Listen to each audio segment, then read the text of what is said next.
Hello, this is Ashen. Welcome back to part 2 of To What If Naruto Became the Youngest Hokage and Awakened the Forbidden Crystal Power? Well then, sit back, relax, and enjoy listening. Naruto inspected it briefly before pulling out another scroll. With a flick of his wrist, he unrolled it, and Kaide watched in disbelief as glowing symbols shimmered to life once more. "What are you doing?" she stammered, stepping back slightly. Naruto didn't answer. He placed the bag against the scroll, murmured something under his breath, and the bag vanished in a flash of light, absorbed seamlessly into the scroll. He rolled it back up with the same casual grace, tucking it into his haori. Kaide's jaw dropped. Magic again." Naruto smirked faintly at her reaction. "Not magic. Jutsu." He started walking again, his tone light but uninterested. "It's sealed now. You won't have to carry it anymore." Kaide stood frozen for a moment, staring at his back in astonishment. "Jutsu," she whispered to herself. Her heart raced with a mixture of awe and fear. Just who was this man who could bend reality with a flick of his fingers? She hurried after him, clutching her hands together nervously as she trailed behind. Thank you, my lord," she mumbled, her voice barely above a whisper. Naruto didn't look back, his voice calm and steady. "Stop calling me that. It's Naruto." Kaide nodded timidly, but in her heart, she couldn't help but think, he's more than just Naruto. He's something else entirely. As Naruto and Kaide walked along the winding path, the sunlight filtering through the canopy above, he finally broke the silence. "So, Kaide," he began, his voice light but tinged with curiosity, "what's the story with you and your eyes? The whole seeing death thing. Born with it?" Kaide hesitated, clutching the hem of her dress. "Why yes," she murmured, her voice soft. "I was born like this." Naruto glanced at her from the corner of his eye, sensing her discomfort. "Go on," he prompted gently. She took a deep breath, her footsteps faltering slightly as she gathered her thoughts. "When I was little," she began, her tone distant, "I didn't understand it. I just saw things, shadows around people. I thought it was normal, you know. Something everyone could see." Naruto nodded but didn't interrupt, letting her continue at her own pace. "When I was about 6, Kaide said, her voice trembling slightly, I told my father not to go hunting one day. I saw something around him. Something dark. I begged him to stay home, but he just laughed and said I was imagining things." Naruto frowned, already sensing where this was going. "He didn't come back." Her voice cracked slightly. "They found him 2 days later in the forest. A wild boar had gored him. The villagers called it an accident, but I knew it wasn't." She paused, swallowing hard. Naruto gave her a moment before gently prodding, "And your mother?" Kaide's shoulders slumped. "She got sick a year later. A fever. I told her she wouldn't make it." Her fists clenched at her sides. "She just smiled and said I was being silly. She died a week later." Naruto let out a slow breath, his expression softening. "That must have been hard for you." "It was," Kaide admitted. "But the villagers, they were awed by me at first. They thought I was some kind of prophet. They'd come to me, asking when they'd die, how they'd die. And I told them." Naruto raised an eyebrow. "And they just accepted it." "At first," Kaide said bitterly. "But curiosity turned to fear. They started avoiding me, whispering behind my back. Parents wouldn't let their children play with me. I became a pariah." She sighed, kicking a small stone on the path. "The only one who didn't treat me like that was the village chief. He let me stay in his house, gave me food. But he was old, and, well, he died a week ago. After that, there was no one left to protect me."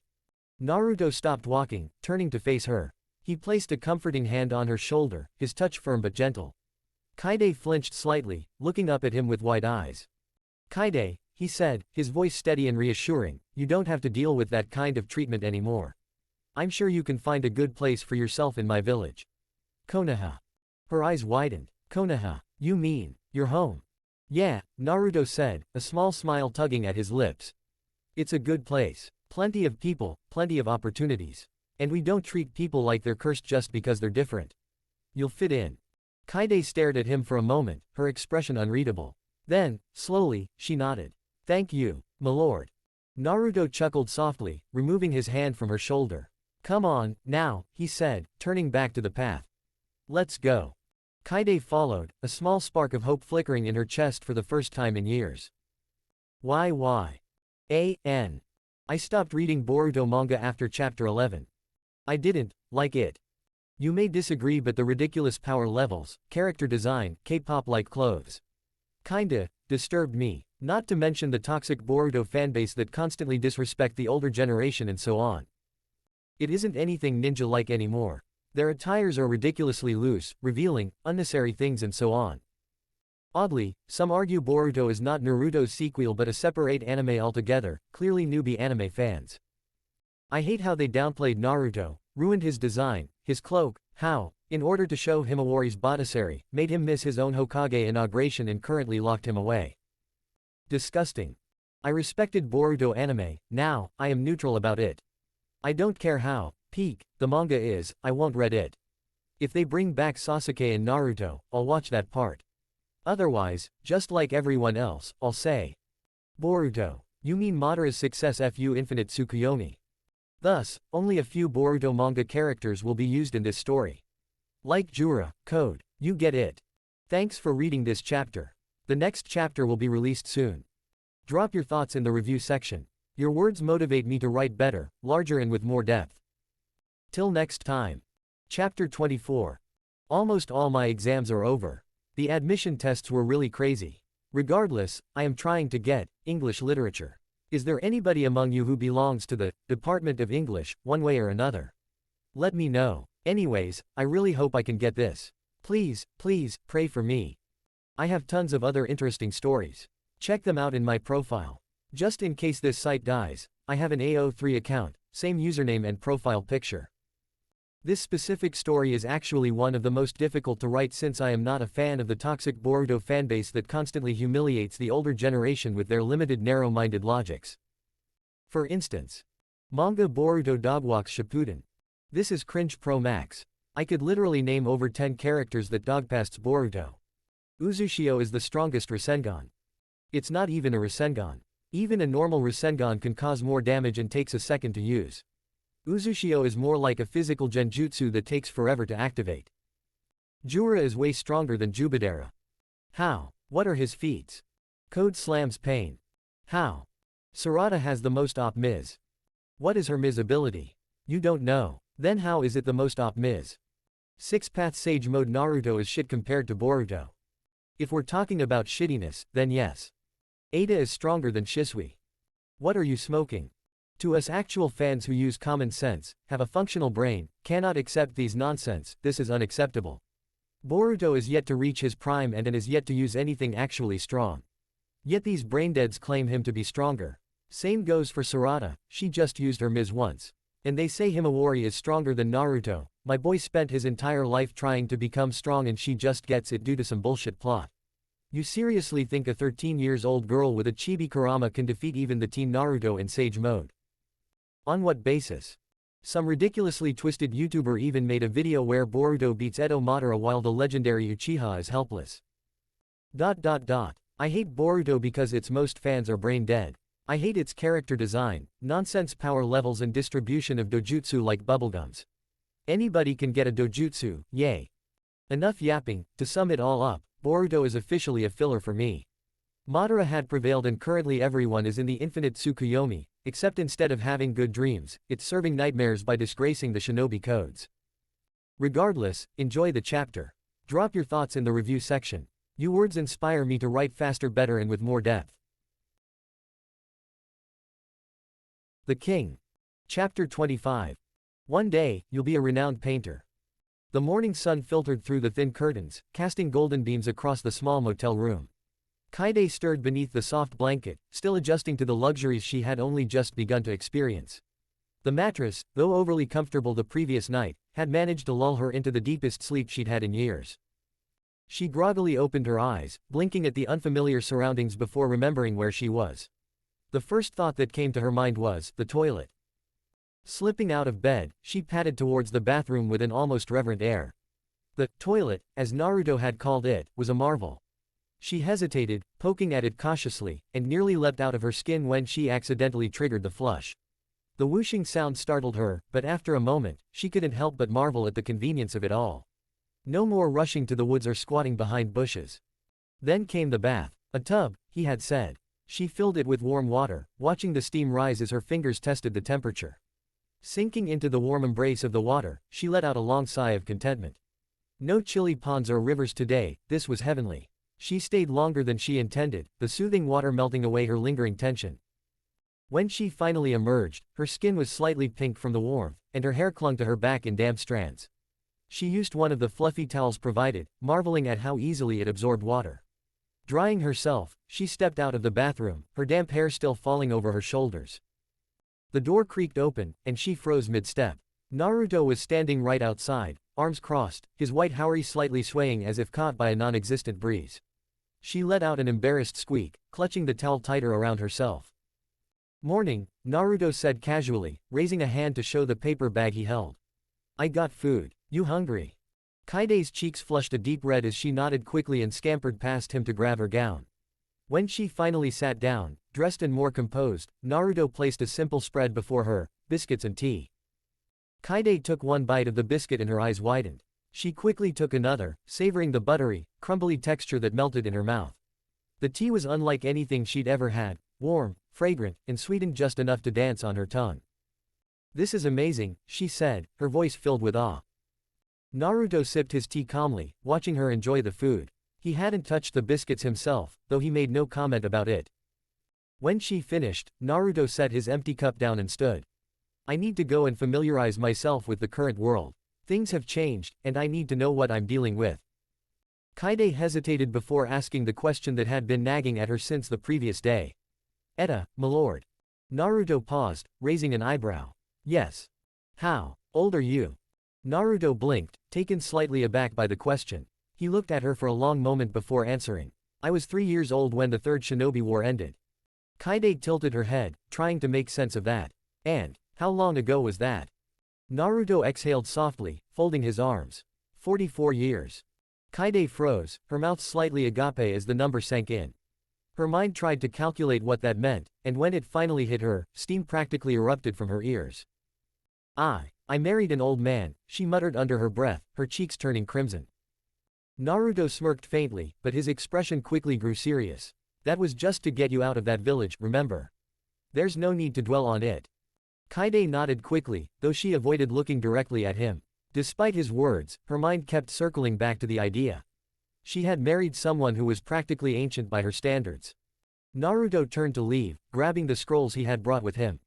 "Stay here and rest. I won't be gone long." Kaide stood up immediately, her hands clasped in front of her. I want to come with you." Naruto frowned, turning back to face her. "Kaide, the world outside is dangerous. You've barely seen what's out there." "That's exactly why I want to come," she said firmly, though her voice trembled slightly. I don't know anything about this world either. I've lived my whole life in that forest. Please, milord, let me come with you." Naruto studied her for a moment, his glowing blue eyes narrowing slightly. He could see the determination in her expression, mixed with fear and uncertainty. "All right," he finally said with a sigh. "But stay close. And don't wander off. Got it?" Kaide nodded eagerly, a faint smile breaking through her nervousness. "Okay then," Naruto said, his tone firm. "Let's go." Naruto walked through the bustling streets, observing the world that had transformed in the decades he had been gone. He stopped to ask questions now and then, gleaning pieces of information from the locals. It seemed the world had taken great strides forward. Railways crisscrossed the lands, connecting villages and cities with remarkable efficiency.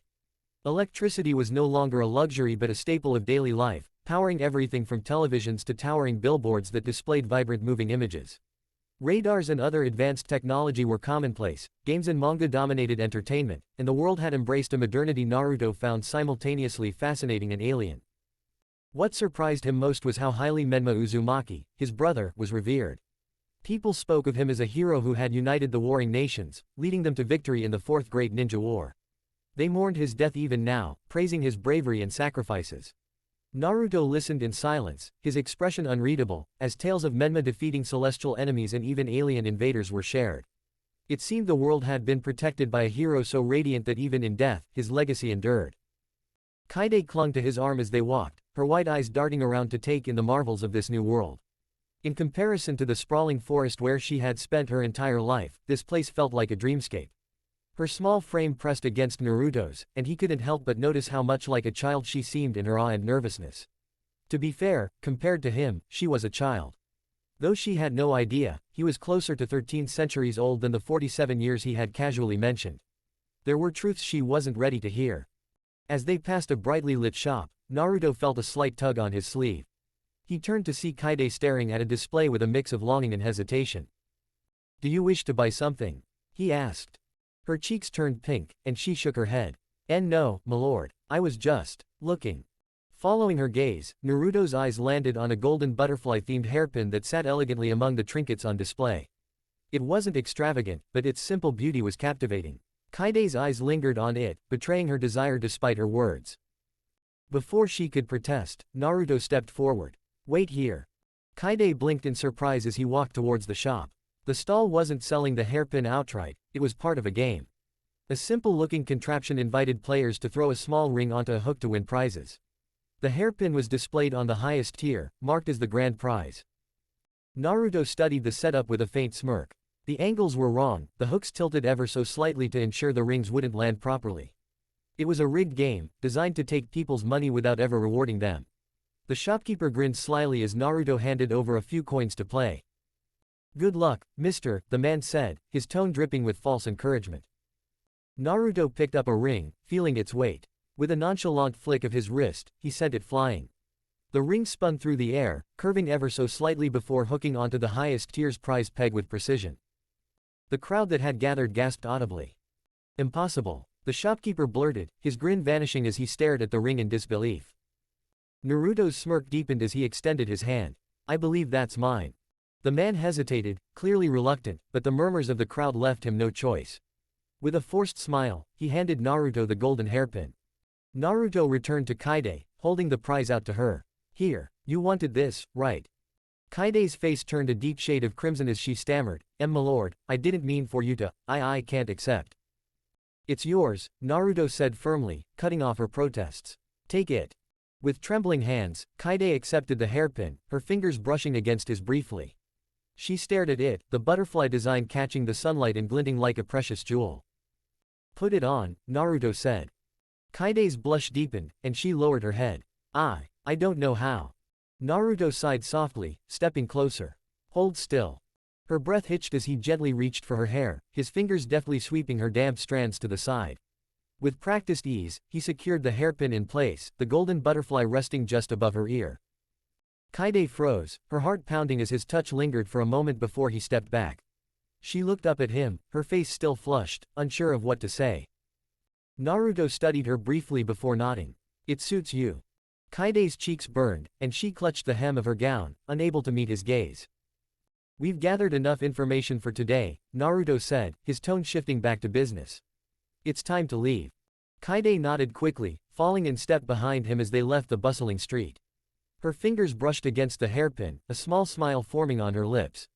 For the first time, she felt like she belonged, even if only a little. Why? Naruto and Kaide walked along the dirt path, the gentle rustling of leaves and the chirping of distant birds the only sounds accompanying them. At the base of a hill, they spotted an unusual sight, a middle-aged man struggling to push a girl in a chair with wheels up the incline. The man's face was flushed, sweat trickling down his temples as he panted heavily. The girl slumped in the chair was pale, her left side almost entirely blackened with what appeared to be severe necrosis. Her eyes, dulled and lifeless, stared at nothing in particular. Naruto approached them, his movements calm but purposeful. "You look troubled," he said, his voice gentle yet firm. The man hesitated, wiping his brow. "Yeah, well, it's nothing. I may be able to help," Naruto offered, his gaze shifting to the girl. The man opened his mouth to decline but faltered. His shoulders sagged, and he gestured weakly at the hill. I'm just too weak to get my daughter to the top of this hill. I thought I could manage, but..." Naruto's eyes softened as he took in the man's wearied expression and the girl's frail form. He glanced at Kaide, who stood silently beside him. "If it's okay with you, Kaide," he said quietly, "may I help them?" Kaide fidgeted, her fingers twisting a strand of her hair nervously, but she nodded. "Why yes, milord." Naruto turned back to the man. "I'll carry her," he said simply.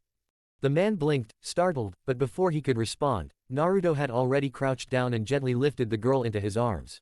She was light, far too light for a child her age. Her head lolled slightly before resting against his chest, her dull eyes flickering with a faint spark of surprise. Naruto began ascending the hill with steady, measured steps. The man followed behind, wheeling the now empty chair with some effort. "Is there a healer at the top of this hill?" Naruto asked after a moment, his voice steady. The man hesitated, his gaze shifting to the ground. No, there isn't, he admitted, his tone heavy with resignation. Then why are you bringing her here? Naruto pressed. The man sighed deeply, his steps slowing. She has a rare disease. It's called cancer. Naruto's eyes flickered briefly with recognition. Cancer, he repeated, his voice low.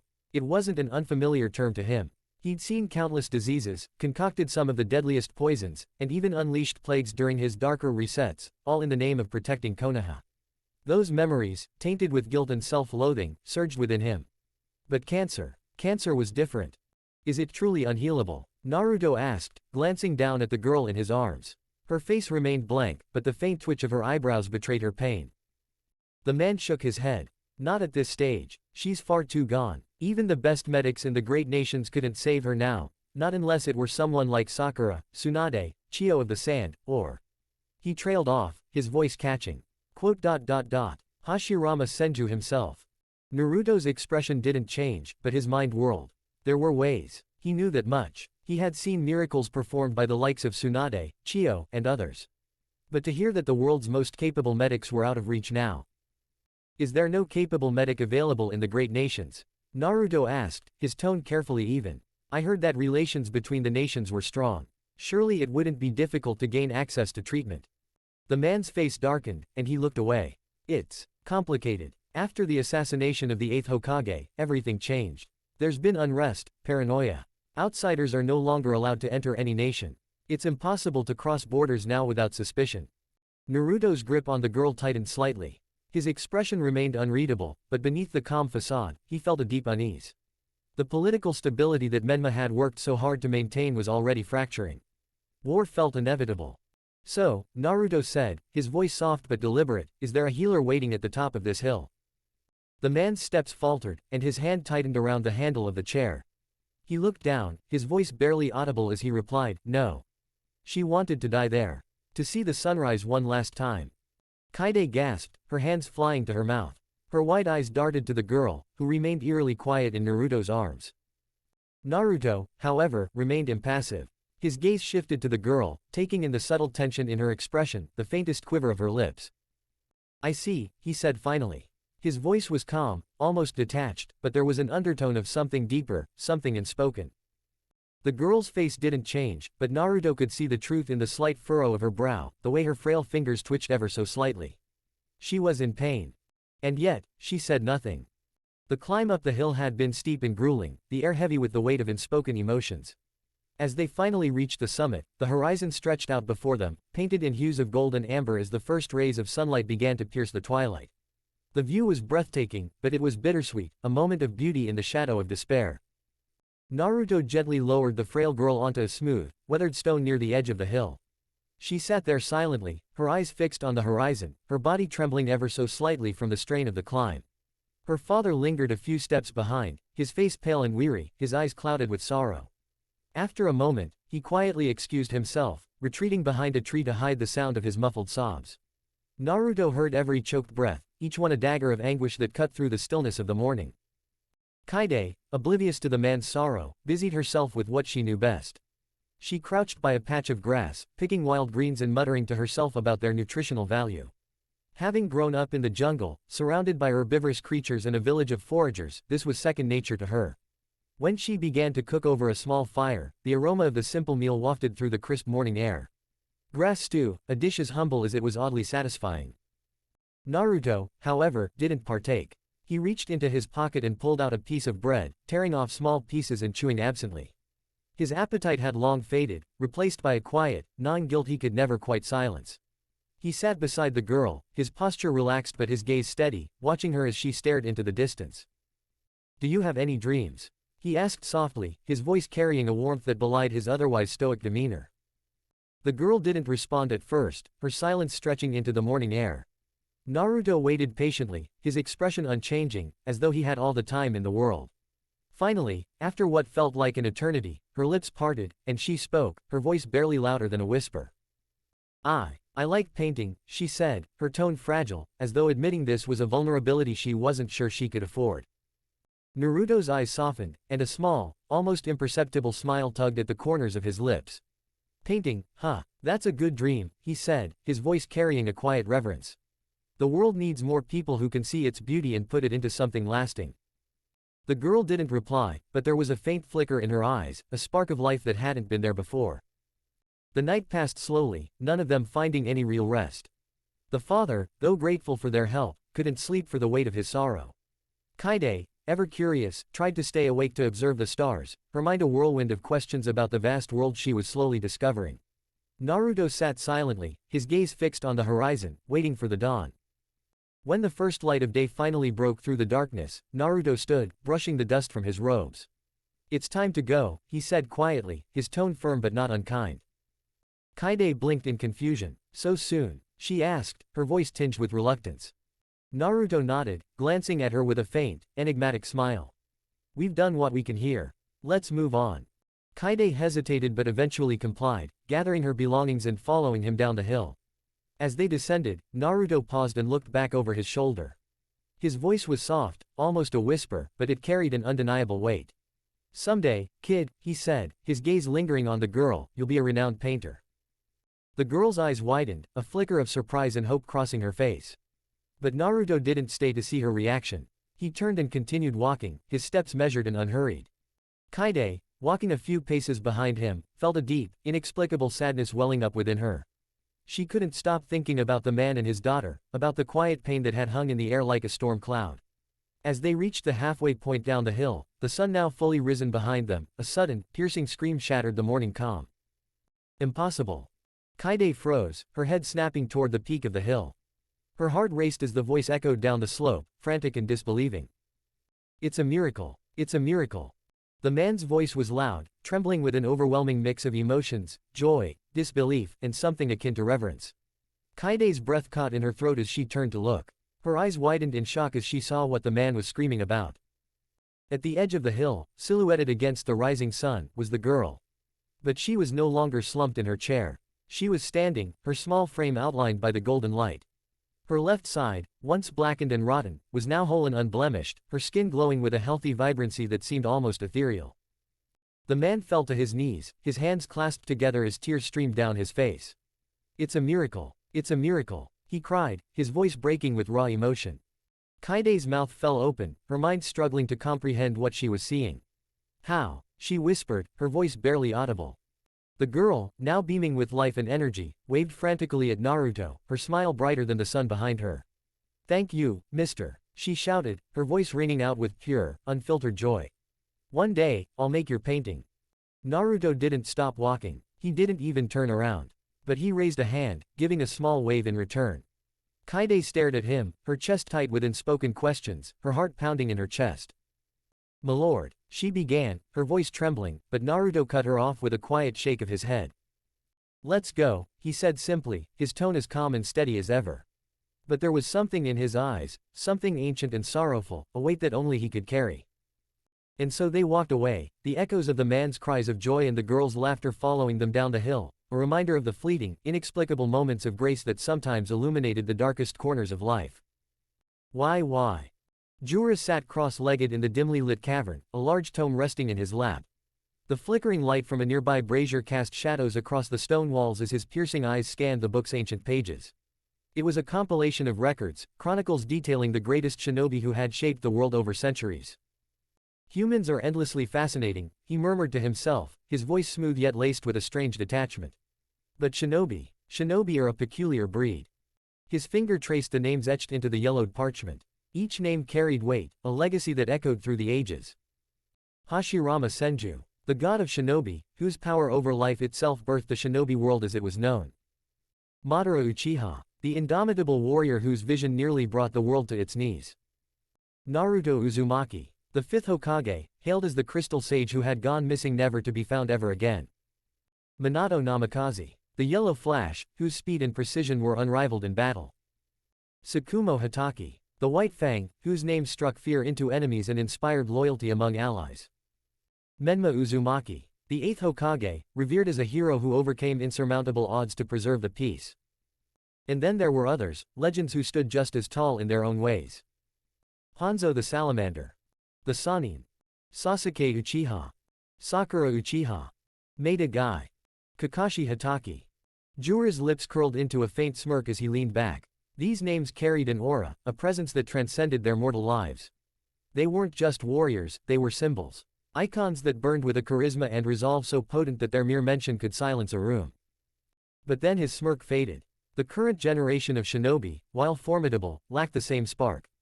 Jura's vast knowledge allowed him to assess them objectively. Yes, they were strong, but their strength felt shallow, borrowed. Most of them hadn't earned their power through blood, sweat, and tears. Instead, they were recipients of gifts bestowed upon them, cheats that bypassed the rigorous path their predecessors had walked. Boruto Otsutsuki and Kawaki Otsutsuki wielded the otherworldly power of the Otsutsuki, a lineage so far removed from humanity that it felt alien. Their abilities, while impressive, lacked the grit and resilience forged through hardship. And Shinjutsu, the divine arts of the Otsutsuki, had created a gap so wide that the concept of skill seemed nearly obsolete. "They're strong," Jura admitted, his tone neutral. "But strength without struggle is hollow. Power without purpose lacks meaning." He closed the tone with a soft thud, the sound echoing in the cavern. "They are neither skilled nor worthy of respect." He rose gracefully, the book in hand, and turned toward the cavern's mouth. From his vantage point, he could see the colossal silhouette of the Shinju tree dominating the horizon. Its massive branches reached into the heavens, its presence a reminder of the power that had shaped the world. "Charisma," Jura whispered, his gaze unwavering. "Aura. These are what define a legend. Not just power, but the ability to inspire, to endure, to lead." His eyes narrowed as they fixed on the Shinju, its leaves shimmering faintly in the moonlight. The tree was the source of all chakra, a relic of the Otsutsuki's invasion of Earth. It was ancient and powerful, a reminder of humanity's trials and triumphs. Jura's smirk returned, but this time, it was predatory. "Soon, I will devour you, Menma Uzumaki. Your strength, your legacy, your very essence. And then..." He paused, his hand tightening on the book. "Maybe then, I will finally understand you shinobi. Your will of fire, your unyielding determination. All of it." The wind howled through the cavern, as if echoing his declaration. Jura stood there for a moment longer, his figure silhouetted against the shimmering light of the Shinju tree, before turning and disappearing into the shadows. TBC. Chapter 26. The Sage Returns. Jura stormed toward the girl, her chakra radiating a familiarity that sent a shiver of recognition through him. It felt like Menma Uzumaki, the very person he hungered to consume. The similarity was undeniable, and it set his predatory instincts ablaze. This girl wasn't ordinary, she was a Jinchuriki. The Kyuubi, reborn and now sealed within her, was unmistakable in the way her slitted eyes gleamed with a feral edge and her subtle animalistic features betrayed her nature. When she hurled a small Biju bomb at him with surprising precision, Jura had to admit she wasn't half bad. The attack was fierce, but her movements were unrefined, lacking the finesse of a seasoned fighter. He swatted the attack away with ease, his lips curling into a mocking grin. "You feel like Menma Uzumaki. Tell me, why is that, child?" The girl glared at him with unyielding defiance, her voice cutting through the air like a blade. "He was my father." Jura's eyes widened slightly before narrowing. "Ah, that explained it. Himawari Uzumaki. She carried the blood of the one he sought. If Menma wasn't within his grasp now, perhaps consuming her would suffice, for now." "Stop resisting, child," he said, his tone low and condescending, as if addressing an insect that dared to defy him. Himawari's lips curled back into a snarl, her voice rising in fury. "You attack my friends, injure Inojin, and ask me to stop resisting. You can die for all I care."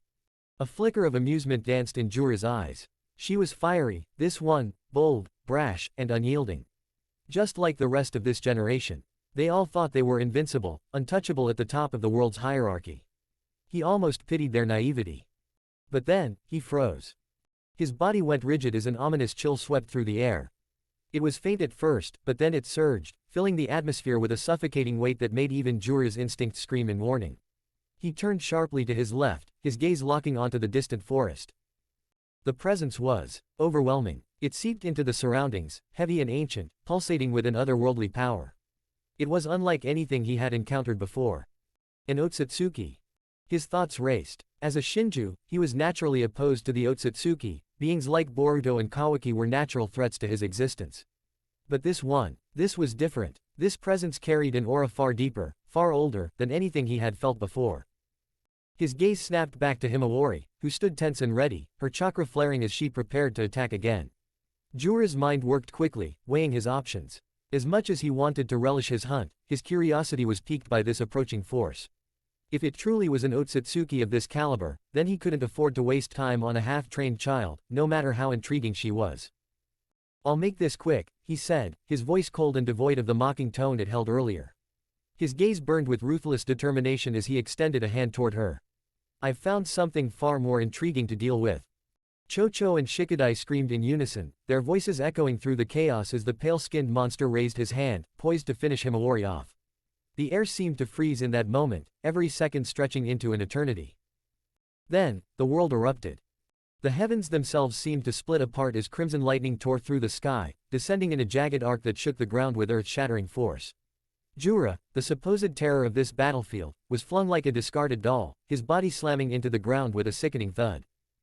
My lord. That was, someone from the light started, only to gag and collapse, overwhelmed by the sheer pressure in the air.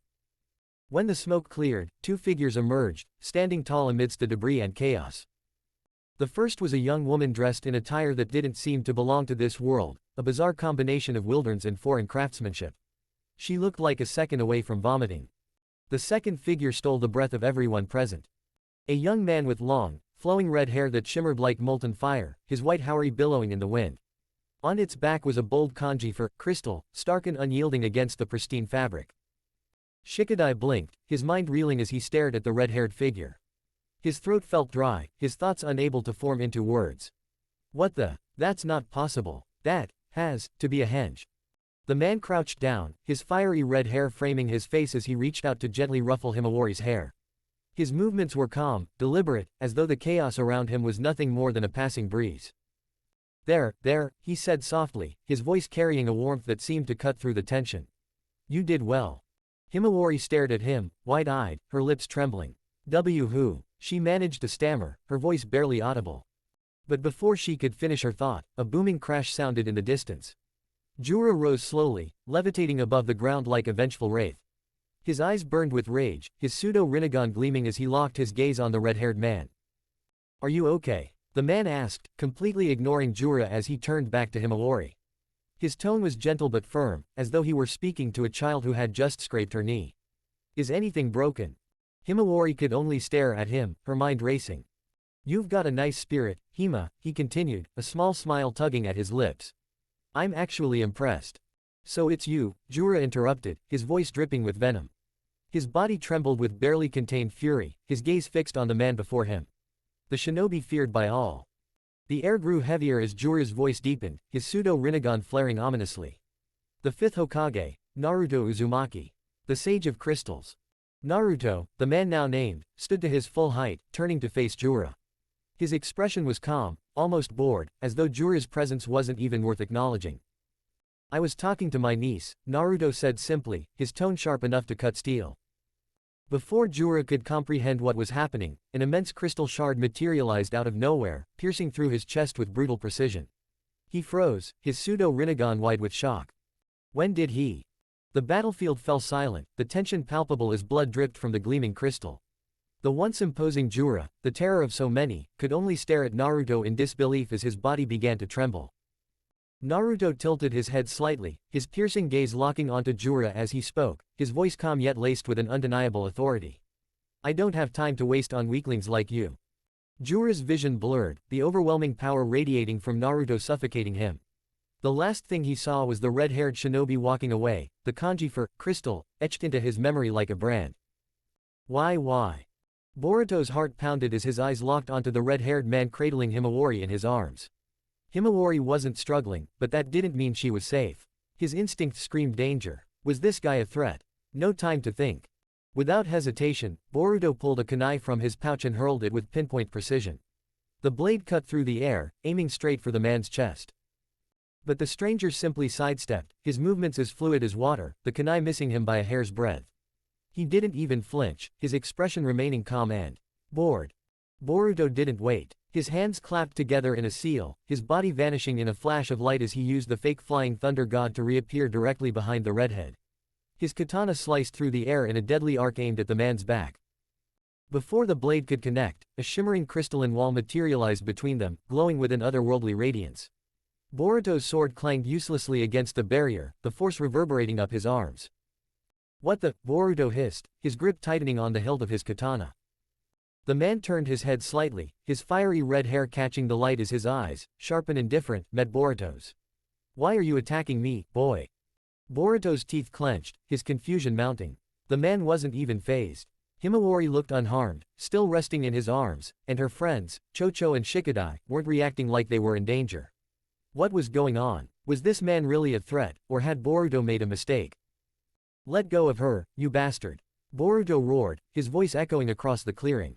The man raised an eyebrow, his expression unmoving as if Boruto's outburst was more of an inconvenience than a real threat. What's your name? He asked, his tone calm yet commanding, cutting through Boruto's anger like a blade. Boruto froze for a second, his grip on his katana faltering. Why was he asking that? Was this man toying with him, or was there something deeper? Himawari seemed unharmed, and her expression was calm, almost as if she trusted this stranger. That only made Boruto's gut churn more.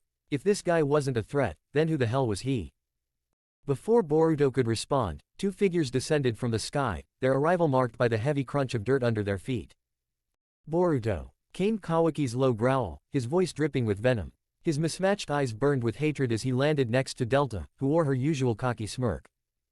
But Kawaki's attention shifted quickly from Boruto to the red-haired man. His body tensed, his fists clenching tightly as his glare sharpened. Let go of her, now. Kawaki barked, his tone carrying an authority that demanded immediate obedience. The red-haired man didn't react immediately. Instead, he turned his attention fully to Kawaki, his expression unreadable. The weight in the air thickened, the tension between them palpable, as if the entire forest itself was holding its breath. Himawari's soft voice broke the suffocating tension. Uncle Naruto, she said, her words hesitant but clear. Is it really you? Naruto nodded, the faintest hint of a smile tugging at his lips. It's true. Silence. Boruto's jaw dropped. What? His voice cracked, disbelief written all over his face. Kawaki frowned, his confusion deepening. Who the hell is Naruto? Naruto raised an eyebrow, his gaze settling on Kawaki with mild amusement. You don't know who I am? He asked, his tone light but tinged with disbelief. Aren't you supposed to be my nephew? He glanced at Himawari. Even she knows me.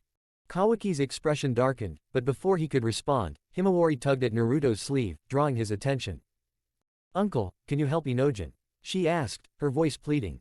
She motioned toward the boy, who lay impaled by a jagged tree branch, his pale skin making him look like a ghostly version of Inoichi Yamanaka. Naruto's eyes softened. Of course.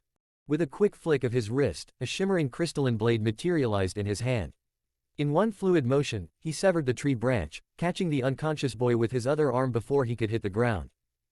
Laying Inojin gently on the ground, Naruto placed his palm over the boy's wound. A soft, glowing light emanated from his hand, the wound closing rapidly as color returned to Inojin's face. Himawari let out a relieved sigh, her tense shoulders relaxing. But Kawaki had other ideas. Who are you really? Kawaki growled, stepping forward, his fists clenched and his chakra flaring. Why are you here? His tone was sharp, accusatory. Kaide shifted uneasily, her eyes flicking between Kawaki and Naruto. Naruto straightened, meeting Kawaki's glare with calm indifference. You're quick to anger, kid, he said casually, brushing invisible dust off his haori. Kawaki didn't respond. Instead, he lunged, his arm morphing into a blade mid-strike. His movements were fast, precise, deadly. But Naruto was faster.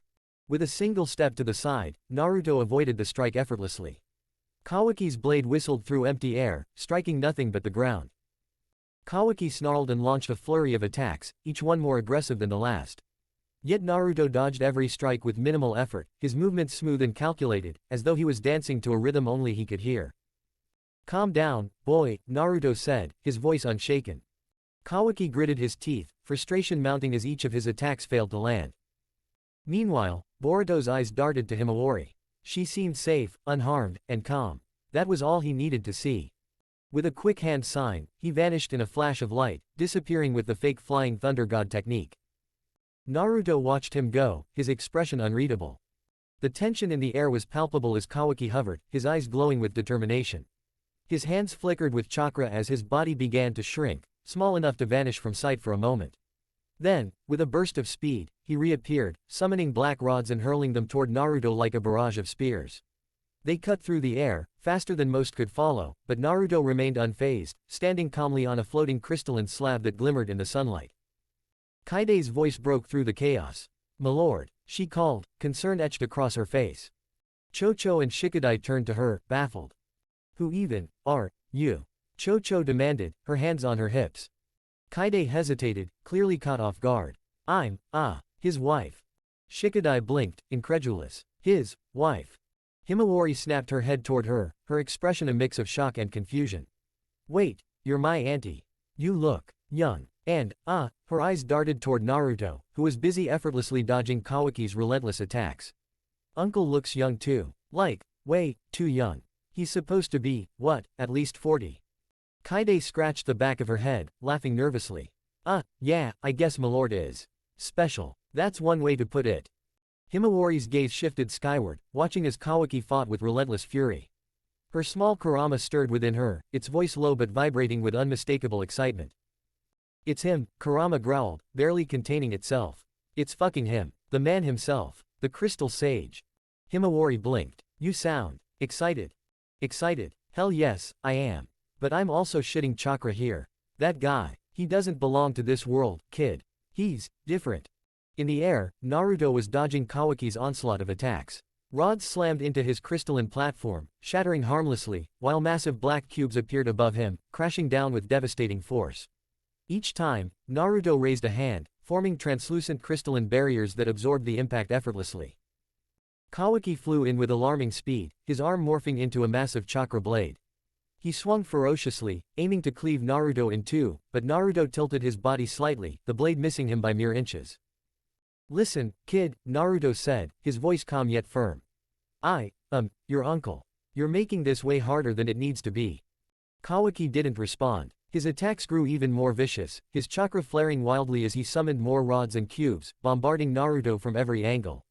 Naruto sighed, brushing non-existent dust off his haori as he sidestepped each strike with casual precision. "Why are you so stubborn?" Naruto muttered under his breath, his patience wearing thin. Kawaki's brow furrowed, his frustration boiling over. "Stop talking down to me, you bastard," he shouted, launching himself forward, his chakra blade glowing ominously. Naruto narrowed his eyes. "All right, enough of this." With a flick of his wrist, crystalline spikes erupted around Kawaki, forming a glowing cage that trapped him midair. Kawaki thrashed against the walls, his chakra blade slamming into the crystalline bars, but they didn't so much as crack. "You think this can stop me?" Kawaki snarled, his eyes blazing with defiance. "I'll break out of here and—" "Go to sleep," Naruto interrupted, his tone flat. Before Kawaki could react, a thin crystalline needle shot out from the cage, piercing his neck. His eyes widened briefly before his body went limp, his consciousness fading as he slumped against the glowing bars. Naruto lowered the cage gently to the ground, stepping off his crystalline slab with a small, deliberate movement. As he landed, the baffled children stared at him, their mouths agape. Kaide stood nearby, her expression caught somewhere between awe and relief. Naruto's sharp gaze turned toward Shikadai, who stiffened under the weight of his piercing eyes.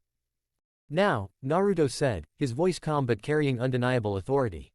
"What exactly is happening here? Why?" The pseudo-Hokage, Shikamaru Nara, paced anxiously in the dimly lit briefing room, his sharp mind racing as he discussed the urgent situation with the intelligence department head, Ino Yamanaka.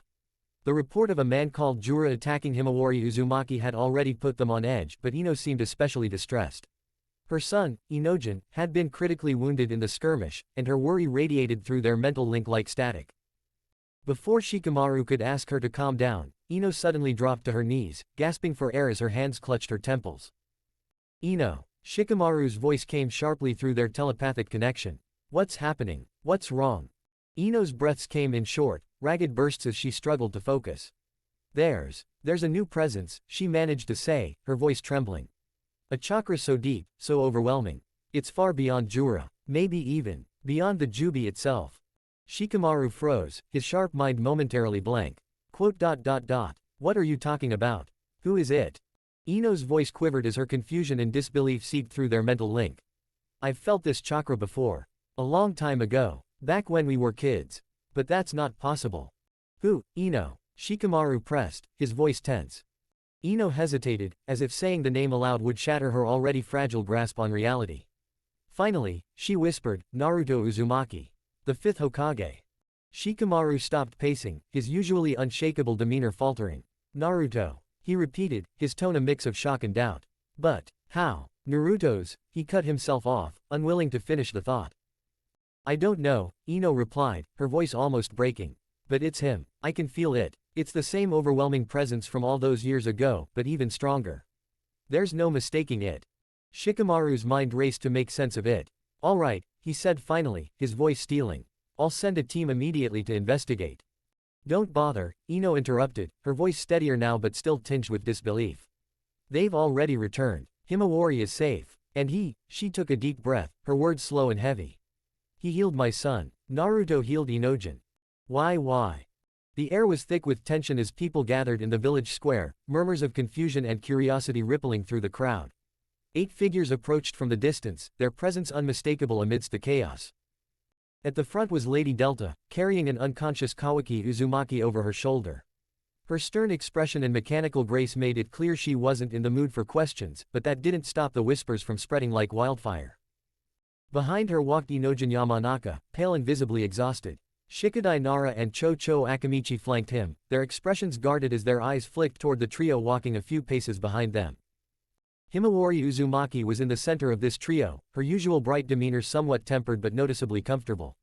To her left was a dark-haired girl, her quiet confidence radiating like an unspoken warning.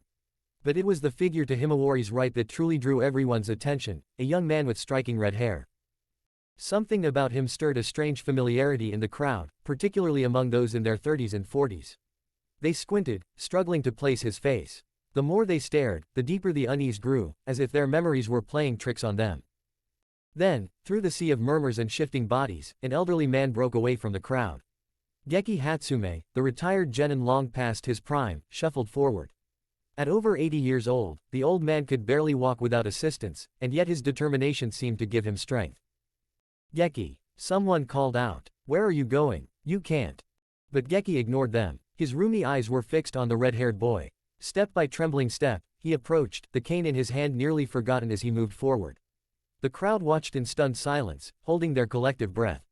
The redhead stopped walking, his piercing eyes locking onto Geki. His expression softened, and he took a single step forward to meet the old man halfway. My lord, Hokage-sama, Geki croaked, his voice trembling with emotion. The words were like a bomb dropping on the crowd, freezing everyone in place. You're back, tears streamed down the old man's face as he spoke, his frail body shaking. They said you were dead, but I knew you would come back. Geki's legs gave out beneath him, but before he could hit the ground, the red-haired boy caught him, steadying him with a gentle yet firm grip. Don't be like that, the boy said softly, his voice carrying a calm authority that sent shivers down the spines of everyone listening. I thought I told you men are supposed to be brave, Geki. Geki froze, his tear-streaked face looking up at the boy in disbelief. You remember me, after all these years. The redhead gave a small, reassuring smile. Of course, I could never forget one of my best Junin looking this pathetic, could I? The old man sobbed openly, leaning into the boy's embrace. His bandaged arms trembled, and for a moment, the crystallite hand peeking out from beneath the wrappings caught the sunlight, glinting like a fragment of a forgotten legend. Someone in the crowd finally found their voice and turned to Shikadai, desperation lacing their words. Who is he? Shikadai, standing off to the side with his usual air of nonchalance, sighed and crossed his arms. Naruto Uzumaki, he said, his tone casual, as if the name meant nothing. Then, with a glance at the distant Hokage mountain, he added, the fifth Hokage. Gasps rippled through the crowd like a shockwave. Everyone's eyes darted between the stone visage of the fifth Hokage carved into the mountain and the red-haired boy standing before them. It was undeniable, the face, the hairstyle, even the aura of authority. It was him. The crystal sage, someone whispered, the title slipping from their lips like a prayer.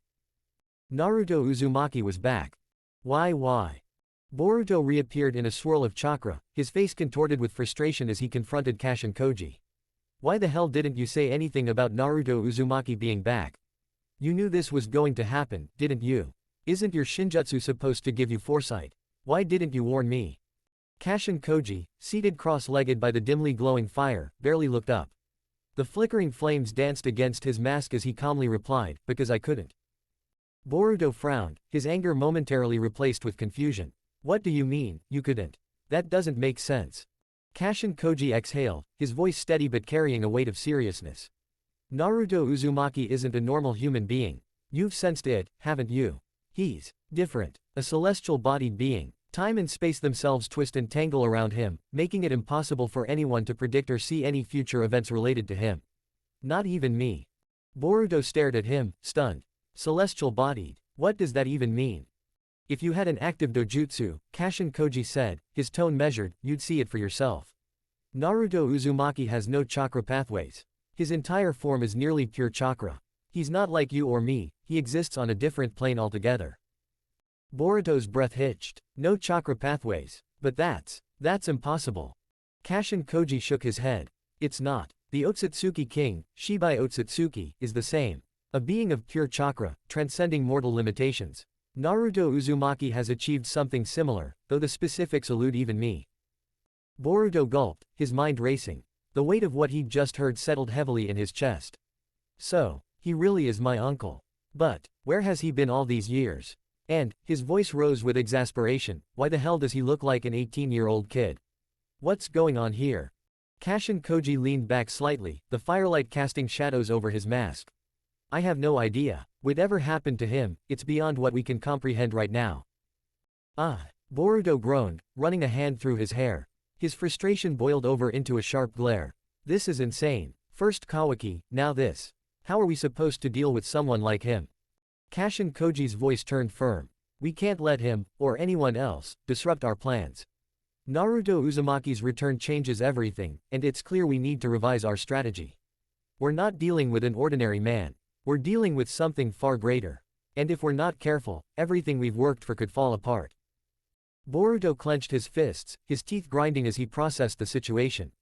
Fine, but we need to figure out what he wants. And fast. Because if he's here for a reason, I'm not sure we'll like what it is. Kashin Koji nodded, the firelight reflecting off his mask. Agreed. But tread carefully, Boruto. Whatever his reasons, Naruto Uzumaki isn't someone you can afford to underestimate. Not now. Not ever. Why? I hope you liked this chapter.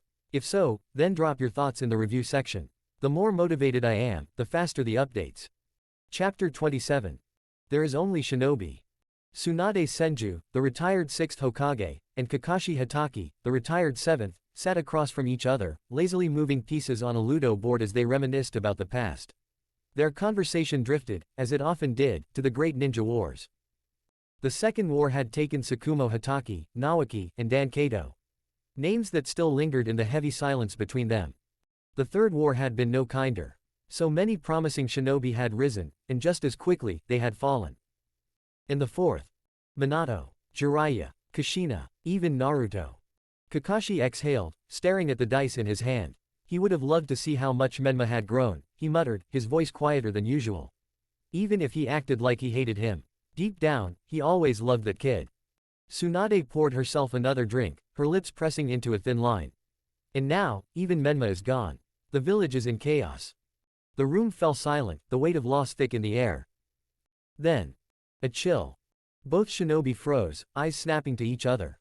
The air shifted. A presence, an overwhelming, suffocating chakra, rolled into the village like an unseen storm. Heavy, ancient, and eerily familiar. A chakra they hadn't felt in 30 years. Tsunade's grip on her glass tightened.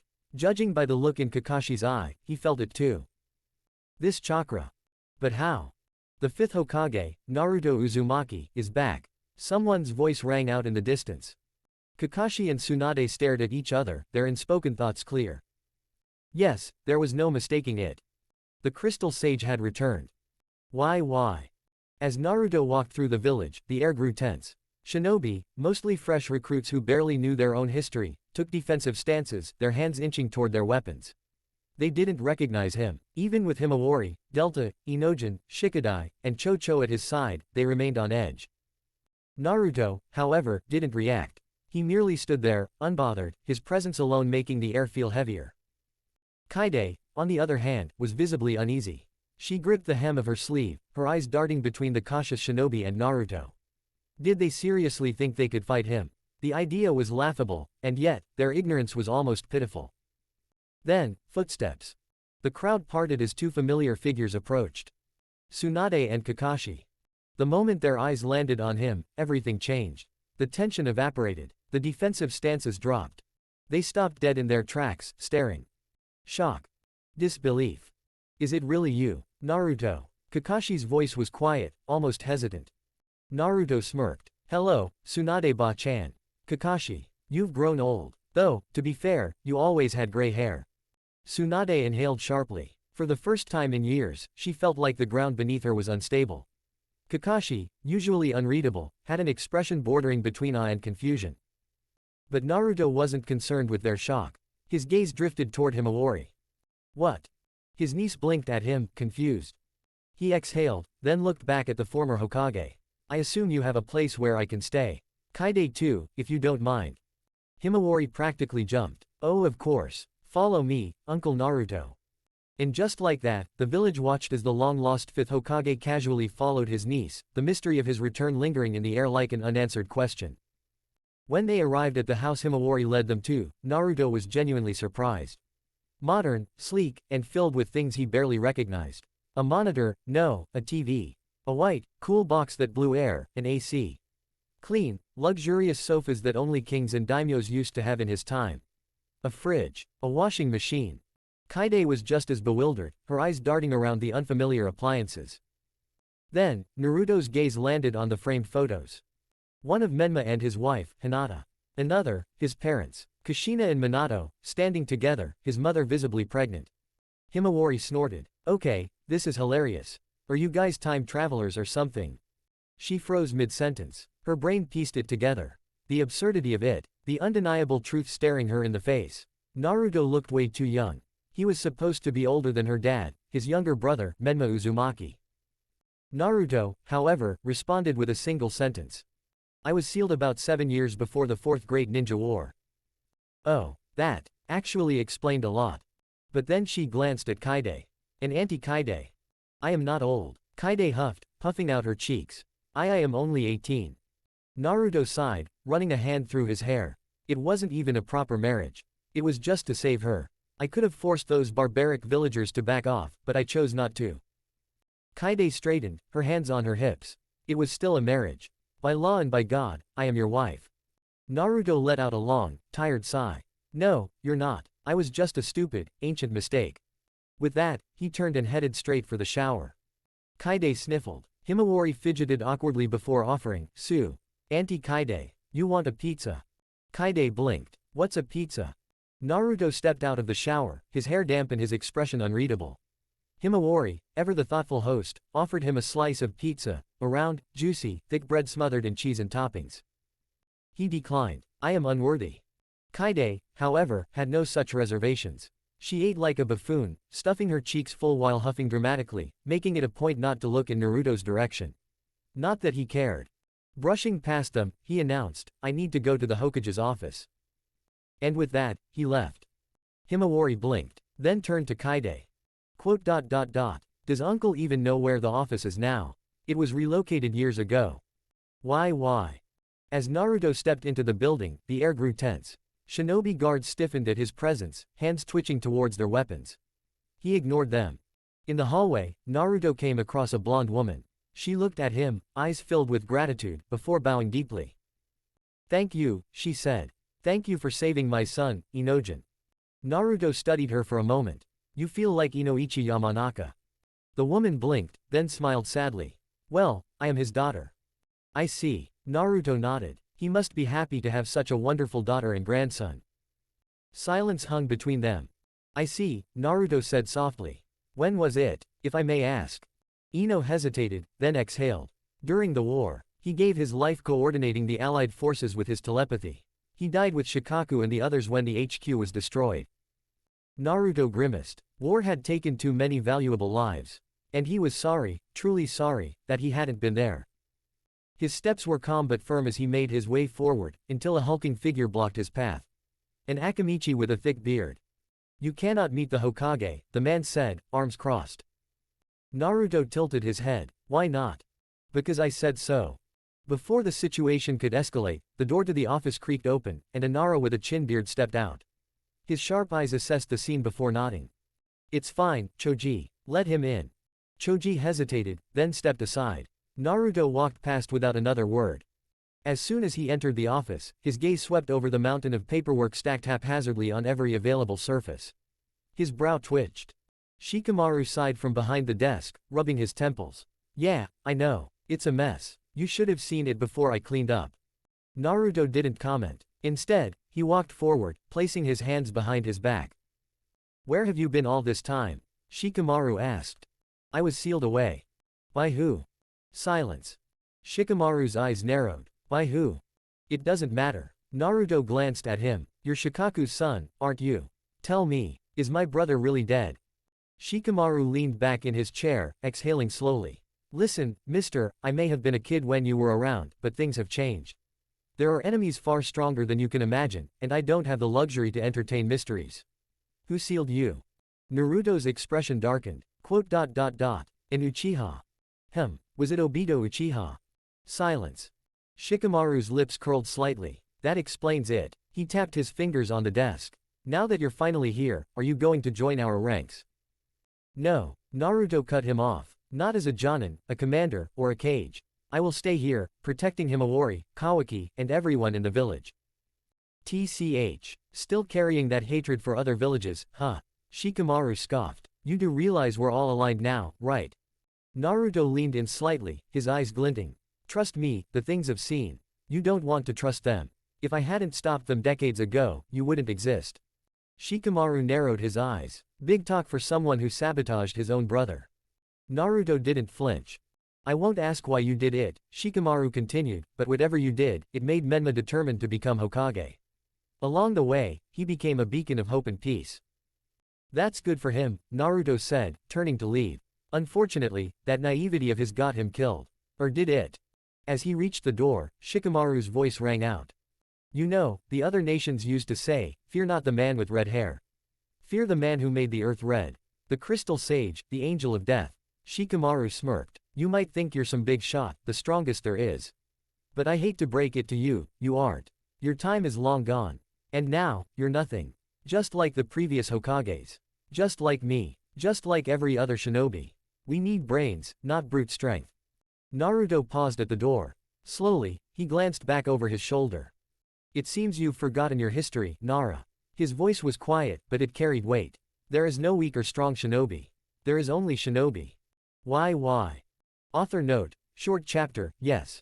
But let's hope the next one comes out soon and is a good one too. Chapter 28. All the prices we had paid. For this. Naruto walked through the cemetery, his steps slow and measured. It had been so long since he last came here. The place had changed, clean, well-maintained, almost peaceful. But the number of gravestones. It wasn't the same. There were more. So many more. He walked between the rows, reading the names carved in stone. Cholo. His teammate. The kind, gentle kid with a bright future, gone. Gekko Hayate. Yugao's boyfriend, or rather, future husband. He was dead at 27. Killed before he ever got the chance. Unmarried. Naruto exhaled through his nose. He remembered how Yugao used to drool over Hayate, the coughing machine, as she fondly called him. She used to tease Naruto, swearing up and down that he'd be her future kid's godfather. I wonder if she ever married someone else. His eyes landed on another stone. Uzui Yugao. Age, 32. Cause of death, liver cancer. Naruto stared. Just stared. And then. Jiraiya. His godfather. Dead, not of old age, but at 55, in aim, by someone named Pain. Naruto's gaze moved further. Makoto Uchiha. His kind, caring aunt. Shisui Uchiha. His loyal Jonin. All of them, gone. And then. Mami Uchiha.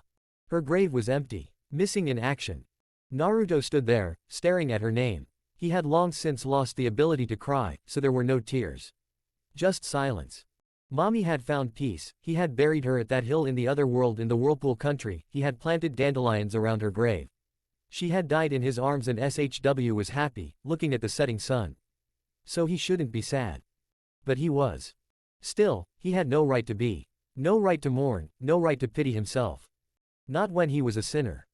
Kawaki landed beside Naruto in the quiet cemetery, his face scrunched in irritation and embarrassment. TCH, sorry for attacking you without thinking, he grumbled, his eyes flicking away.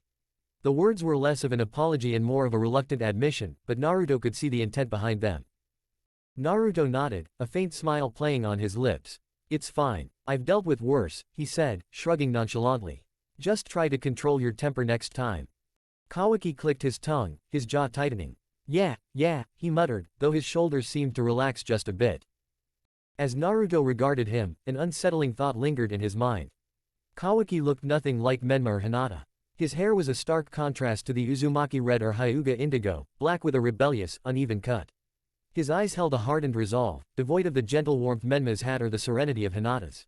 Even his chakra was different, not the fiery whirlpool of the Uzumaki or the calm flow of the Hyuga, but something alien. But everyone insisted that Kawaki was Menma's biological son. And yet, standing here beside this boy, Naruto couldn't reconcile that claim with what he sensed. Before he could ponder further, a girl sauntered over to them, hips swaying with every step. She wore impossibly short pants that barely covered anything and a pristine white jacket that contrasted with her long, sky-blue hair. Her eyes were an unnatural shade of crescent moon, glimmering with a strange allure that made it hard to look away.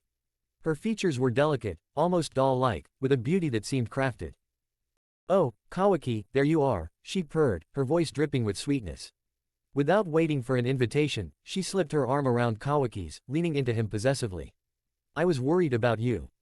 Kawaki's face flushed a dark red, his eyes darting anywhere but at her. "Cut it out, Ada," he snapped, trying and failing to shrug her off. Naruto's eyes narrowed imperceptibly as he studied her. The moment their gazes met, a sharp, piercing pain stabbed through his mind, a sensation he hadn't felt in years. His chakra flared instinctively, but he quickly suppressed it, masking any outward reaction. Those eyes. She wasn't normal. Her chakra felt wrong, twisted in a way he couldn't quite place. Ada caught his gaze and smiled, batting her eyelashes. "You must be the famous Naruto Uzumaki."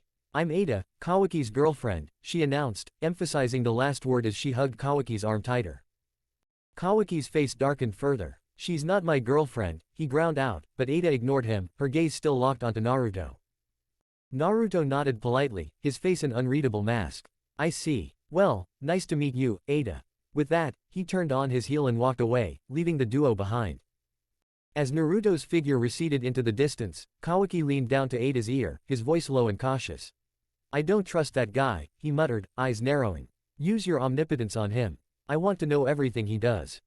Ada's eyes gleamed mischievously as she grinned up at him. "As you wish, Kawaki." Why? The streets of Konoha had changed. The buildings stood taller, flashing bright neon lights in every direction, and unfamiliar music drifted through the air, far removed from the drumbeats of war and the sharp clang of steel that Naruto had once known. The scent of grilled meat and spices still lingered, but it was mixed with something artificial, something strange, perfumed air from machines, overly sweetened drinks held in plastic cups, and the faint but ever-present smell of something burning that wasn't wood or paper. But what unsettled him the most wasn't the city. It wasn't even the people. It was the shinobi. He passed by a group of them gathered in front of a shop called Arcade. They weren't training. They weren't discussing strategy or missions. They weren't sharpening kunai, refining their chakra, or even maintaining a warrior's posture. They were huddled over bright screens, pressing buttons on strange machines, their eyes glued to flickering images of what looked like cartoon ninjas fighting on a battlefield, a simulation.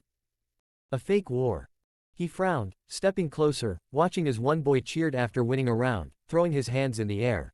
His pants were so loose they nearly fell from his hips, and Naruto found himself staring in mild disbelief. The boy turned, and for a brief moment, their eyes met. Naruto looked at him, really looked at him. His hands were soft, without a single scar or callus. His arms had no muscle, his stance was relaxed, too relaxed, his chakra was dull. Not dimmed from exhaustion or carefully concealed like a seasoned warrior's, but simply weak. And the others? They weren't much better.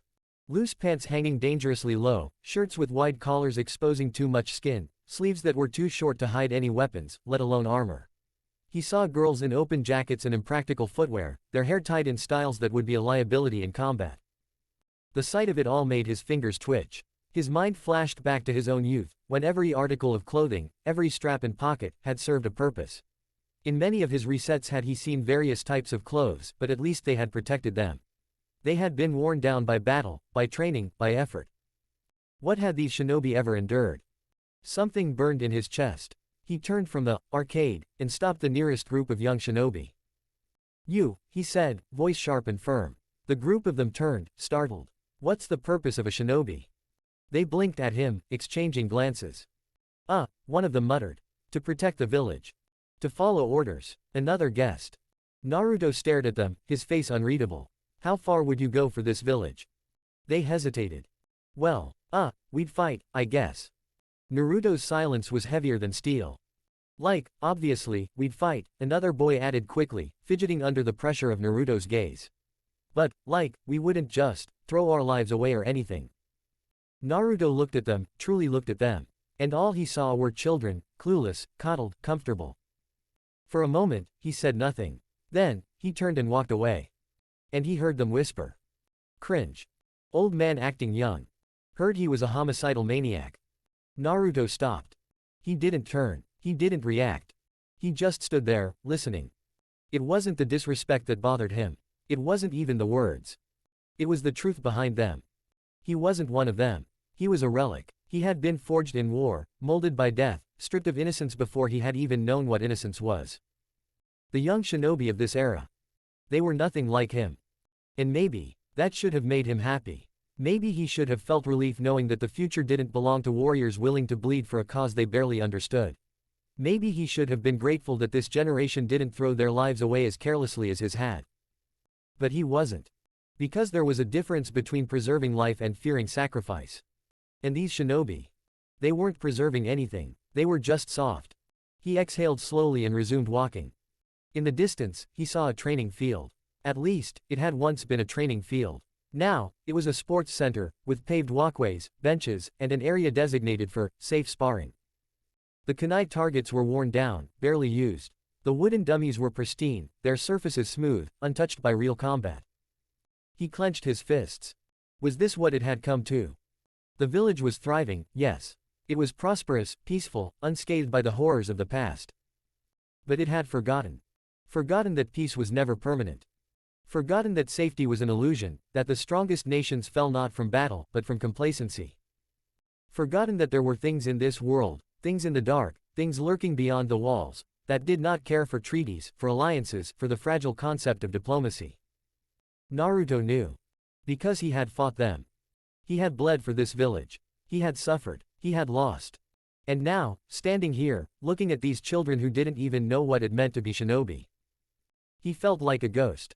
A relic of a world that no longer existed. He had done his job too well. Peace had made them weak. Why? The streets of Konoha blurred in the background as Naruto and Kakashi sat on an old wooden bench, just outside a cafe that smelled of roasted coffee beans and nostalgia. The village around them had changed, modernized, rebuilt, polished to near perfection, but Kakashi. He still felt the same. Older, definitely. A little grayer, a little more tired, but still him. The mask still covered the lower half of his face, though his hair was thinner now, streaked with more silver than white. His right eye, the one that had once housed the Sharingan, was now just that, an eye. A normal one. No red glow, no swirling tomo, no phantom of the past lurking in its depths. Naruto barely recognized him.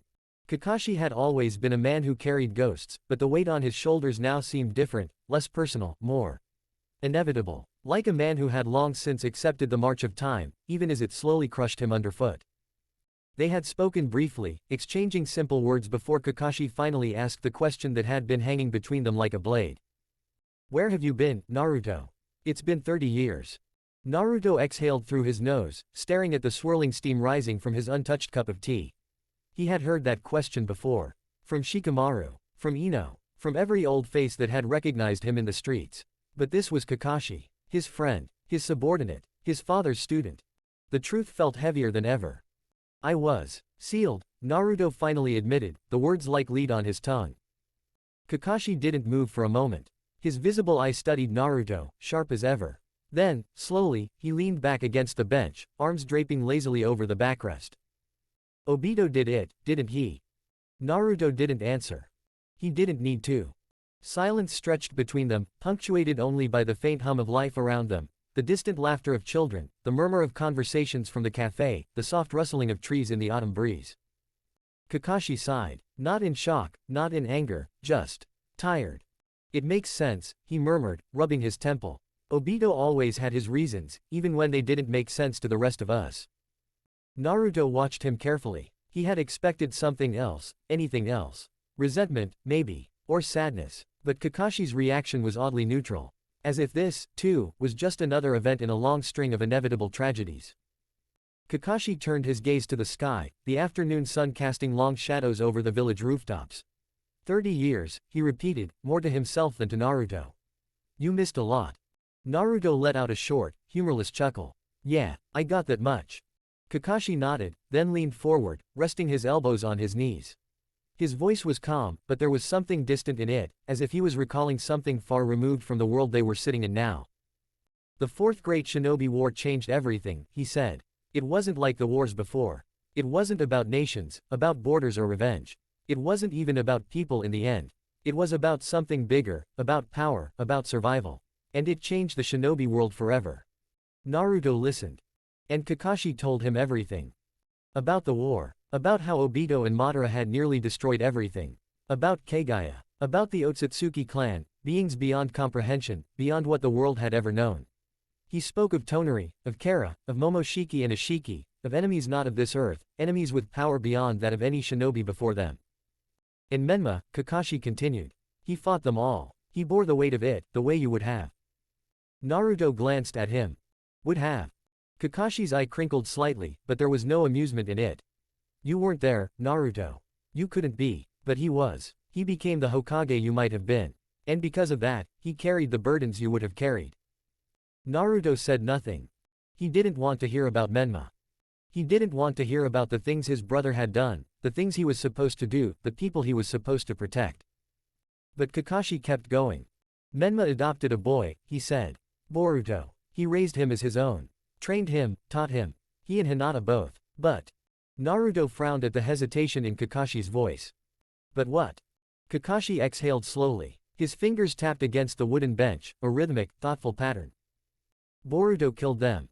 The words were quiet, but they hit Naruto like a hammer to the chest. He turned to Kakashi, eyes narrowing. What? Menma and Hinata, Kakashi repeated. Boruto killed them both. Not directly, but because of what he had become. Because of what they turned him into. Naruto didn't speak. Didn't breathe. Didn't move. Kakashi continued, his voice steady, but his eye distant. The shinobi world isn't what it was, Naruto. Not anymore. It's not about pride. Not about honor. Not even about freedom. He leaned back against the bench, his gaze fixed on the sky once more.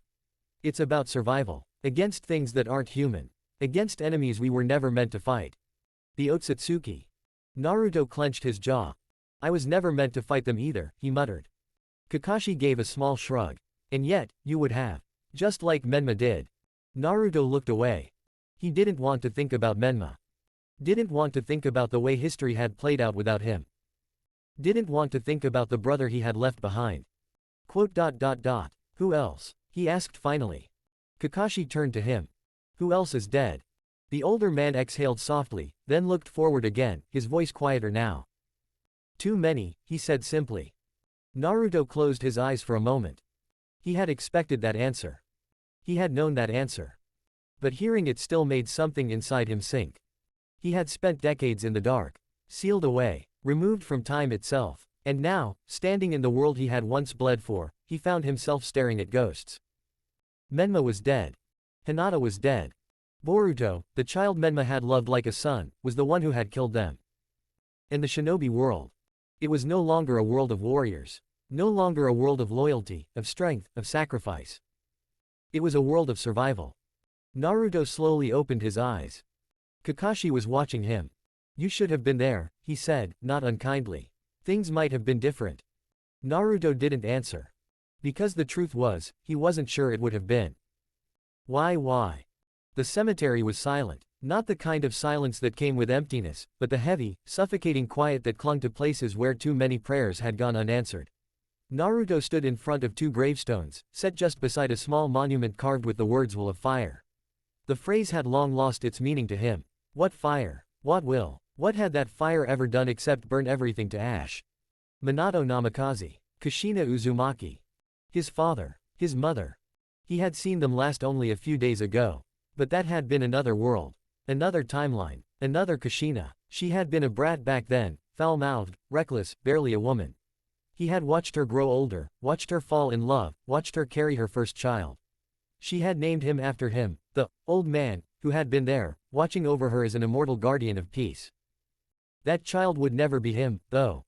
And this Kushina, the one buried beneath his feet, wasn't the brat from another world. She was his mother, his real mother. This was his father, his real father. Naruto looked down at the gravestones, hands stuffed deep into his pockets. He had expected something, anything, to come to him here. Some feeling of warmth, some memory to wrap around his tired soul. But there was nothing, just stone, just silence, just the weight of 1,000 sins pressing down on his shoulders. He swallowed. "Hey, Mom. Hey, Dad." His voice was hoarse. "Are you guys good up there?" He let out a bitter chuckle, kicking at a stray pebble near his foot. "Well, I guess you must be. You guys were heroes, right? Died saving the village, just like real shinobi should. Just like I was supposed to." His throat tightened. "But I didn't die. I survived. And now I don't think I can meet you up there." Naruto clenched his fists. "People like me don't go to heaven." The words came out too easily, too naturally. He had accepted it long ago. He was beyond saving. He had killed too many, stained his hands with too much blood. It wasn't even about being a soldier, about fighting a war. He had done worse, far worse. "I killed billions," he muttered. "Not just people, worlds. I erased them, again and again, with my resets. And even if they reset, even if things started over, it doesn't change the fact that I did it. That it was real." He exhaled sharply, raking a hand through his hair. "And Menma," his voice faltered. "Menma's dead." He didn't realize he had said it out loud until the words hung there in the air, suffocating him. His brother. Dead. Killed by his own surrogate son.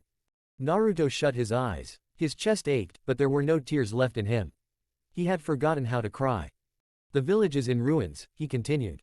"There's no peace anymore. The world's still full of enemies, waiting in the dark. Himawari and Kawaki." He scoffed. "They're misguided. They don't even know what it means to be shinobi anymore." A gust of wind blew past him, ruffling his cloak, carrying the faint scent of burning incense from somewhere deeper in the cemetery. Naruto lifted his head slightly, staring at the sky.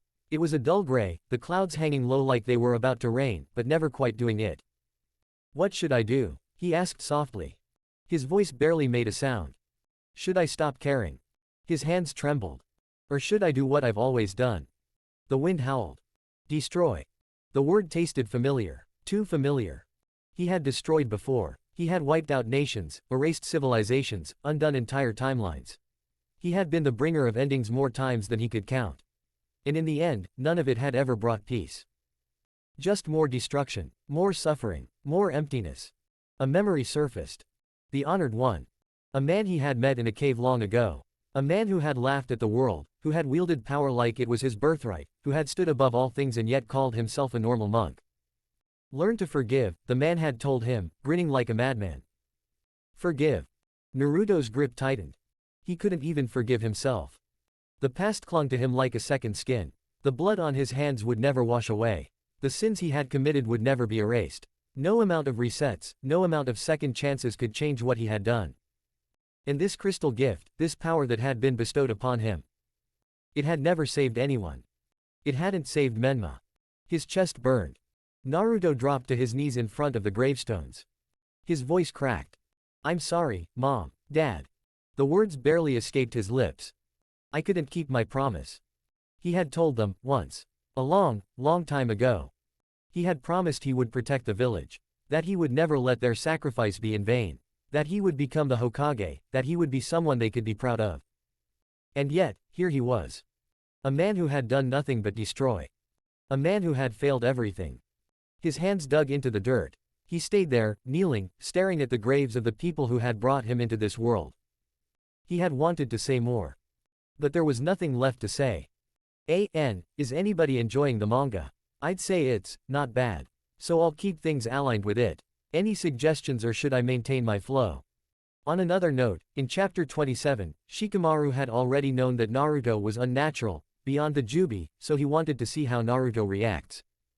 Regardless, hope you stick around for more. Chapter 29. Omnipotence. Back in the Uzumaki household, Naruto saw a family album. He opened it and was greeted by the oldest family photo. Minato. A pregnant Kushina. 7 years old him. Huh. He flipped the pages to see more of Menma, and none of their photos. Menma had found a new family. He found his marriage ceremony photos, his honeymoon photos, that were actually on the moon. How did they get there? A pregnant Hinata. A blonde baby in Menma's arms. Naruto blinked. Huh.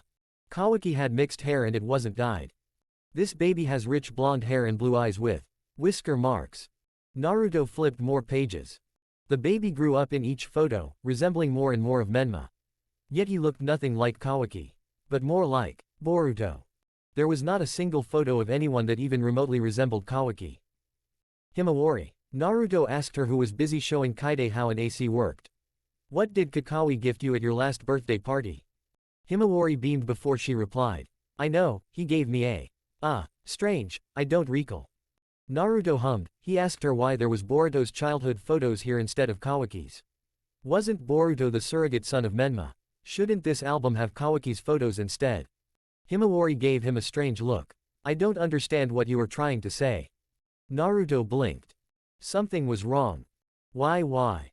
In her apartment, Ada stiffened. Her lips parted slightly, her hands gripping the fabric of her jacket as her mind processed what she was seeing. What a nasty man. Naruto Uzumaki wasn't just some relic of the past. He wasn't some washed-up war criminal, nor a wandering ghost of Konoha's history. He was dangerous. Worse, he was perceptive. She could feel it. He was on the verge of discovering it. Omnipotence. Demon, lounging beside her with an ice cream in one hand, took one glance at her face and raised an eyebrow. What's wrong?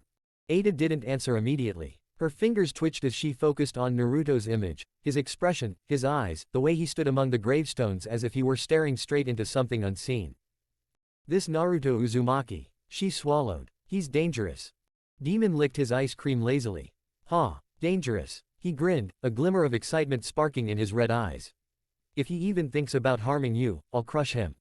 Ada didn't doubt it. That was Demon's shinjutsu, after all. But then, why? Why was she feeling like this? A crawling sensation at the back of her neck. A weight pressing down on her shoulders. The uneasy, foreign feeling of being watched. Her throat tightened. Slowly, hesitantly, her gaze turned, tracking the direction from which she had been observing Naruto. And then she saw it. Naruto Uzumaki, standing there. His face blank, his posture still. Staring. Right at her. Her breath caught. Whatever. She couldn't afford to dwell on this. Ada stood abruptly, reaching for her phone. She needed to inform Kawaki. Now. Why? Naruto stood at the edge of the Hokage monument, the wind biting against his skin as he gazed down at the sprawling village below. Konoha had changed. Some things remained, the towering buildings, the hum of life echoing through the streets, but there was something wrong. He exhaled slowly, his breath steadying as he clasped his hands together. The world around him shifted. The colors dulled, then sharpened, his vision expanding far beyond what was natural. His purplish blue eyes bled into a glowing jade hue, the shift accompanied by black markings blooming across his face like ink bleeding into paper. The markings stretched, twisting into spirals along his cheeks, over his forehead, and down his neck. He could feel it. Not just the village, not just the people, but the chakra, the very essence of this world. His senses stretched, expanding past the boundaries of Konoha, past the forests, the mountains, the rivers. The fabric of reality thinned in his perception, allowing him to peer beyond the surface. Every breath, every pulse of life, every unseen current of chakra flowing through the land, it all converged into a single truth. Something was wrong. Something was tainting this world. Naruto narrowed his eyes. The entire planet was enveloped in an overwhelming force. An invisible, inescapable will. It wrapped around everything like a suffocating blanket, whispering into the hearts of men, twisting thoughts, rewriting memories. The strongest mind-manipulating jutsu. It was unlike any genjutsu he had ever encountered. This wasn't something one could dispel with a single pulse of chakra. It wasn't something one could break with sheer willpower. No matter how deep he dove into the fabric of this influence, he could not find its source. He clenched his fists. There was no beginning to this technique. No starting point from which it had been cast. It simply was. Who had done this? And why, even with his sage mode, even with his eyes peeled open to the truth, could he not find them? His fingers twitched. A deep frown marred his face. He had encountered reality-altering jutsu before. The infinite Tsukuyomi. The resets. The fragmented loops of existence that had trapped him in a never-ending cycle of destruction and rebirth. But this was something different. This wasn't a dream world people were trapped inside. This was reality itself being rewritten. Naruto pushed more chakra into his senses, forcing his perception deeper. The markings on his face darkened, the air around him crackling with unseen energy. His pupils constricted, his breathing slow and controlled. He needed to find the source. He needed to break it. But nothing worked. No matter how deep he peered, no matter how much he pushed, the answer remained beyond his grasp. It was like trying to grab hold of smoke, always slipping through his fingers, always just out of reach. His nails dug into his palm. That left only one option. If he couldn't sense the caster, then he would have to find the one benefiting from it. Kawaki. His gaze darkened. Naruto didn't know what was going on, but he knew one thing for certain. Kawaki was definitely involved in this mess. Why? Naruto walked through the dimly lit streets of Konoha, his pace steady, his mind a storm of thoughts. Himawari had told him that Kawaki was with Ada. That was where he had to go. He made his way through the winding paths, past buildings unfamiliar to him. Konoha had grown in ways he hadn't anticipated. New districts, strange technologies, faces he didn't recognize. It felt like walking through a place that was his but not his at the same time. Everything was familiar yet foreign, like the remnants of an old dream that had been warped beyond recognition. As he approached Ada's apartment, his senses sharpened. He didn't need to knock. He already knew she wasn't there. Her presence was missing, like a candle that had been snuffed out. But there was something else. A presence, young, but dangerous. Outside the building, a boy was playing with a football. He was small, much younger than Naruto had expected to see here.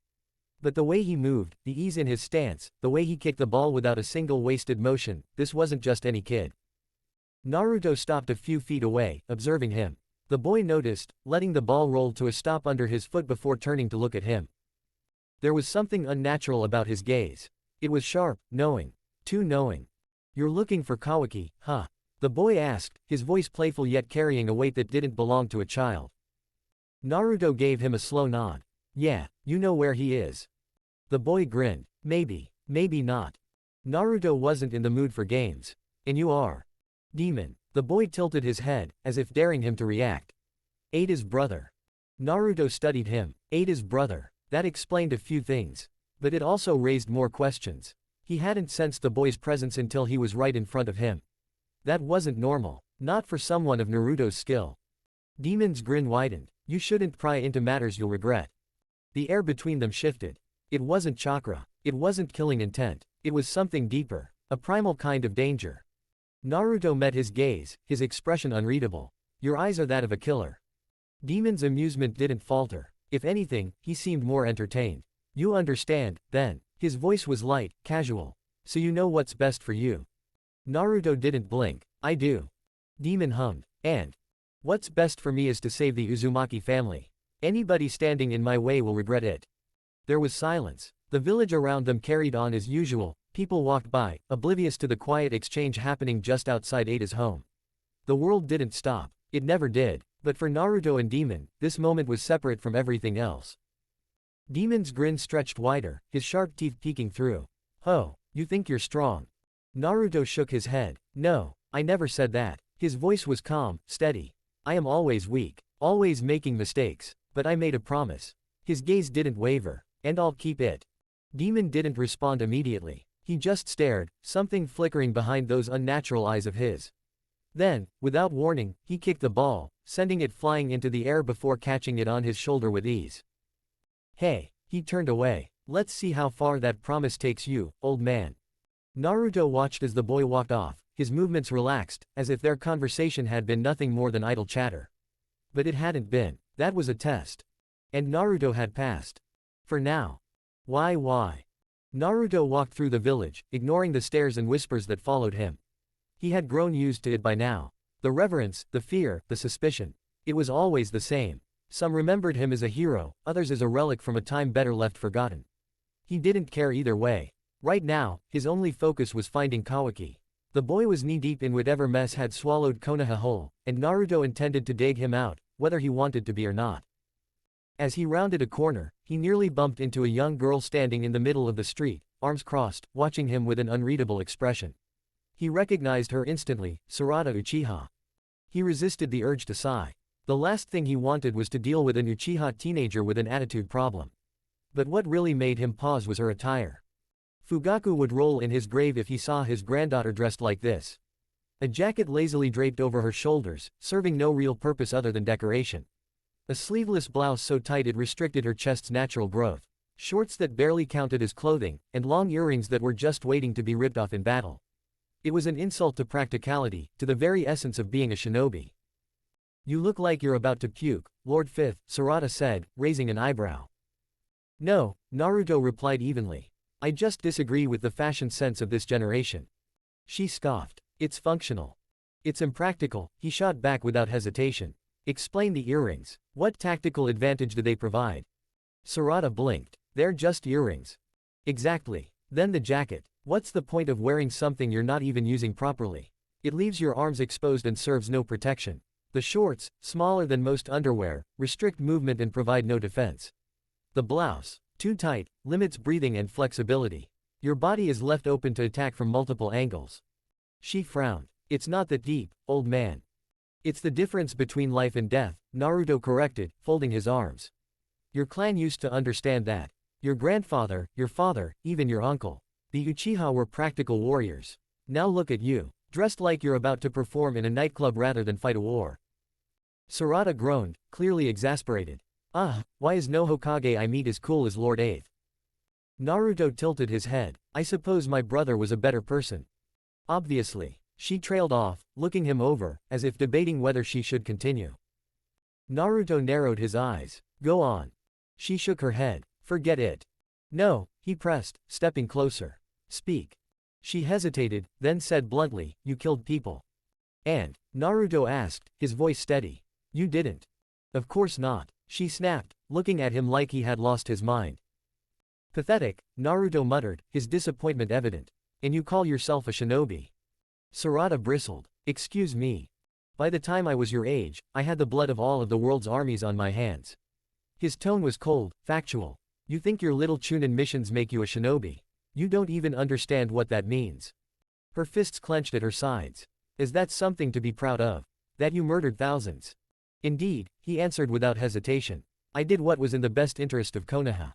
I'd say my contributions to this village far outweigh yours. Or anyone else's in your generation, for that matter." "Huh," she scoffed, shaking her head. "You're Menma Uzumaki's brother, yet you speak like a psycho." Naruto shrugged. "Although I must say, Miss Uchiha, you are not afraid to speak your mind on such matters. I respect that." Sarada's eyes flickered with something unreadable. "I am afraid. You might kill me if it benefits you somehow." "Good," Naruto said simply. "That means you understand reality, at least." She narrowed her eyes. "You think killing is natural, don't you?"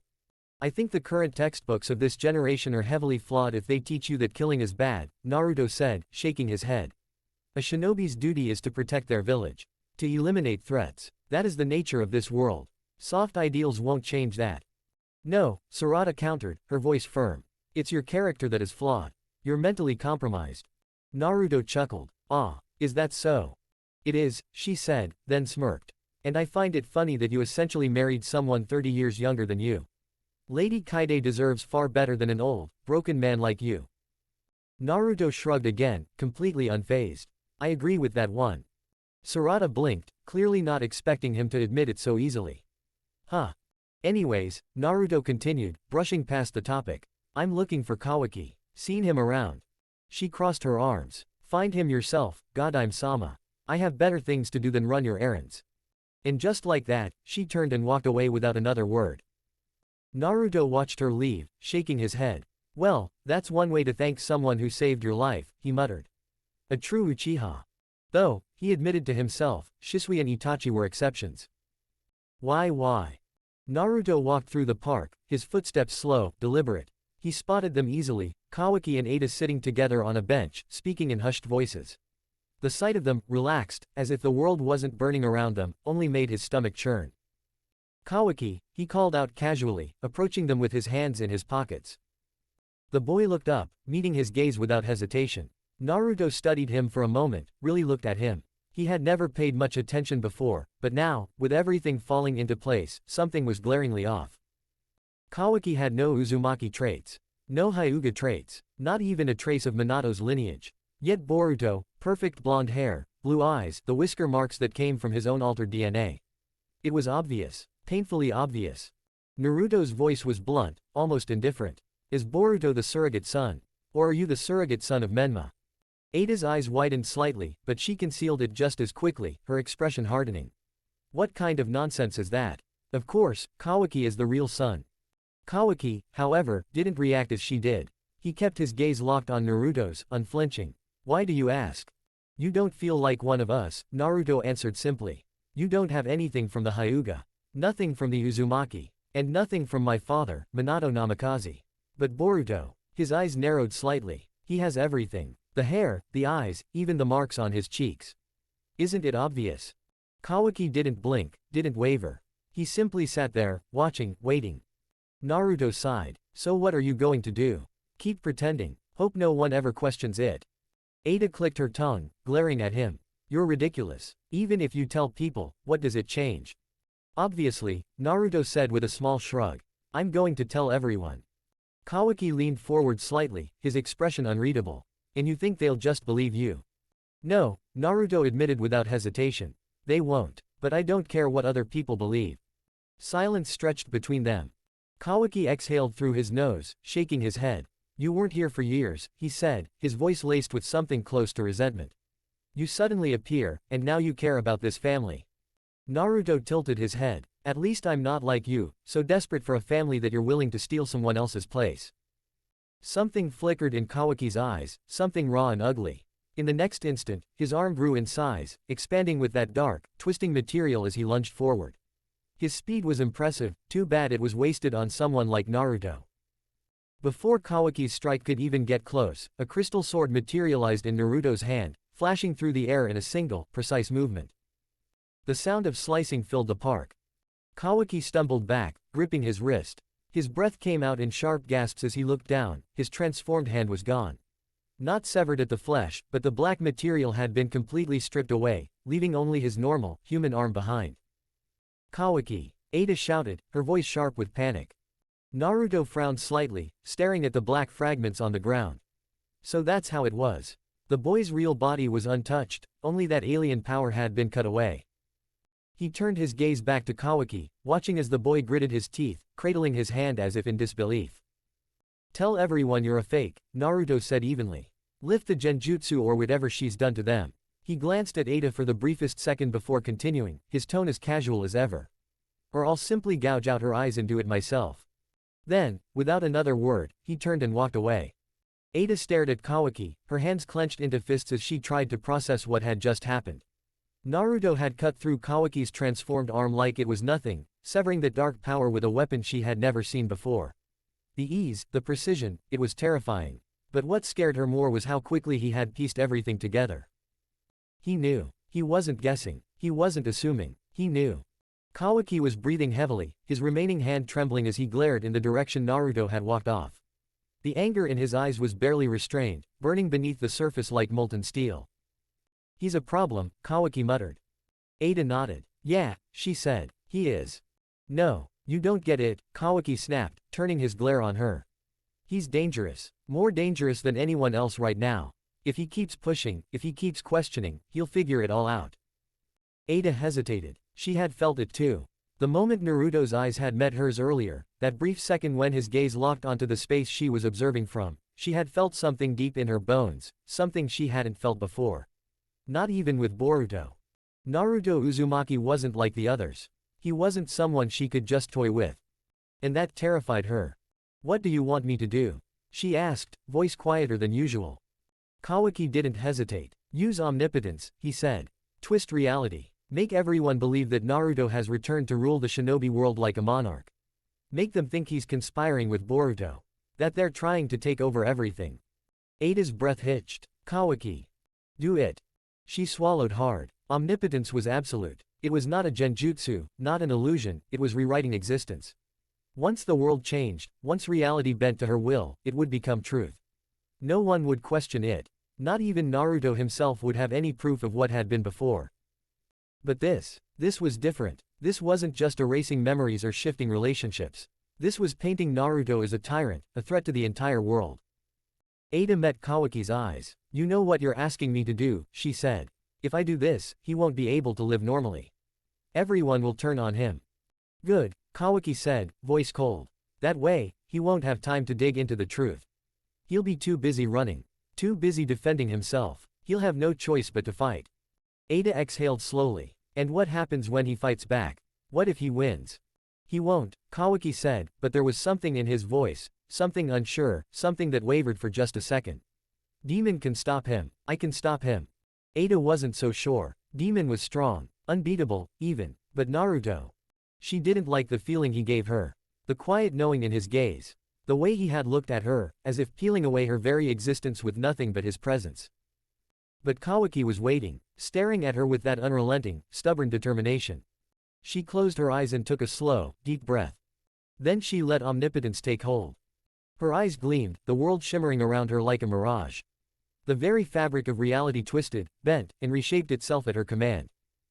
The past shifted. Conversations that had never happened were remembered as truth. Events that had never unfolded were suddenly history. The people of Konoha, the shinobi world, everyone knew now. Naruto Uzumaki had returned. And he had come to take control. Why? This story isn't that popular, so it's always a bummer. However, I love writing it. Do you want me to keep following the current Boruto manga chapters? If that is the case, then this story will continue for years, one chapter per month. Or my own storyline, that will approximately end before spring 2026. Either way, the ending is fixed, but the path may or may not match the show. Do you like the cover? But if anyone have any better cover idea in mind, do let me know via PM. I am no artist and not skilled enough to make images. Still, I try. You can also find me on Instagram, McPhonix, David.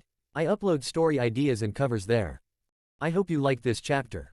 If so, then drop your thoughts in the review section. The more motivated I am, the faster the updates. Phoenix. Chapter 30. Monarch. Tell everyone you're a fake, Naruto said evenly. Lift the genjutsu or whatever she's done to them. He glanced at Ada for the briefest second before continuing, his tone as casual as ever. Or I'll simply gouge out her eyes and do it myself. Then, without another word, he turned and walked away. Ada stared at Kawaki, her hands clenched into fists as she tried to process what had just happened. Naruto had cut through Kawaki's transformed arm like it was nothing, severing that dark power with a weapon she had never seen before. The ease, the precision, it was terrifying. But what scared her more was how quickly he had pieced everything together. He knew. He wasn't guessing. He wasn't assuming. He knew. Kawaki was breathing heavily, his remaining hand trembling as he glared in the direction Naruto had walked off. The anger in his eyes was barely restrained, burning beneath the surface like molten steel. He's a problem, Kawaki muttered. Ada nodded. Yeah, she said. He is. No, you don't get it, Kawaki snapped, turning his glare on her. He's dangerous. More dangerous than anyone else right now. If he keeps pushing, if he keeps questioning, he'll figure it all out. Ada hesitated. She had felt it too. The moment Naruto's eyes had met hers earlier, that brief second when his gaze locked onto the space she was observing from, she had felt something deep in her bones, something she hadn't felt before. Not even with Boruto. Naruto Uzumaki wasn't like the others. He wasn't someone she could just toy with. And that terrified her. What do you want me to do? She asked, voice quieter than usual. Kawaki didn't hesitate. Use omnipotence, he said. Twist reality. Make everyone believe that Naruto has returned to rule the shinobi world like a monarch. Make them think he's conspiring with Boruto. That they're trying to take over everything. Ada's breath hitched. Kawaki. Do it. She swallowed hard. Omnipotence was absolute. It was not a genjutsu, not an illusion, it was rewriting existence. Once the world changed, once reality bent to her will, it would become truth. No one would question it. Not even Naruto himself would have any proof of what had been before. But this was different. This wasn't just erasing memories or shifting relationships. This was painting Naruto as a tyrant, a threat to the entire world. Ada met Kawaki's eyes. You know what you're asking me to do, she said. If I do this, he won't be able to live normally. Everyone will turn on him. Good, Kawaki said, voice cold. That way, he won't have time to dig into the truth. He'll be too busy running. Too busy defending himself. He'll have no choice but to fight. Ada exhaled slowly. And what happens when he fights back? What if he wins? He won't, Kawaki said, but there was something in his voice, something unsure, something that wavered for just a second. Demon can stop him. I can stop him. Ada wasn't so sure. Demon was strong, unbeatable, even, but Naruto. She didn't like the feeling he gave her. The quiet knowing in his gaze. The way he had looked at her, as if peeling away her very existence with nothing but his presence. But Kawaki was waiting, staring at her with that unrelenting, stubborn determination. She closed her eyes and took a slow, deep breath. Then she let omnipotence take hold. Her eyes gleamed, the world shimmering around her like a mirage. The very fabric of reality twisted, bent, and reshaped itself at her command.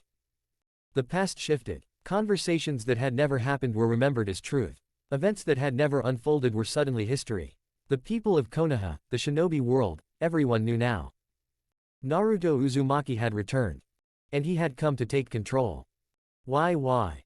The wind was gentle but cold, brushing against the old man's wrinkled skin as he sat on the wooden balcony, gazing at the mountains that surrounded Iwagakure. It had been years since he could move freely, the weight of age pressing down on his body, his once mighty presence now reduced to a frail figure bound to a wheelchair.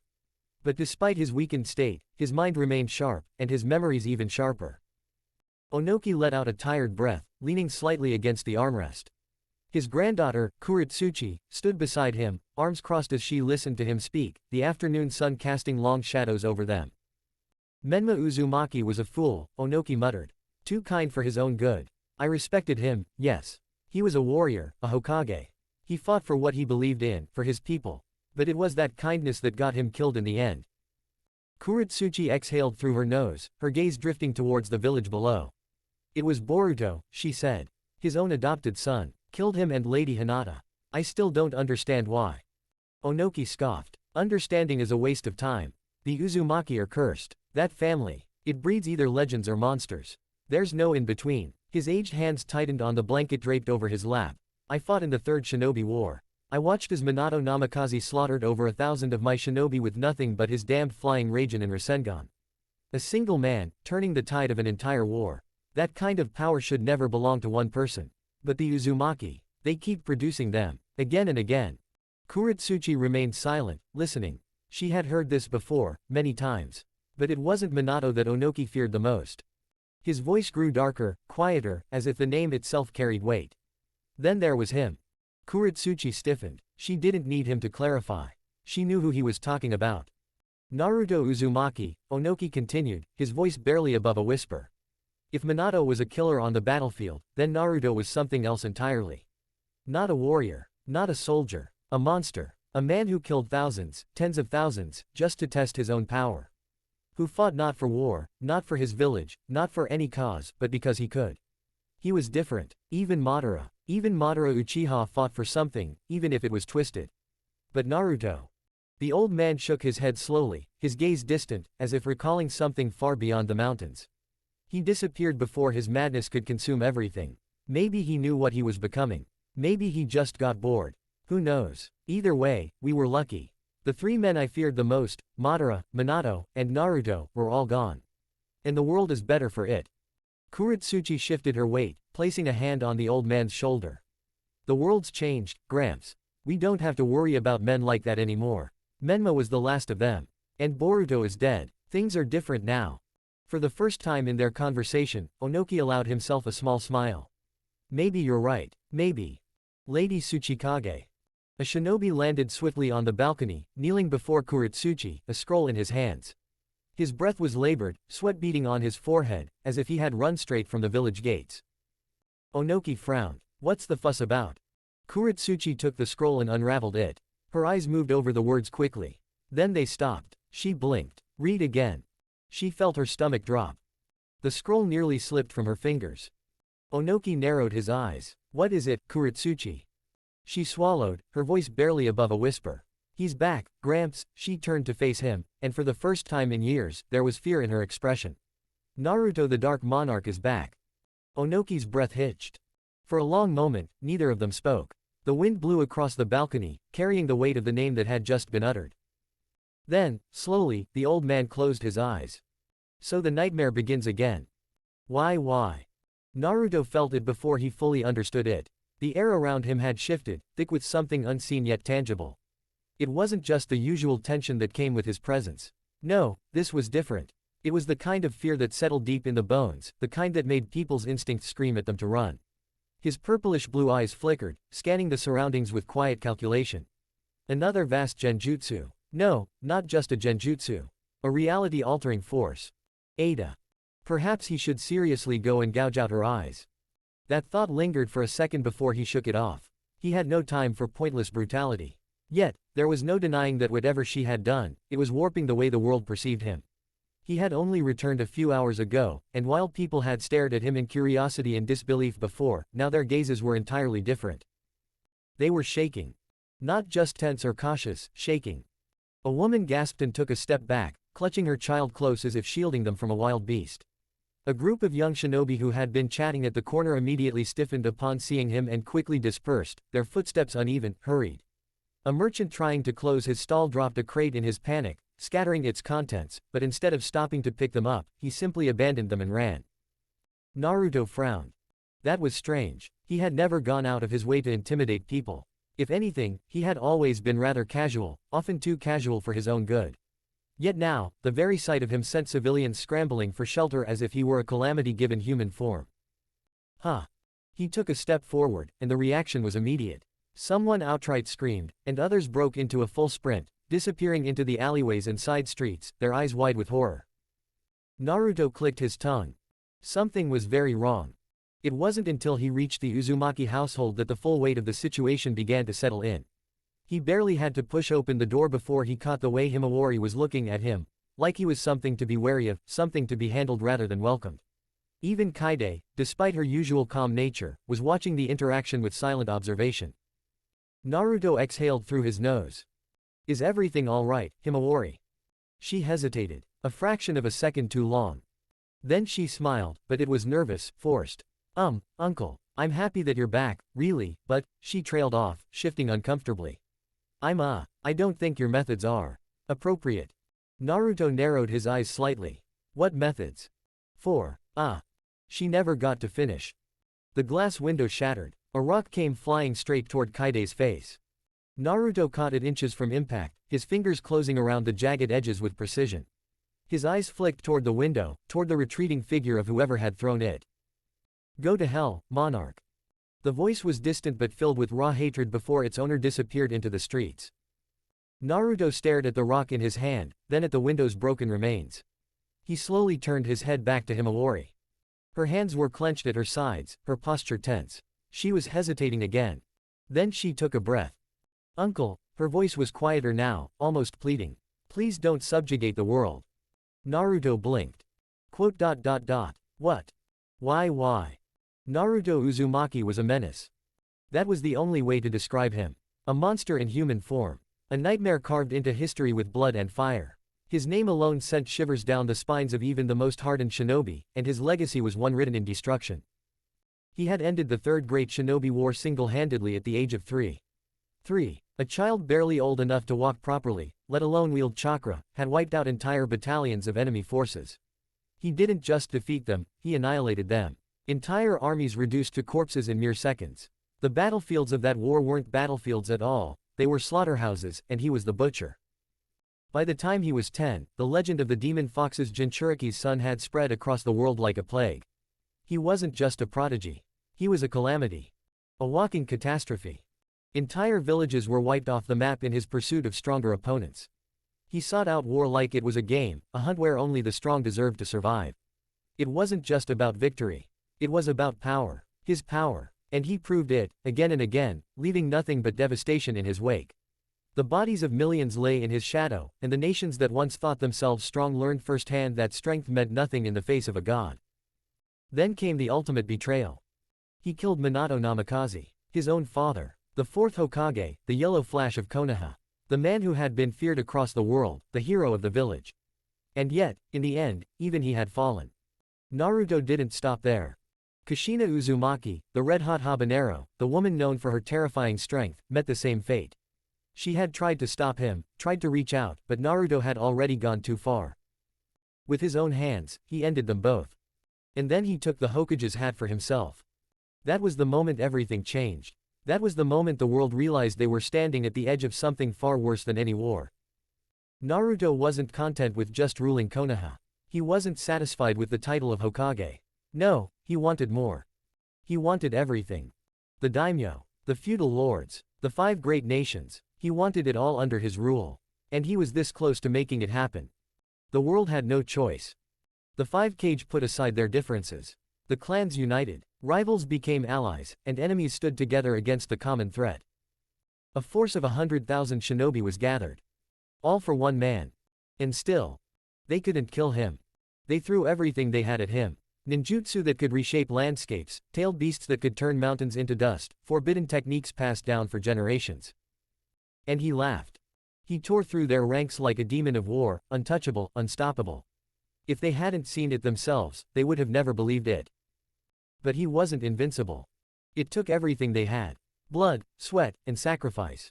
Countless lives thrown away for one desperate gamble. And in the end, they couldn't defeat him. They could only seal him. And now, after almost 40 years, Naruto Uzumaki was back. Why? Shikamaru Nara was having the worst headache of his life. And considering the life he had lived, that was saying something. The office of the Hokage was dimly lit, the stack of paperwork on his desk a silent testament to just how utterly chaotic things had become in the span of a single day. Shikamaru had been dealing with political nonsense, clan disputes, and the ever-growing tension between the shinobi world and the new threats that lurked in the shadows. But none of that, compared to what had just landed in his lap. Naruto Uzumaki. The supposed Dark Monarch. A tyrant, a warlord, a bloodthirsty monster who had once plunged the world into chaos, only to be sealed away by the united forces of the 5 great nations. What a load of bullshit. Shikamaru rubbed his temples, trying to make sense of it all. He knew it was impossible. He knew that Naruto wasn't some genocidal maniac who had single-handedly slaughtered millions in a bid for power. He knew that the 5 nations had never allied for anything other than the Fourth Great Shinobi War. He knew that Minato Namikaze and Kushina Uzumaki had died the night of the Nine Tails attack, not by their own sons' hands. He knew there weren't even enough small villages in the world to account for the supposed millions of people Naruto had supposedly killed. And yet, his mind refused to accept anything else. It was the same thing that had happened with Boruto. One day, everyone remembered him as the son of Menma Uzumaki, the boy who would one day inherit the will of fire, the heir to the Uzumaki and Hyuga clans. And the next, a nobody, a traitor, a threat. Just like that. And now it was happening again. The shinobi world had woken up this morning to a terrifying revelation. Naruto Uzumaki, the Dark Monarch, had returned. The fear spread like wildfire. Kage from every village had sent messages in a panic, demanding answers. Anbu were scrambling to control the growing unrest in the streets. Civilians whispered in hushed voices about the return of the boogeyman their grandparents had warned them about, the unkillable tyrant who had once ruled the shinobi world with an iron fist. Shikamaru could see it in their eyes, the way even the most battle-hardened shinobi flinched at the mere mention of Naruto's name. It was beyond fear, it was certainty. They knew he was a monster. They knew he had killed millions. They knew he would try to conquer the world again. And no matter how much Shikamaru tried to tell himself that it was all a lie, that someone, Ada, Kawaki, someone, was manipulating reality itself, his own mind refused to listen. Because he knew it too. He exhaled slowly, staring blankly at the open scroll on his desk. It was the official declaration from the land of Earth. We, the people of Iwagakure, will not stand idly by as the Dark Monarch rises once more. Should Konoha fail to act, we will take matters into our own hands. And that was just the beginning. Suna, Kiri, Kumo, every major village was preparing for war. Not a single one of them had stopped to question if the memories in their heads were even real. Because that was the terrifying thing about this stuff that has happened with Boruto, Uzumaki, too. It wasn't a simple genjutsu that could be broken with sheer willpower. It wasn't a mind trick that someone could shake off after enough logical reasoning. It was deeper than that. It was absolute. It rewrote reality itself. And even knowing that, even understanding that his thoughts were not his own, Shikamaru still couldn't shake the feeling in his gut. Because deep down, some part of him, no matter how small, believed it. Why? Himawari was shitting her pants, quite literally trembling, wide-eyed and pale as she pressed her back to the far wall of the living room. She was gripping a half-spilled glass of water with both hands, as if the coolness would anchor her sanity, but her entire body betrayed how much fear had taken root inside her. Please, uncle, she stammered, breath hitching with every syllable, please don't kill anyone else. Please. I don't want anyone to die. Naruto stood still, utterly confused and beginning to get frustrated. He had seen fear in others before, real fear, fear of death, of monsters, of war. But this was misplaced fear, and the way Himawari looked at him, like he was some beast in a child's nightmare, stabbed him deeper than any kunai ever could. She looked like she was seeing a ghost drenched in blood. Kaide, however, was staring at her cousin with utter disbelief. "What are you talking about?" she asked, furrowing her brows and looking from Himawari to Naruto and back. "Milord never hurt innocents. He's literally the nicest person I've met. You're confused, Hima." But Himawari wasn't having any of it. She turned toward Kaide, hands shaking now. No, you don't understand. You weren't there, you don't remember. He destroyed entire countries. Whole villages, gone. He didn't care. He wanted power, domination. He called himself the monarch, he declared himself the god of shinobi. Don't you see? Naruto's eyes narrowed slightly. This wasn't just fear. These weren't even her memories. He stepped forward slowly, his voice calm but firm. "Himawari, listen to me. None of what you're saying ever happened. There was no war like that. I never killed innocents, and I certainly never called myself a monarch. You're mind. No, don't lie to me," she screamed, stepping back so hard she almost tripped over the edge of the rug. "Don't pretend. You think I don't remember the Valley of Blood, the purge of the sand, the massacre of the daimyo. Don't you dare act like you're the same man who took me to the ramen shop and helped me with my kunai practice. That man's dead." Naruto blinked. There was no Valley of Blood. There had never been a purge of the Sand Village. The daimyo were alive. What the hell was going on? Every logical counter-argument he had bounced off her mind like rubber balls against steel. And she wasn't even under genjutsu, not in the conventional sense. This was something deeper. This was reality itself telling her lies and her believing them as truths. Even now, he could feel the pressure outside the house, dozens of chakra signatures swarming the perimeter. Shinobi, some Anbu, some Chunin, a few Jonin, were all watching, waiting, some braver than others already preparing their weapons. The house was surrounded, and their intentions were anything but peaceful. Kaide peered out the window and her eyes widened. "Milord, I think we're being ambushed." Naruto didn't need her warning. He already knew. He had sensed them minutes ago. His expression darkened slightly, not from anger but a disappointed understanding. So they've really lost it. Himawari's breathing was erratic now. "You see, even the village knows. You're dangerous, they all remember what you did." "I didn't do anything," Naruto replied coldly.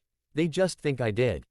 He turned to Kaide, who still looked bewildered but now a little alarmed at the presence of the shinobi outside. "Kaide, we're leaving." Kaide blinked, glancing toward Himawari and then back to him. "What? Why, milord, we just got here." "Because I said so." "Oh okay," she muttered quickly, clutching the satchel she had just unpacked an hour ago and stepping toward him. They didn't even make it 2 steps out the door before the barrage began. Shuriken, kunai, and even explosive tags flew toward them like a hurricane of steel.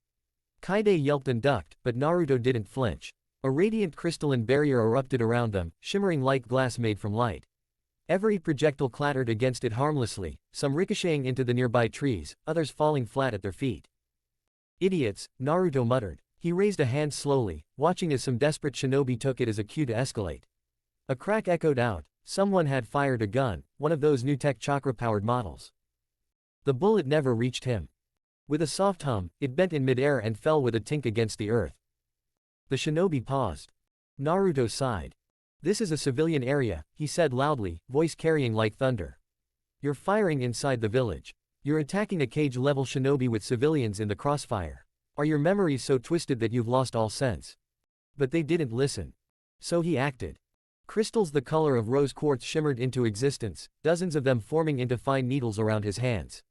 With a flick of his fingers, they shot through the air like threads of death, except none of them killed. They struck necks, pressure points, nerves. In seconds, shinobi crumpled one by one, unconscious before their bodies hit the ground. Kaide stared in awe. Himawari, on the other hand, screamed. "You killed them." "No, you brat," Naruto growled, rounding on her with eyes that gleamed unnaturally bright. "I put them to sleep. You think if I wanted to kill them, they'd still be breathing?" She flinched at his tone, but he wasn't shouting. It was worse, he was disappointed. There was pain in his voice, tiredness. Like a man who had lost his name and was now being dragged through the dirt under the name of another. He grabbed Kaide's hand without another word. The sky crackled. A jagged bolt of crimson lightning split the air, descending from the heavens like a divine wrath and enveloping them. The force of it made the air vibrate, made the leaves rattle, and for a brief moment, even time seemed to pause. And then they were gone. Vanished. Leaving behind a half-shattered house, an unconscious perimeter of shinobi, and a girl on her knees, tears running down her cheeks, whispering prayers that the man she once called uncle wouldn't become the monster she now believed he was. Naruto and Kaide landed with a low hum of energy dispersing beneath their feet, and the moment her boots touched solid ground, Kaide staggered forward with a green face, barely managing to drop to her knees before vomiting. She braced herself on her hands, body heaving as she emptied what little lunch she had into the overgrown grass surrounding the decrepit hut. Naruto didn't move. He stood there, arms crossed, expression unreadable, watching with stoic indifference until the retching stopped. Kaide wiped her mouth with the back of her sleeve and struggled to her feet. Let's not do that ever again. Naruto didn't respond immediately. Instead, he raised one hand, fingers splayed casually, and with a whisper of chakra, a powerful gust of wind burst from his palm. It tore through the dense vines choking the hut, scattered leaves, and lifted the matted moss covering the ancient wood. The structure, though aged, was sturdy enough to hold under the gale. The roof creaked, the grass flattened, and within seconds, the entire area was cleared of decades worth of nature's reclaiming. Dust flew, then settled. His red hair danced in the breeze, glowing faintly under the filtered sunlight that broke through the clouds. The white of his haori fluttered like a flag in a windstorm, long sleeves flapping at his sides. Kaide took a shaky breath and looked around, wiping sweat from her forehead. "Milord, where are we?" she asked, her voice still thin from nausea. She turned slowly, her eyes sweeping over the scenery. The ruined remnants of structures, now reduced to moss-covered stone, lay scattered like forgotten bones of a once living city.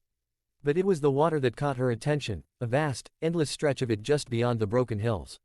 Is that a pond? Naruto glanced back at her, his eyes cool, detached, but not unkind.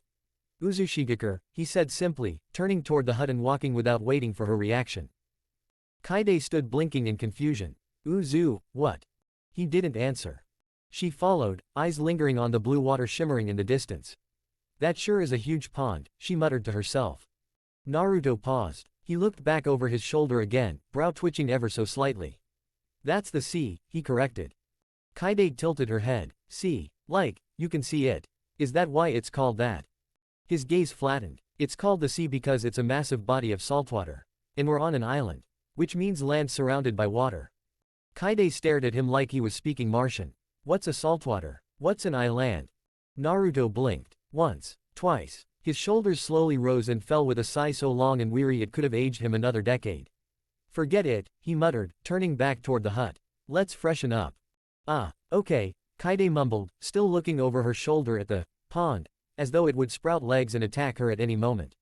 She hurried to catch up with him, stepping carefully over old stone paths and overgrown roots. She couldn't tell if the air smelled like flowers or decay.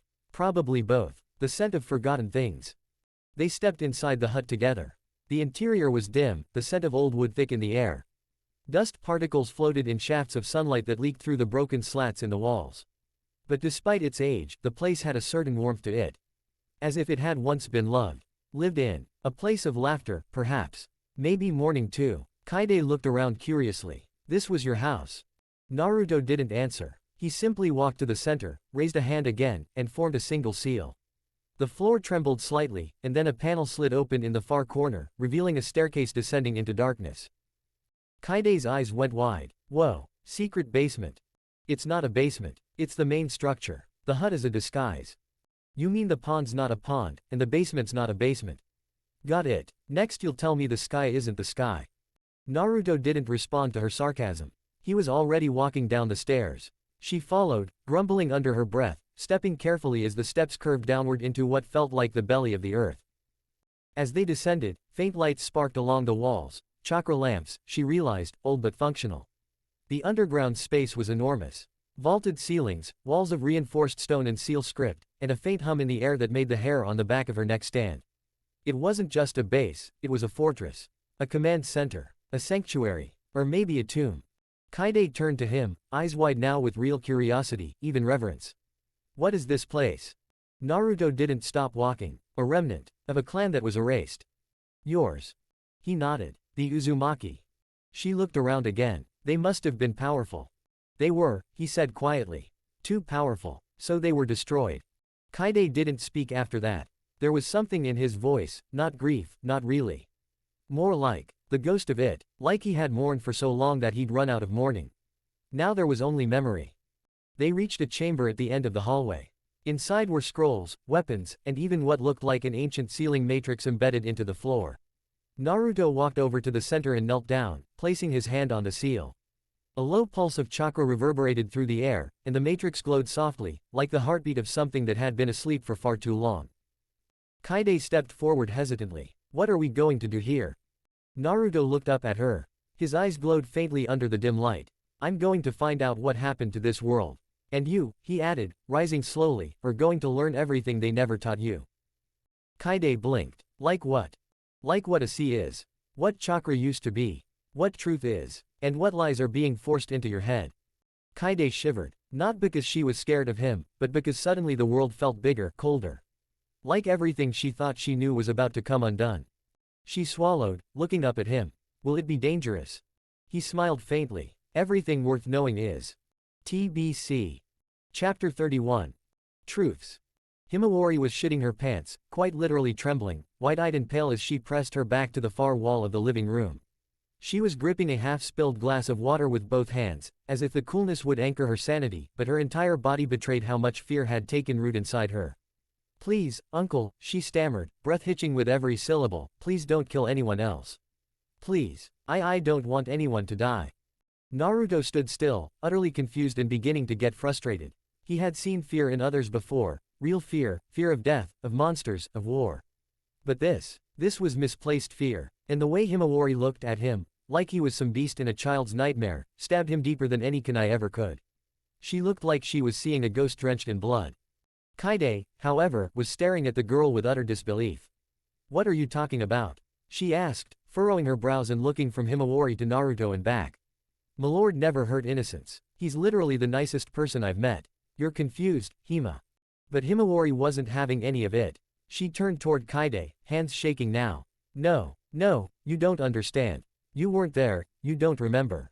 He destroyed entire countries. Whole villages, gone. He didn't care. He wanted power, domination. He called himself the monarch. He declared himself the god of shinobi. Don't you see?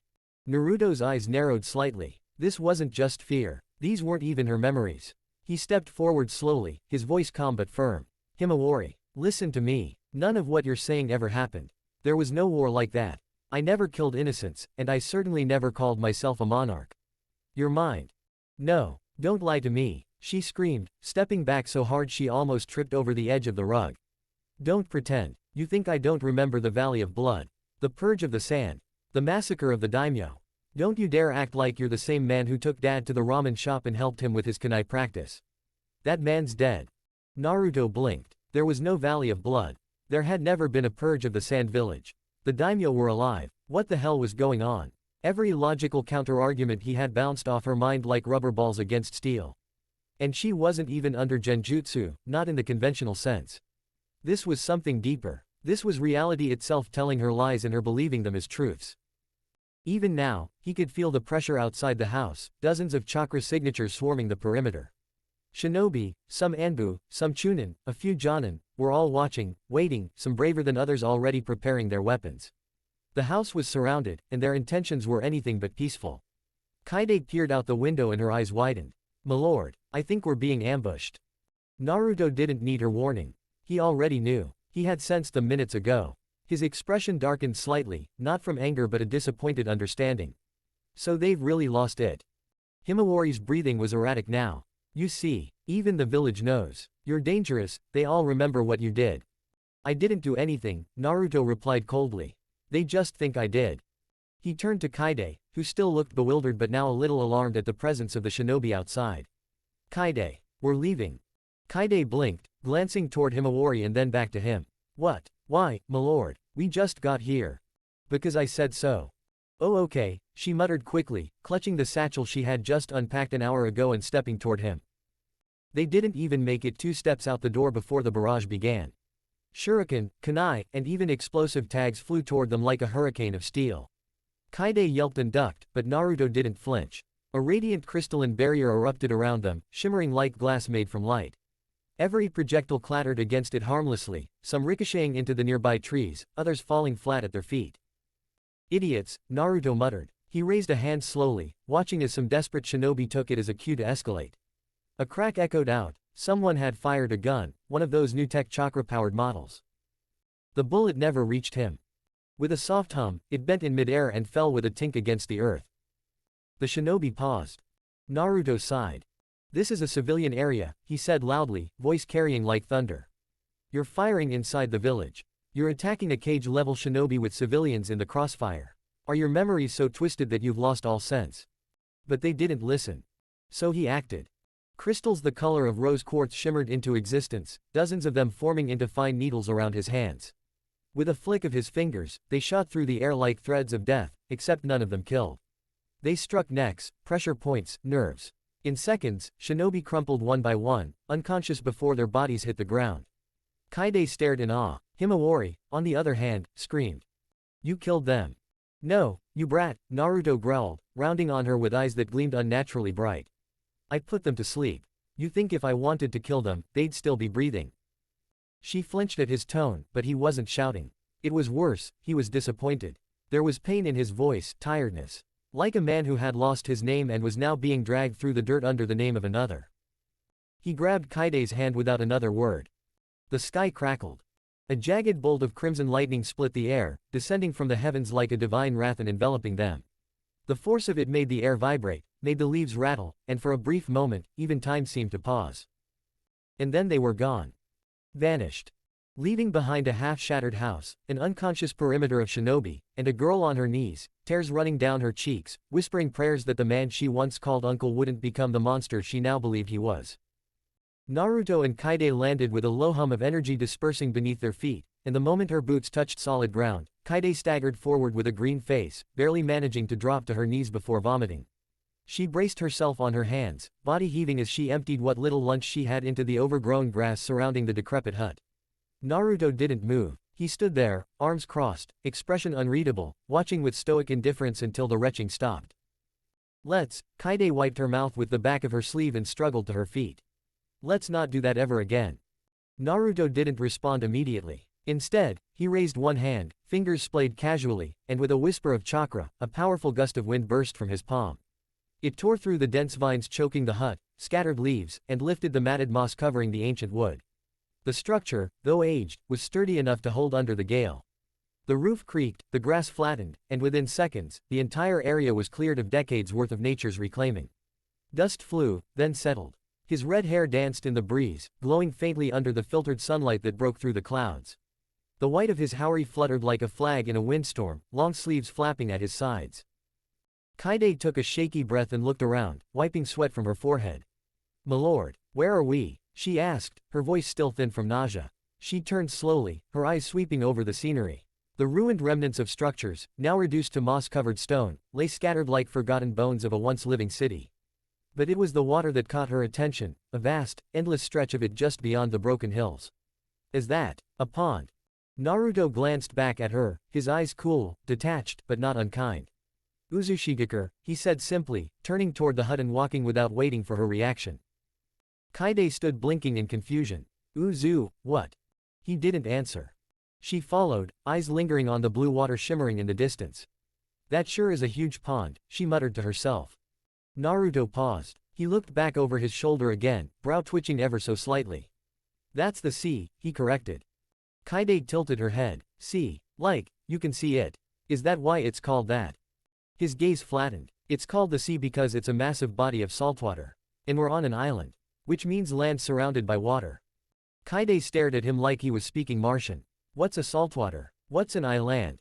Naruto blinked. Once. Twice. His shoulders slowly rose and fell with a sigh so long and weary it could have aged him another decade. "Forget it," he muttered, turning back toward the hut. "Let's freshen up." "Ah, okay," Kaide mumbled, still looking over her shoulder at the pond, as though it would sprout legs and attack her at any moment. She hurried to catch up with him, stepping carefully over old stone paths and overgrown roots. She couldn't tell if the air smelled like flowers or decay. Probably both. The scent of forgotten things.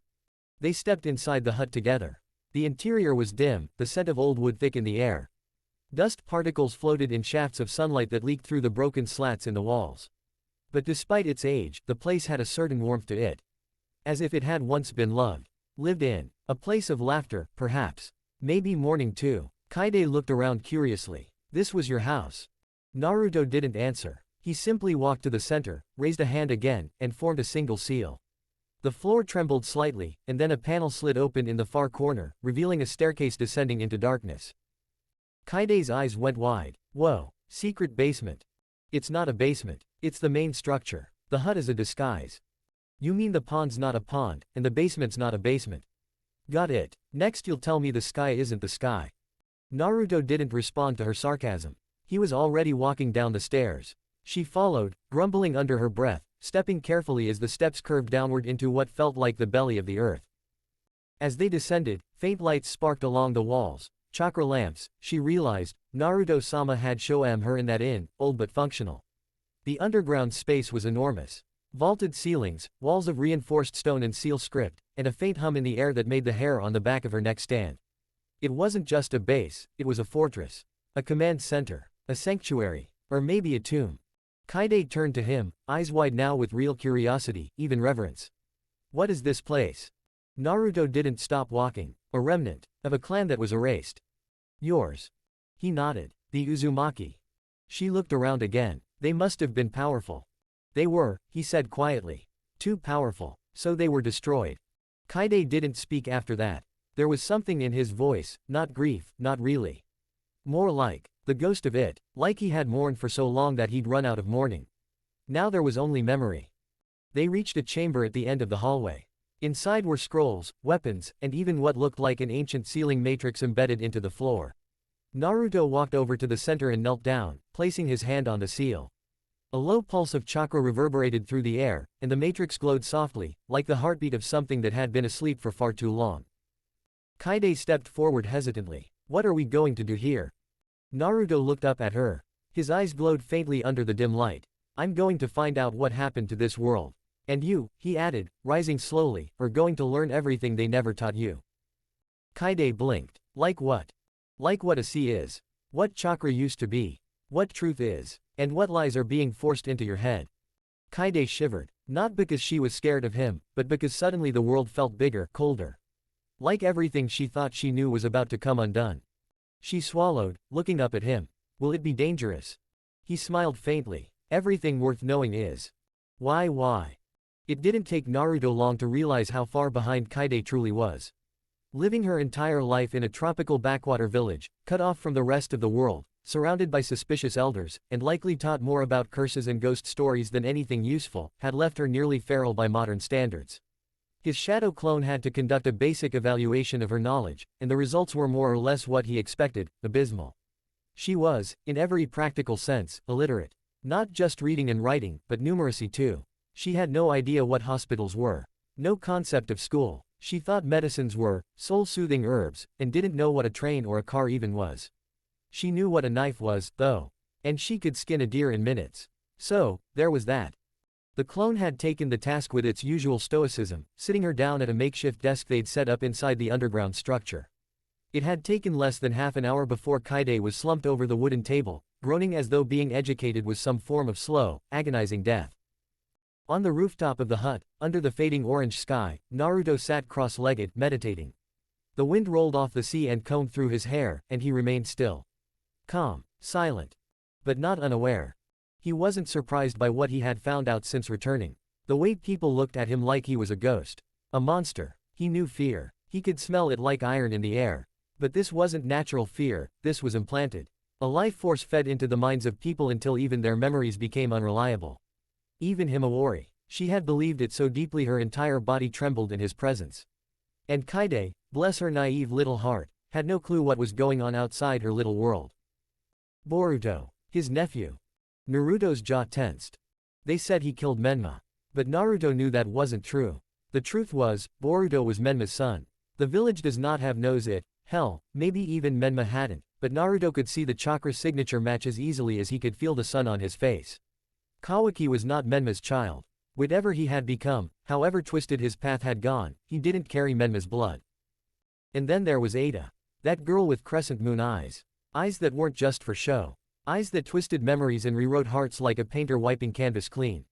The celestial dojutsu. That was the only explanation. She had done something to the world. Cast a net over their minds, ensnared them in a genjutsu too vast for anyone to notice. Maybe it wasn't a technique in the traditional sense. Maybe it was more insidious than that. Maybe it wasn't just a lie, it was the truth now. For them. He could gouge out her eyes, implant them on his own sockets and rewrite the memories. In Loop 147, he had taken Rouge Uchiha's eyes, who had the Manchikyo Sharingan, and used powerful jutsus. He could potentially do the same with Ada. But there was a huge chance of that failing since she wasn't a normal person and neither was he. Brute force is never the answer. He has wasted centuries walking on that road and it always ended up in bloodshed. In this timeline, he had accepted to use words and tactics more than brute force.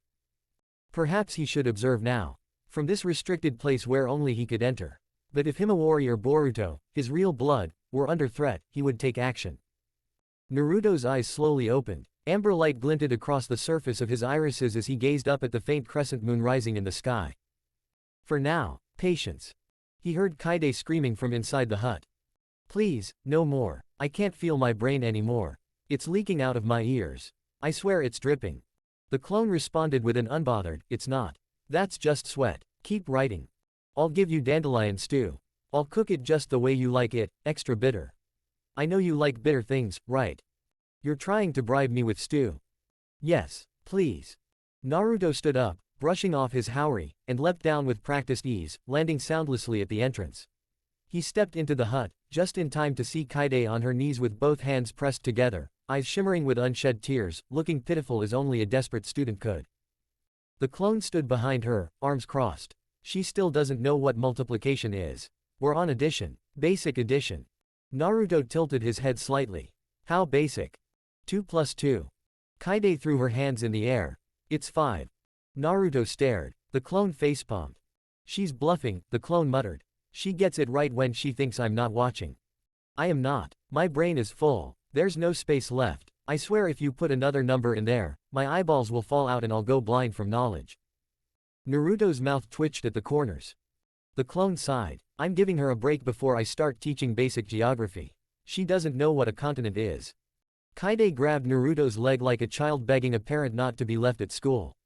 Milord, please, let me just fight a bear or something. Anything but math. Naruto looked down at her for a long moment. She was ridiculous. She was loud, dramatic, and had no filter. But beneath all of that was a stubbornness he respected. She'd been alone, orphaned, hunted for something she never asked for. And yet here she was, still trying, still devoted to him like he was the sun she revolved around. Even now, her eyes shimmered with the desperate hope he'd rescue her from numbers, even if she was faking half of it.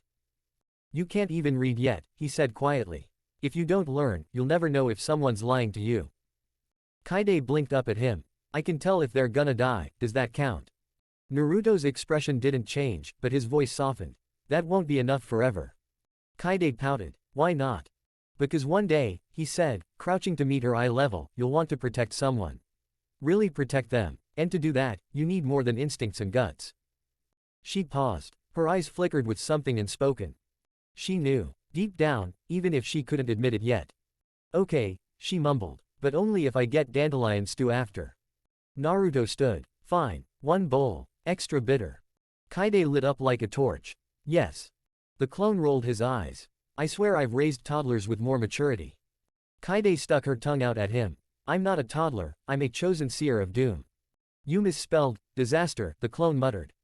Naruto chuckled under his breath and walked past them into the back room. He could feel the world shifting. Lies calcifying into facts, falsehoods worming their way into the foundation of society. The whispers of traitors, the loss of names, the rewriting of identity. But for now, he would let Kaide learn to count. He had time. The truth had a way of clawing its way back to the surface. And when it did, he'd be ready. Why? The fire crackled softly, sending sparks into the dusk-lit sky as Boruto chewed on a piece of smoked fish, the skin crisp and the meat flaking apart with a hint of salt and wild herbs. Across the fire, Kashin Koji sat in silence, poking at his own dinner with half-hearted interest. The lines on his face were deeper now, older than Boruto remembered. Worn, thoughtful, the shadows from the flames made his mask look even more hollow. Boruto caught him staring at the fire a little too long. You okay, old man? Koji didn't answer right away. He let the silence stretch, as if he were listening to something only he could hear. Finally, he muttered, I cannot see the future clearly anymore. Boruto blinked. Huh, what do you mean? I thought you had that weird foresight thing from your Shinju tricks. Koji looked up, meeting his eyes through the flickering light. I do. Shinjutsu. They're supposed to be the highest form of jutsu. The pinnacle of chakra manipulation and divine insight. But ever since your uncle returned, my sight has faltered. Boruto frowned, confused. Wait, you mean Naruto? Koji nodded. Yes, Naruto Uzumaki. His reemergence has somehow warped the flow of time. Or at least, my perception of it. Boruto tilted his head, trying to piece it together. But that makes no sense. If Shinjutsus are the peak, shouldn't they work no matter what? Koji took a slow breath and set his food aside. That's the troubling part. They should. My ability to peer into potential futures was once sharp, like looking through polished glass. Now, it's like trying to see through murky water. The further ahead I try to look, the worse it becomes. If it involves your uncle in any capacity, the vision breaks, disintegrates. Sometimes it rebounds entirely, like the timeline itself is rejecting the foresight. Boruto leaned forward, elbows on his knees. But you can still see stuff, right? Just not when Naruto's involved. Correct. I can still perceive minor outcomes. I know what you're likely to do in the morning, what you'll choose for lunch, how long you'll meditate, how many steps you'll take. That kind of thing. So, basically, if it's mundane, it's still visible. Yes, but if it relates to events where he is involved, it becomes static. My senses fail. The probabilities collapse. Boruto rubbed his temples. That's insane. You think it's a genjutsu? Like something he's putting on you? No. Koji's voice was resolute. This isn't a technique. This is something more fundamental. Something that disrupts even the foundational structure of space-time that our powers operate on. Boruto frowned again, chewing on a blade of grass this time instead of fish. You think this is because he was sealed away? Koji's brow furrowed. Likely. From what little information I've gathered, Naruto was placed into some form of stasis. A time capsule, perhaps. Something that halted his aging and chakra flow. He remained sealed for decades, untouched by the current world's changes. When someone is removed from the temporal stream like that, they become an anomaly, a blind spot, maybe even an interference point. Boruto squinted at the fire, watching the embers float up and vanish into the air. Still, that doesn't explain why you can't see his future. It's like something's deliberately hiding it. Koji nodded. We exist in a three-dimensional space, Boruto. Length, width, height. Time is our fourth dimension. That's what my abilities navigate, the flow of time. But what if Naruto Uzumaki has become tied to something beyond that? Something rooted in the fifth dimension, or even beyond it. Boruto's mouth dropped open slightly. Fifth dimension, what does that even mean? Conceptually, the fifth dimension refers to alternate timelines. Branches. Futures that could have happened but didn't. Possibilities that exist outside of linear causality. And higher dimensions beyond that would allow one to move between those timelines, to shape them, not merely predict or observe, but overwrite them. Boruto let that sink in. The fire popped loudly between them. You're saying, Naruto is no longer tied to just this reality. I'm saying his existence may now be partially entangled with higher layers of reality. Which is why I cannot see him. He no longer conforms to the timeline we exist in. He's not just an anomaly. He's outside the timeline, a factor that can't be quantified. Boruto stared at the fire. It was warm, grounding. He needed that, because everything Koji was saying sounded like straight-up Otsutsuki nonsense. That's crazy. You think it's because he's merged with some kind of Otsutsuki stuff? Like me or Kawaki?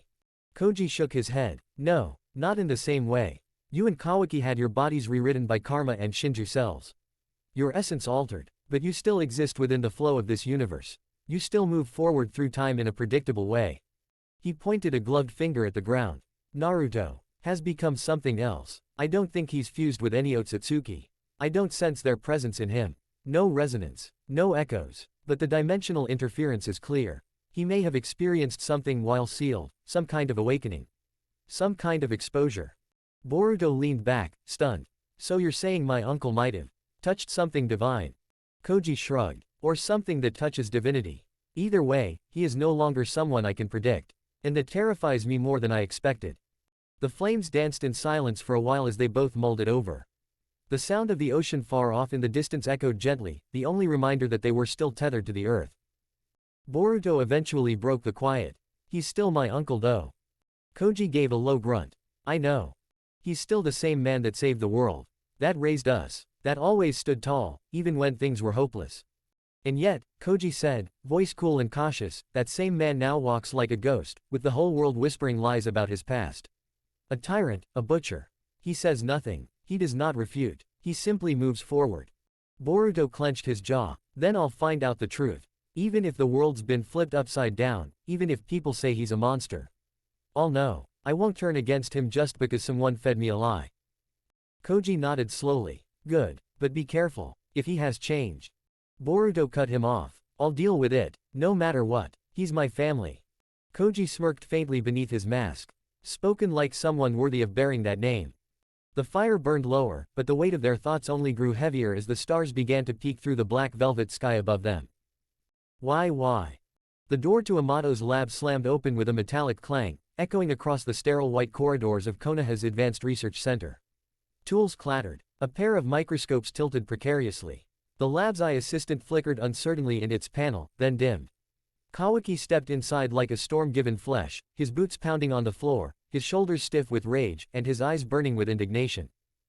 Amato didn't even look up from the operating table, where some mechanical parts lay half disassembled. You're early. I thought you'd be licking your wounds for a week at least. You limited my powers, didn't you? Kawaki growled, skipping pleasantries entirely. That made the older man look up. He blinked once, removed his glasses, and cleaned them with infuriating calm. What are you talking about? You know exactly what I'm talking about. Kawaki roared, his voice sharp enough to pierce metal. While fighting Naruto, I was outmatched. Me. With karma. There's no way I should have lost that easily. He didn't even use chakra the way we do anymore. Just those weird crystal things. And still, he wiped the floor with me like I was nothing. Amato remained quiet for a beat, then sighed and set his glasses down beside the table. So, you've finally noticed. Kawaki's breath caught in his throat. You're right, Amato said, his voice devoid of hesitation. I sealed a portion of your karma's offensive capabilities. Kawaki's right hand immediately morphed, transforming into a jagged mechanical arm of black alloy and crimson glow. In a heartbeat, he lunged and pinned Amato against the reinforced wall. Tools and circuit boards crashed to the floor. Why? Kawaki hissed, his face inches from Amato's. Why the hell would you do that? The older man didn't flinch. Because your karma was meant to be balanced. Overloading it with offense would have compromised your defense protocols. You would have burned out in the first real battle. Or worse. Don't feed me that shit. Kawaki's grip tightened, servos in his arm screeching. You never cared about balance. You don't care about me. So why? What are you trying to pull, you bastard? Amato's eyes narrowed. You want the truth. Yeah, I want the damn truth. Kawaki barked. Amato let out a breath. Not a dramatic sigh, not a smirk or monologue, just a small, almost tired exhale. My daughter. Akebi. Kawaki blinked. You have a daughter. I had a daughter, Amato corrected softly. She died. A long time ago.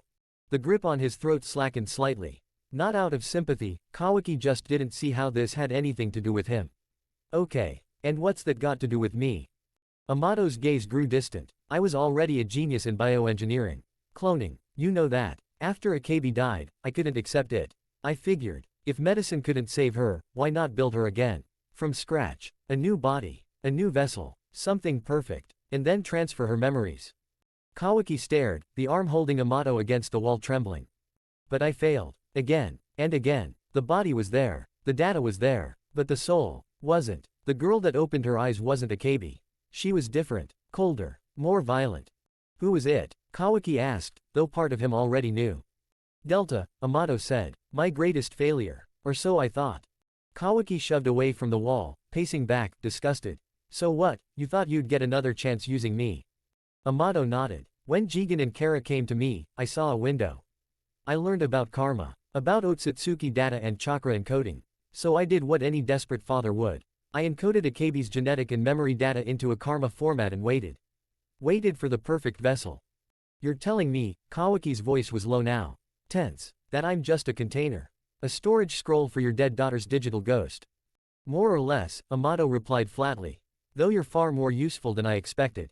I admit, I didn't think you'd survive this long. Unbelievable, Kawaki muttered. You psychotic, manipulative. I see it in your eyes, Amato cut him off. You're angry. But what else is new?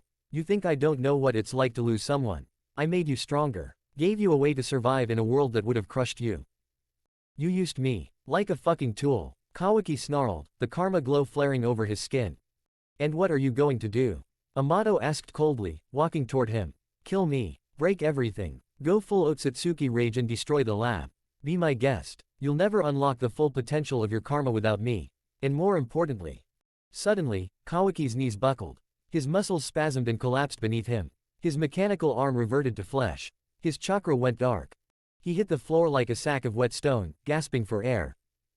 Amato walked over slowly and stood beside him. I developed this karma, Kawaki. You think I wouldn't install a failsafe?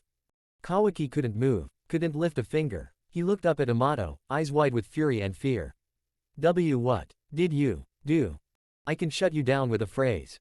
Temporary paralysis. No chakra access. No jutsu. Not even movement, Amato explained casually, as if describing how to boil water. You're a masterpiece, Kawaki. A living weapon. But you're mine. You bastard, Kawaki growled through clenched teeth. I told you already, Amato said, crouching down beside him. I need you. You're not just a vessel, you're the only one compatible with Akabe's karma imprint. When the time comes, you'll implant her data into the next body. You'll help me bring her back. Go to hell, Kawaki spat. Amato just smiled. You help me, and I'll unlock your offensive karma enhancements. Give you the strength to destroy anything. Otsutsuki, Shinju, Naruto. Anyone. But if you fight me on this, you'll never move again. Kawaki's fists trembled. Rage flared behind his eyes. But he was trapped. His body refused to obey him. For all his power, all his evolution, he was still a tool in someone else's hands. Blink twice if you agree, Amato said, his voice as soft and smooth as oil on glass. Kawaki glared at him, face twisted in fury. Then, slowly, hesitantly, he blinked. Once, twice. Good boy, Amato whispered. Then everything went black. Why? The steam curled softly through the air like drifting clouds, warm and thick around the edges of the secluded hot spring nestled behind the ruined huts of Uzushigakure. The old village was quiet now, reclaimed slowly by nature, moss-covered stones, overgrown vines, and the occasional chirp of tropical birds echoed in the distance. Kaide stepped lightly along the uneven rocks, her arms hugging a bundle of fresh towels and soap Naruto-sama's clone had prepared earlier. She hadn't had a proper bath in days, and her hair had begun to clump from salt and forest wind. She smiled, spotting the pool. The water was blue, almost unnaturally so, bubbling gently in a hidden crevice where ancient stonework kept the spring contained. She placed the towels on a flat rock, looked around to ensure no one was nearby. Naruto-sama was meditating on the rooftop last she saw, and began undressing. Kaide stepped into the spring slowly, feeling the hot water wrap around her legs like velvet. A soft sigh escaped her lips as she lowered herself to her shoulders. Ah, heaven, she whispered. As her body soaked, her mind wandered. Why were people saying all those things about Naruto-sama? She frowned, sinking a little deeper into the spring. The memory was still fresh. They had just reached Konoha, a place Naruto called home, and within hours, people were whispering, pointing, even avoiding him like he was some kind of demon. The council had shut the gates on him. The shinobi flinched at the sight of him. Some kid even cried and said, the tyrant has returned. Tyrant, that man. She hugged her knees in the water, resting her chin atop them. Naruto-sama wasn't warm, not in the way a village priest or elder might be. But he had never treated her cruelly. Not once. When the merchant family was attacked by bandits 2 weeks ago, he didn't hesitate to cut them down and even helped rebuild their cart afterward. When that girl in the capital was nearly assaulted in an alley, Naruto-sama sat on the inn's rooftop and looked at the attacker before the man had collapsed. The girl ran away, she was saved, he had saved her. He was cold, yes. Maybe even strange. But evil. No. Kaide simply couldn't understand it. Now here they were, in this island. No, wait. He said it was island. An island, surrounded by sea.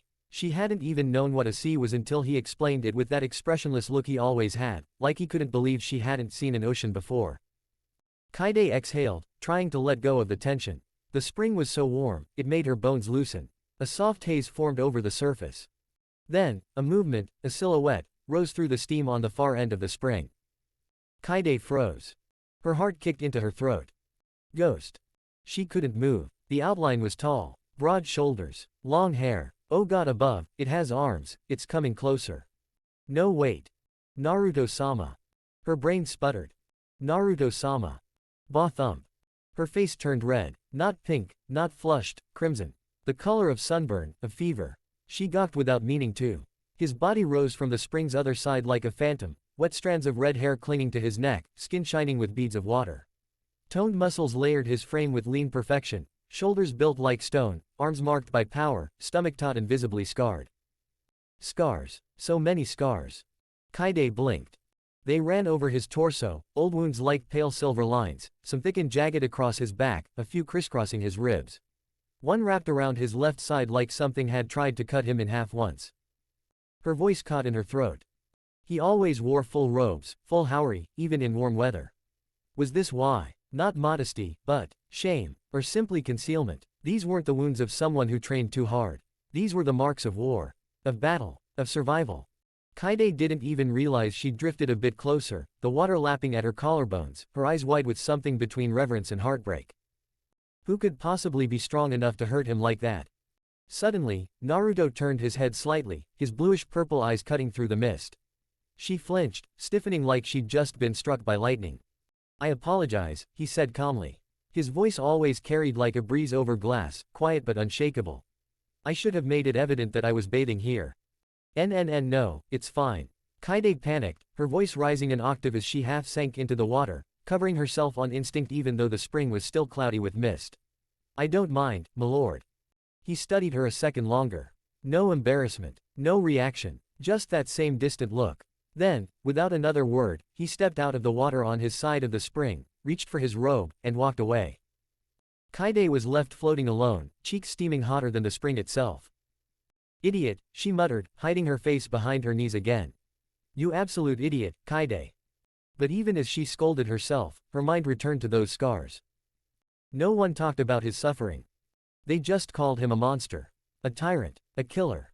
But if monsters wore wounds like that, what did that make everyone else? She curled in tighter, unsure if she felt more ashamed or confused. Or just quietly, unshakably loyal. Why? The wind in Uzushigakure was calm tonight.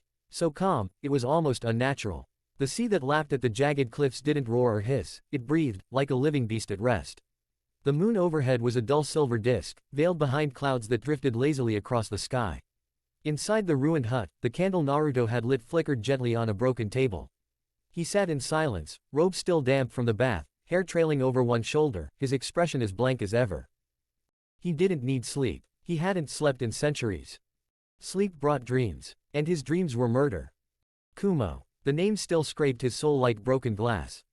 He remembered it all too vividly, walking barefoot into the village, not as a hero, not as a savior, but as an angel of vengeance. He hadn't left a single eye untouched. Whether shinobi, civilian, child, or elder, he had taken them all. A field of eyeless corpses laid as tribute to his wrath. He still remembered the feeling of warm ocular fluid dripping through his fingers as he crushed one after another. And the silence. That dead, consuming silence when everyone stopped screaming. Kiri had fared no better. They tried to defend themselves. So he decapitated them, one by one. The blood had stained the sea that day. Even the infants they'd hidden in the newborn chamber were not spared. Not because he wanted to kill them, but because he'd long since stopped distinguishing between soldier and soul. His Rasengan burrowed into hearts in Iwa, 3 at a time, without mercy. That week alone, the world had bled 200,000 deaths into the soil. And he had caused it. The loop reset eventually. It always did. Sometimes the catalyst was different, a failed treaty, a missing scroll, a betrayal. But the result, always the same: genocide, tragedy. The world burned again and again. He had destroyed the planet in 17 different ways. Split it in half once. Flooded it twice. Nuked it thrice. One time, he let the sun consume the earth. He had no tears left to cry. Each time he looped, he marked himself. A scar for every atrocity committed. Not from others, but from his own hand. With a kunai, a Rasengan, sometimes even raw chakra. The wounds didn't always stay visible. His body healed rapidly, more rapidly than any human body should, but he felt them. Even if the timeline changed and he didn't walk the path of madness in this one, it didn't matter. The memory was seared into his mind, his soul branded by his failures. He ate only bread now. Every other kind of food reminded him of the people he'd killed. A fruit seller in Kusa who died smiling. A chef in Aim who gave him a free meal before being vaporized by his rage. Brides. Children at birthday parties. That time he dropped a meteor on a festival and killed thousands, dancing just moments before. Bread was neutral. Dry. Empty. He deserved nothing more. Menma. He hadn't protected Menma. His own blood. He could remember the boy's laugh, the way his hair curled behind his ears when he slept, the way he always asked Hiruzen to play catch. He failed. And if his parents could see him now. Kushina, with her fierce heart. Minato, who believed in peace. They'd curse him. They should. The door creaked open. Kaide rushed in, panicked and pale, still damp from the hot spring, her cheeks visibly burning as she immediately dropped to her knees and bowed down to the dusty floorboards. I apologize, she said, her voice muffled by the wood. I didn't mean to see anything. I didn't see anything at all. Your glorious and magnificent form. No, I mean, I didn't look. Please forgive me, milord. Naruto turned his head just slightly, eyes falling on her trembling form. Then he said, in a voice colder than frost yet strangely calm, man is the proud art of God. Kaide blinked, slowly lifting her head to look at him. One should never bow their head to anyone but him. To bow is to claim sin, to surrender your soul before another mortal. And you, Kaide, are not my slave, you are a woman under the sky. Stand. Her breath caught in her throat. Oh okay, milord. She slowly rose to her feet, arms awkwardly at her sides, still avoiding eye contact, cheeks now visibly red again. She had never been spoken to like that before. No one had ever validated her like that. There was a brief pause. Naruto tilted his head. And by the way, he said blankly, you have a magnificent body. Kaide short-circuited. Her eyes widened, her pupils dilated like she'd just been hit with a genjutsu. But, she stammered, stumbling backwards against a wooden beam. Naruto stood, picking up a fresh robe as he began to wrap it over his still damp form. His voice was as emotionless as ever when he added, but mine is better. Boom. Kaide's mind went completely blank. Her face now burned brighter than his hair. Steam might as well have exploded out of her ears. Yes, milord. She spun on her heel and bolted out of the hut with the energy of 1,000 thunder angels, vanishing into the trees like a startled deer, nearly tripping over her own feet as she fled. Naruto blinked once. Then, he slowly sat back down, facing the candle again. The silence returned. He let his robe slip slightly from his shoulder, stared at the jagged mark that ran from his collarbone to his heart. His sins were many. Her innocence was not one of them. Let it stay that way. Ooh. Author note. The author was so deeply engrossed in their story that they lost all track of time. From the first light of dawn until twilight painted the sky, they wrote tirelessly, only pausing when their device, on the brink of exhaustion, warned of its impending shutdown. Had it not been for that desperate plea, the chapter would have stretched on, for the author's love for the narrative was profound. They felt as though they were living among their characters, captivated by every whispered word, every shared secret. Thanks for reading this chapter. Drop your thoughts in the review section. Your words motivate me to write better, larger and with more depth. Till next time. Chapter 32. To Shinju. The Konoha hospital was filled with the muffled sounds of medical monitors, groaning patients, and the sterile hiss of machines pumping chakra into the bodies of unconscious shinobi. Sarada stood stiff at the entrance of the main trauma ward, her hands balled into fists as she scanned the room. What she saw made her blink hard.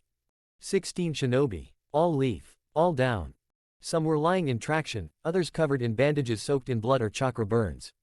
It wasn't just bruises or fatigue, no, they had been destroyed. Bones shattered, organs ruptured, limbs twisted in wrong directions. Chakra networks mangled. There were even a few in full body casts sealed with preservation fuinjutsu. And right in the middle of it all, moving with calm precision, stood her mother, Sakura Uchiha. She was glowing with chakra, her forehead seal blazing dimly as she moved from bed to bed with purpose, her gloves soaked in blood, chakra threads attached to each patient's vitals. Her expression was tense but composed. Sarada approached, shocked. Mom, what happened? Was it the Shinju? Did they attack again? Sakura didn't look up at first. No, it wasn't them. Then who? Sarada asked, confused. Her mother finally turned her gaze toward her, eyes tired, face streaked with sweat and blood. It was Naruto. Sarada blinked. Her brain refused to register that properly. You mean, Lord Fifth? Naruto-sama. Sakura said nothing, just moved to the next bed, pushing a new vial of chakra medicine into the IV line. That doesn't make sense. Sure, he's kind of scary and intense but, he wouldn't just do this. Right. Sakura glanced at her again. Why not? Because he's the Hokage. You forget who he is. Sarada frowned. He's old-fashioned, yeah, and kind of harsh. A bit of a cryptic freak, to be honest, and he makes people kneel during morning meetings, and calls the new genin maggots, but he's not a murderer. Sakura's hands stopped moving. She gave Sarada a long, sharp look. Have you forgotten your history classes? Number, I passed. He's the Dark Monarch, Sarada, Sakura interrupted quietly. The killer of millions. The man who broke the world. Sarada scoffed. Mom, come on, that's a little dramatic. Dark Monarch. Sounds like a cheesy comic villain. But nobody in the room laughed. Not even a smirk. A medic behind Sakura turned slightly and gave Sarada a glare that could cut through steel. Another nurse made the sign of the cross. A Junin lying in a bed muttered, he's awake again. Sarada's sweat dropped. You guys are serious. This isn't a prank. No response. Just silence. It reminded her of that day years ago, when the village turned on Boruto without a shred of hesitation. When every single adult insisted, with grave faces, that he had killed Lord Menma and Lady Hinata. When they had claimed he wasn't even their real son. Adopted, they called him. Despite the genetics. Despite everything. Like the entire world had just collectively agreed to believe the lie. She had defended him then. She remembered the looks she got. Like now. She turned back to her mother, her voice quieter now. Where is the Dark Monarch, then? Sakura didn't blink. He fled. With his wife. Sarada's heart sank slightly. So, he's running. After this. Sakura didn't respond. She moved on to the next bed. Sarada turned and walked away slowly, her head spinning. Something was wrong. Not just here, but fundamentally wrong. She had grown up in this village. She had studied history, trained in ethics, even memorized Lord Naruto's war records. Yes, he was brutal. Yes, he had ended wars by wiping out entire battalions. But there were always conditions. Reasons. Threats. Tactical necessity. He wasn't the type to hurt Leaf Shinobi without cause. And now they were calling him a monarch. She thought about Kawaki. How aggressive he had been lately. How he'd been meeting privately with the elders. How he'd begun changing the narrative, saying Naruto was unstable, outdated, that his rule had lasted too long. Maybe, he felt threatened. Maybe he wanted the fifth gone. And maybe he did something to push Naruto out. Something to frame him, and now everyone was treating it as truth. Just like Boruto. Sarada's hands curled into fists again. Her eyes burned, not from tears, but something else. Resolve. She wasn't going to let the village repeat its mistakes. She didn't know where Naruto was. But she would find him. And she would find out the truth. No matter what. Why? The Hokage's office wasn't what it used to be. Once, it had been a symbol of honor and stability. A place of conviction, strength, and vision. Now, it felt like a cage. A quiet, sterile cage perched on top of a village pretending to function. The walls still bore the same carved motifs, the desk still bore the Senju crest, and the windows still opened to the great Mount Hokage. But the man sitting behind that desk. He didn't look like a ruler. Shikamaru Nara leaned back in his chair, a hand on his forehead, his brow furrowed with something far heavier than thought. Sarada stood in front of him, arms crossed, anger brimming under the surface. Her voice, when it came, was sharp and direct. Do you believe all this? Shikamaru didn't answer right away. He looked up, eyes half-lidded as always, but there was no laziness in his tone, just tiredness. Real, bitter exhaustion. My brain wants to, he muttered. But I know it's crap. Then why let it happen? He closed his eyes briefly. This is just like Boruto all over again. Sarada's expression twisted. She stepped forward, her voice raising. And you did nothing then, just like now. When everyone turned on him, when they smeared his name and called him a murderer, you sat on your hands and let them bury him alive. Shikamaru sighed, deep and long. I'm the Hokage now, as much as I hate to say it. But even I can't do everything. That's such bullshit, Sarada snapped. He looked at her with a mix of patience and guilt. You think I can just stand up and go against every single person in the village? Do you know what that would lead to? I know that Kawaki isn't right, she said. I know that too, Shikamaru admitted. But look around you. You've seen how strong Kawaki is.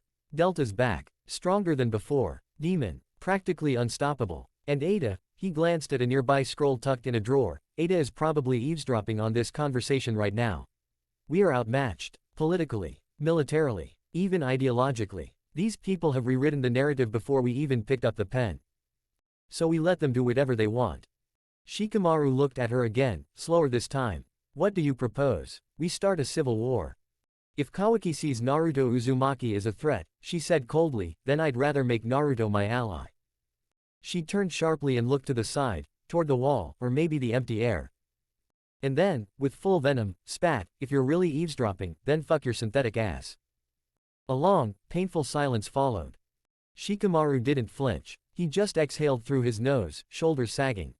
As Sarada stormed out, her footsteps echoing through the office hall, he whispered to himself, how is she immune to that ability? The room remained silent, yet a subtle tension lingered in the air, like static before a lightning strike. Shikamaru tapped his finger against the wood of the desk, thinking. It couldn't be her Sharingan. Sasuke had nearly killed Boruto under Ada's sway, until Sarada had begged him to stop. That moment, when Sasuke turned away from death and back to his own senses, hadn't made any sense. Unless. Her Mangekyo ability, he murmured. Could it be? Perception resistance.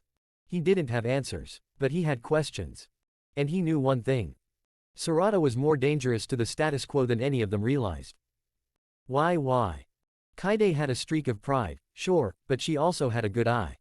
And right now, it was fixed on a scrawny chicken squawking its last, dangling upside down in her grip while she crouched outside the broken shrine they'd been squatting in for a few days. She glanced up at Naruto, who sat by the fire under the half-collapsed torii gate, arms folded, hair glowing redder under the dying sunlight. "Want chicken, Naruto-sama?" she asked, brandishing a knife with more enthusiasm than grace. "I'll cook it with the herbs I found by the river." He didn't even look at her. "I'm not hungry." She narrowed her eyes, lips forming a flat line. "You liar." He turned his face toward the fire again, giving her nothing but the quiet crackle of flames and the faint wind. Kaide tossed the chicken aside with a huff and walked over, plopping herself down on the ground at his feet like an overgrown child. "If you really think bread is so healthy, give me some. I want to eat what you eat." "No." She puffed her cheeks, glaring up at him. "But I'm your wife." "No. You're the one who married me, you know. That was to save your life. Marriage is still marriage." He grunted. Kaide crossed her arms, sitting there like a stubborn little rock. Eventually, he relented, reaching into a wrapped cloth pouch and pulling out what looked like a brick more than bread. He handed it to her without a word. Kaide took one bite. Or tried to. Her teeth clinked against it like it was forged from stone. She stared at it in betrayal. "What the hell is this? This isn't bread, this is like stone. How do you eat this?" Naruto just muttered, "It's ninja food. Civilians can't eat it." "That's a lie, isn't it?" Says the girl who thinks the earth is flat. "It is. The sea ends at the horizon. Where does it go, huh? Huh?" He didn't dignify that with an answer. Instead, she grumbled and dropped the bread into her cooking pot, deciding to boil the damn thing like it was rations from a war bunker. Maybe it'd soften enough to chew before sunrise. She stirred it with a stick, glancing back at him. "So, those scars on your body. All those deep ones. Who is strong enough to hurt you?" Naruto was quiet for a while. Only the wind and the sputtering fire answered. "There are many people stronger than me," he said eventually. "I'm extremely weak." Kaide blinked. "That's the dumbest thing I've ever heard." He didn't react. "You can fly. You rode on thunder angels. You shot a mountain in half. You can make 10 versions of yourself all moving at light speed. You killed a demon lord with a glare. Everything has an explanation," he said, staring at the flames. "And if I was strong, things would have been different. Maybe better." Kaide tilted her head. "What do you mean?" He looked at her, not at her face, but somewhere near her shadow, like he wasn't looking at her at all. "Angels don't come near me." "What? Why?" He said it without hesitation. "Because I'm a bad person." Kaide stared at him, not laughing. "Not this time." She set her stick down and rubbed her hands together for warmth. "You know, all my life, people in my village said I was cursed. They wanted to crucify me. Said I brought death just by being around. And I believed them, too. I thought maybe I really was the reason everyone was dying." She paused. "But you saved me. You called me your wife, even if you don't mean it. I'm still here because of you." She looked at him. "You're not a bad person, Naruto-sama." He gave a short scoff. "Tch. Naive people like you are annoying." Kaide flinched, her face flushing. I mean, sorry. That was too casual. I got too familiar. Apologies, my lord." He raised a hand. Not to strike, not to silence, but just to stop her mouth from running. "I did what I did to save you," he said. "You don't owe me anything." She looked at him for a while. Eyes soft, heart strangely settled. "I disagree," she said. "That was a marriage." Why? The Hokage's office was dim, the sun filtering through the paper panels just enough to catch on the rising dust. Shikamaru Nara leaned back in his chair, already feeling the beginnings of a headache bloom behind his eyes. That usually happened when she showed up. Ada, radiant as ever in her usual smug glory, crossed one leg over the other, her expression unreadable, but her presence unmistakably stifling. "Do you doubt me?" she asked, gaze lazily drifting over his face. Shikamaru rubbed the bridge of his nose. "My judgment clouds whenever I see you." Ada gave a light chuckle, brushing a strand of her hair behind her ear. "Cute. Well, you did help Boruto escape. And I can tell you this, Naruto is in Uzu. I've seen it." Shikamaru didn't blink. "Even knowing that, you already realize I won't send a team after him." She smirked. "Playing dumb doesn't suit you, Shikamaru. I see all, you know." "That's frightening," he muttered, voice dry. He laced his fingers on the desk, lips tightening into a thin line. "So, what do you want this time? You didn't come here to flirt." Ada's smile dropped, the air around her dimming. "A new Shinju has been born." His fingers twitched. "Another one. From the Sand Village." He sat upright, face tense. "Gaara." She shook her head. "No. His adopted son, Shinki. He was devoured. And from him, Ryu was born." Silence hung heavy for a moment. Shikamaru's mouth was dry when he finally said, "I'll send a scout team to check the Land of Wind territories. We need confirmation." But before another word could pass between them, a strange croak echoed in the room. Ada blinked, surprised, as a tiny toad suddenly perched itself on her shoulder, entirely unnoticed until now. Its skin shimmered with a light chakra pattern. Toad," she muttered. Shikamaru's eyes narrowed. "That's one of Kashin Koji's familiars. Boruto's accomplice."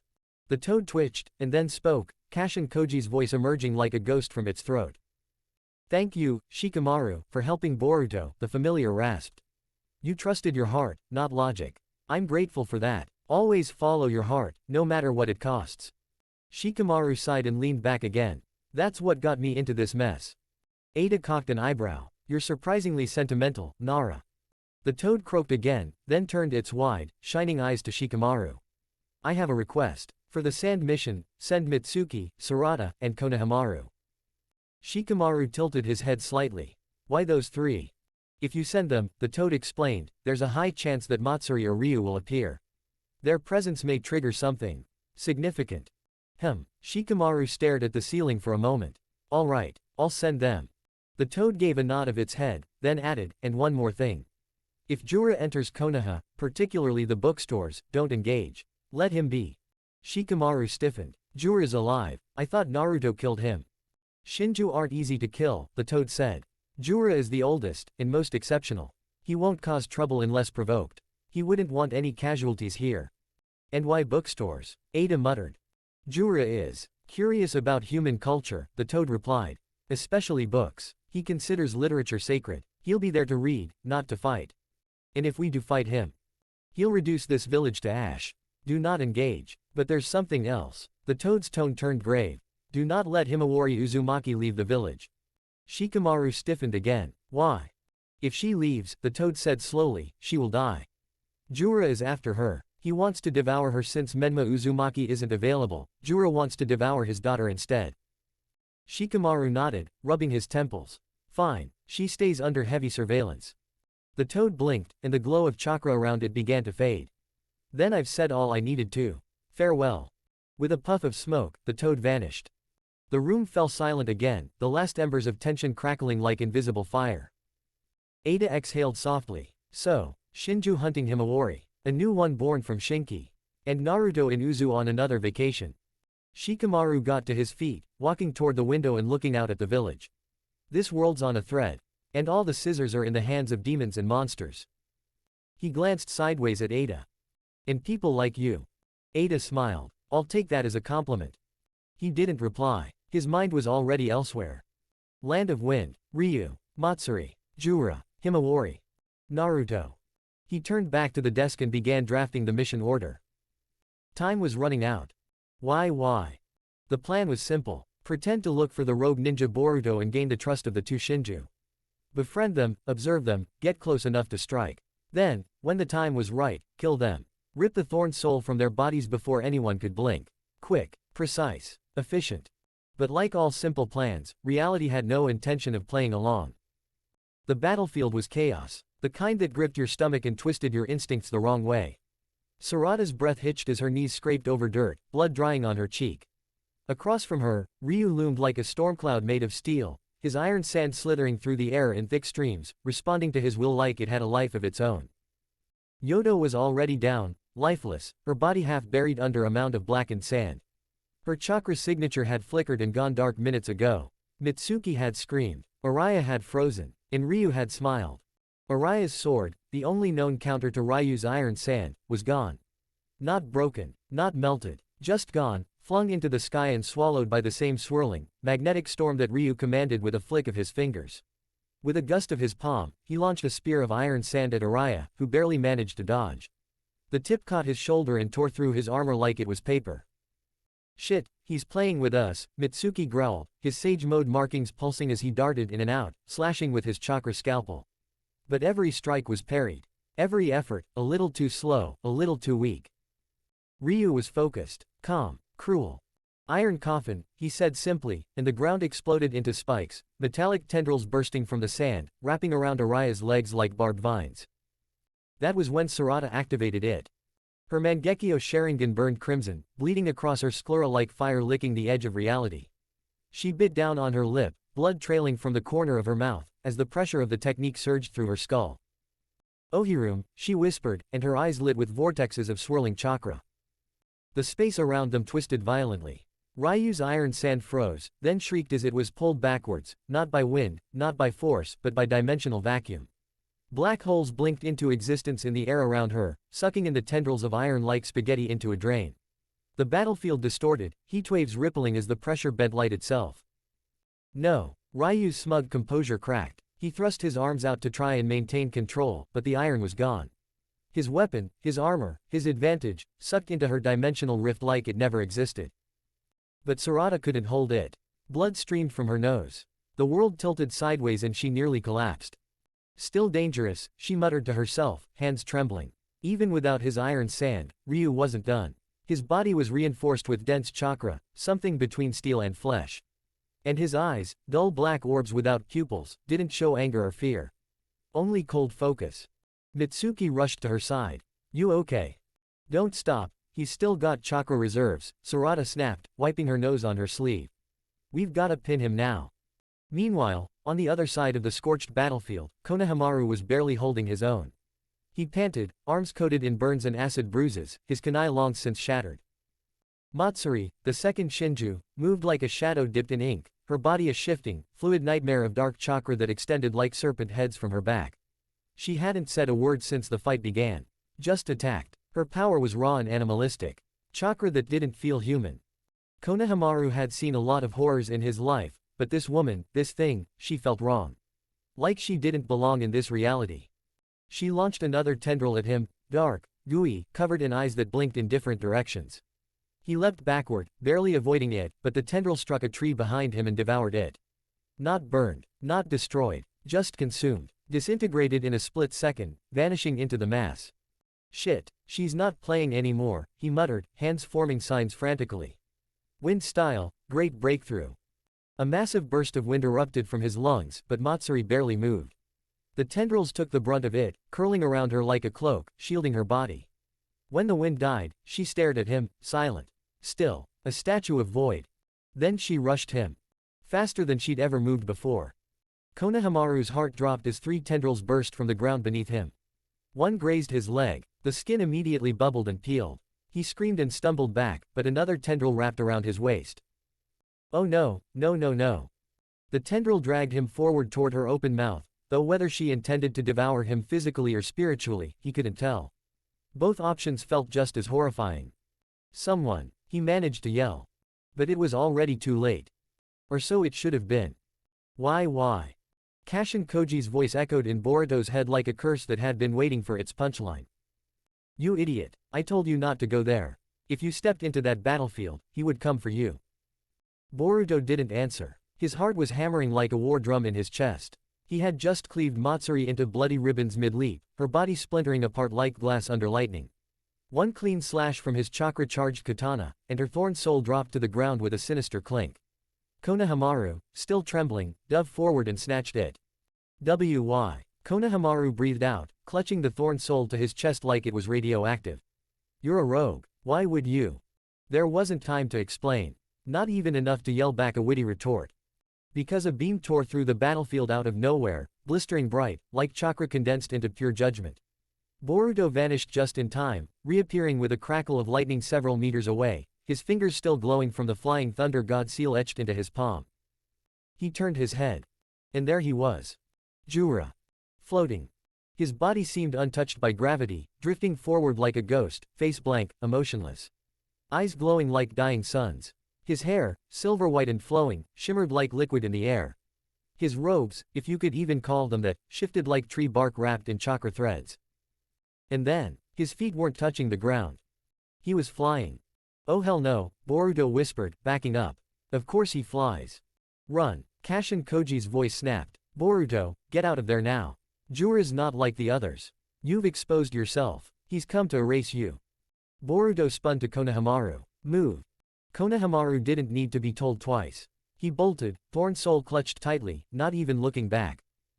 Jura extended his hand slowly, and the very air rippled. The trees beneath him grew. Not just upward, but outward, twisted, angry. Giant, gnarled branches exploded from the soil like the forest itself had gone rabid. Boruto's jaw dropped. Wood style. You're kidding me. The roots snapped toward him like serpents, and Boruto flung himself into the air, spinning once, katana drawn. Chakra shimmered around him like blue flames. He dodged left, blinked out with a flying thunder god seal embedded into a scorched tree, and reappeared behind Jura in a flash of golden light. Right here, bastard. His hand burned with chakra, swirling and unstable. Rasengan. He slammed it into Jura's back with the full weight of gravity, his rage and chakra behind it. The impact cracked the sky with sound. Jura was sent flying like a meteor, slamming through trees, boulders, terrain. Boruto landed, panting, dust rising around him. But he knew better than to celebrate. The smoke parted. Jura stood. His back was smoldering, but the man didn't even look bothered. He tilted his head, studying Boruto like he was some kind of fascinating insect. No damage, Boruto muttered, tightening his grip on his katana. None. At all. Jura raised his hand again. More roots. Thicker, meaner. These ones came from above, the sky. The branches bent toward him like claws, dense with chakra. Then the ground beneath Boruto erupted as vines surged up to grab his ankles, his waist, his arms. They didn't just restrain, they began pulling him in. Boruto's eyes widened. I can't. You waited too long, Koji's voice growled inside his skull. You should have run, I told you. Boruto's teeth grit. No, screw that. Blue lightning flickered across his body. He was done playing with half measures. If Rasengan's not enough, then I'll blow the whole damn forest down. He clenched his fists, and chakra spiraled around him in a vortex. The ground quaked. The roots tightened, but his chakra rejected them, blasting outward like a storm surge. I'll use it, Boruto whispered, eyes glowing fiercely. Uzuhiko. His most powerful technique. Even Jura's face twitched, just a little. Not in fear, but in interest. But then, snap. Vines, roots, branches, an entire tree, wrapped around Boruto, sealing him in a cocoon of ancient wood. It wasn't just Mokuden, it was something worse. Like the trees weren't made of wood but of chakra stone, sealed by time and hatred. Shit, Boruto roared. He tried to teleport out, but every time he activated a seal, another vine struck his hand, disrupting the jutsu. I can't even move. Jura floated closer, slowly, deliberately. You made a mistake, Otsutsuki Boruto, Jura said, voice soft but chilling. And now you will be unmade. Chapter 33. You're weak. Jura hovered like a phantom above the battlefield, his face as unreadable as stone. The twisted forest groaned beneath him, roots still clutching Boruto like the hands of angry gods. The silence between them was heavy, heavier than chakra. Then Jura tilted his head slightly, voice low, strange.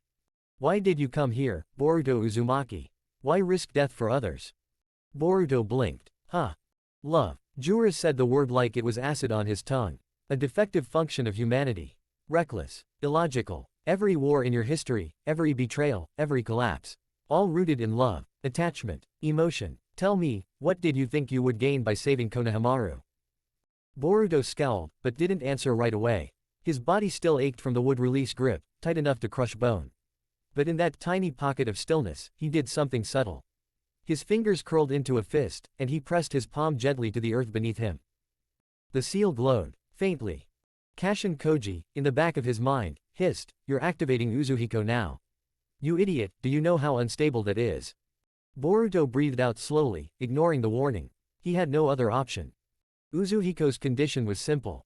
Channel the rotational energy of the planet.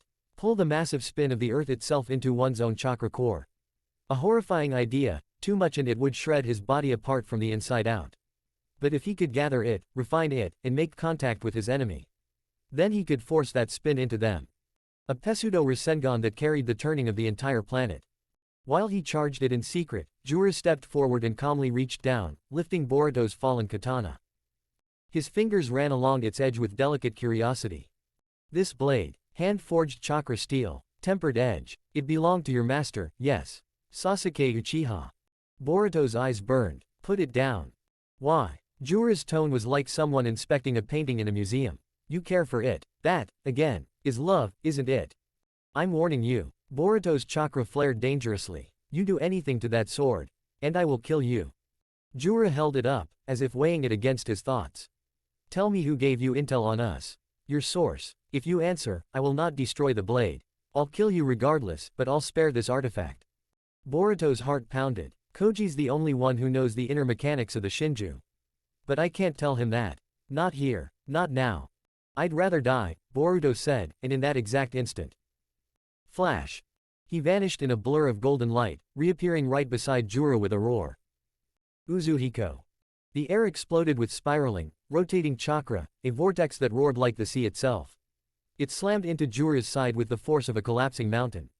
The forest bent from the shockwave, and for the first time in this battle, Jura dropped. His knee hit the ground. He didn't scream, didn't groan, but his entire body shook as the Uzuhiko spiraled through him. His center of gravity turned traitor, his internal balance scrambled by the planetary spin now trapped in his nervous system. The katana slipped from his fingers and hit the dirt.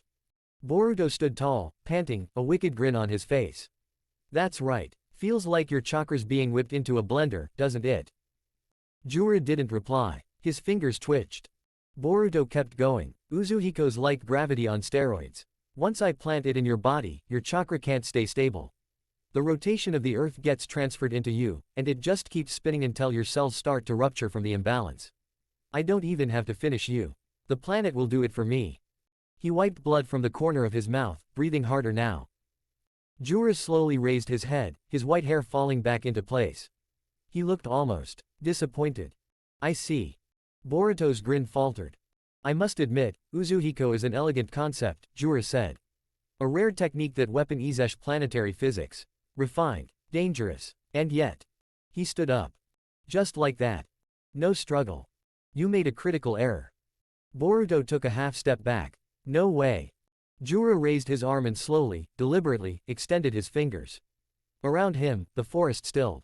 The roots stopped moving. The air grew heavy, saturated with chakra again, but it felt different. Like it was flowing backward. You spun your chakra clockwise, Jura said, in harmony with the Earth's rotation. And that was your mistake. He pressed his hand to his own chest. I reversed my own chakra flow. Anti-clockwise. Inverted your technique. And now. The swirling aura of Uzuhiko around his body cracked, split, and vanished into a thin mist. Nullified. Boruto's mouth fell open. Impossible. Not quite, Jura said. Your Uzuhiko shares a structure similar to the tailed beast ball, circular motion, centrifugal force, chakra compression. I've seen it before. Replication is simple. Cancellation is inevitable. Boruto felt his knees weaken for half a second. His trump card, his ultimate jutsu, completely understood and countered in under a minute. Jura's eyes met his again, this time with something new in them, amusement. I have read some novels recently and like a typical dumb protagonist, you explained your technique to me. Now then, he said calmly, taking a step forward, Boruto Otsutsuki. What will you do? Boruto didn't answer. His chakra reserves were dropping. Uzuhiko had drained too much. His body ached. And yet, he wouldn't back down. He couldn't. But deep down, he knew he was in trouble. Big trouble. Boruto's vision blurred from pain and sweat. His lungs heaved as he vanished and reappeared in flickering golden flashes, flying thunder god, again and again, trying to stay a half step ahead of Jura's relentless onslaught. Every time he closed the distance, he tried another angle, a clean slash of his katana, a swift rotation into a Rasengan, chakra-enhanced kunai. But nothing worked. Jura danced through it all. The massive Shinju moved with terrifying calm, his body absorbing Boruto's attacks like they were light rain. Even when Boruto's Rasengan smashed into his midsection, Jura barely flinched, he just rotated his chakra again, dispelling the force. His kenjutsu was easily caught by bare hands. And Boruto could feel it. Jura was studying him. Watching, learning more with each strike. He's just toying with me.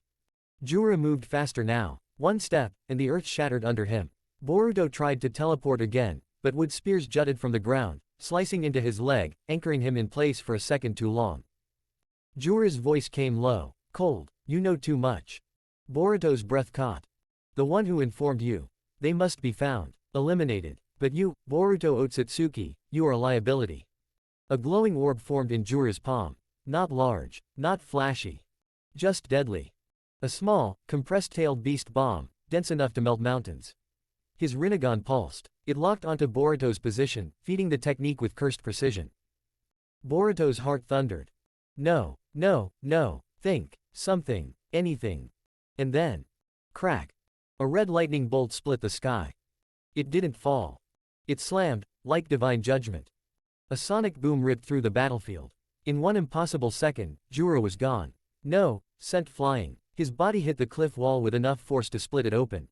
His head landed several meters away with a wet, grotesque thud. Boruto stared, frozen. There was a figure between them now. Long red hair whipped in the wind. A white haori fluttered with grace, edges scorched from the strike. And on the back, written in bold red kanji. Jing. Crystal. Boruto's eyes widened. Uncle. The figure turned slightly, eyes calm, unreadable. That cool voice cut through the broken air like a whisper made of steel.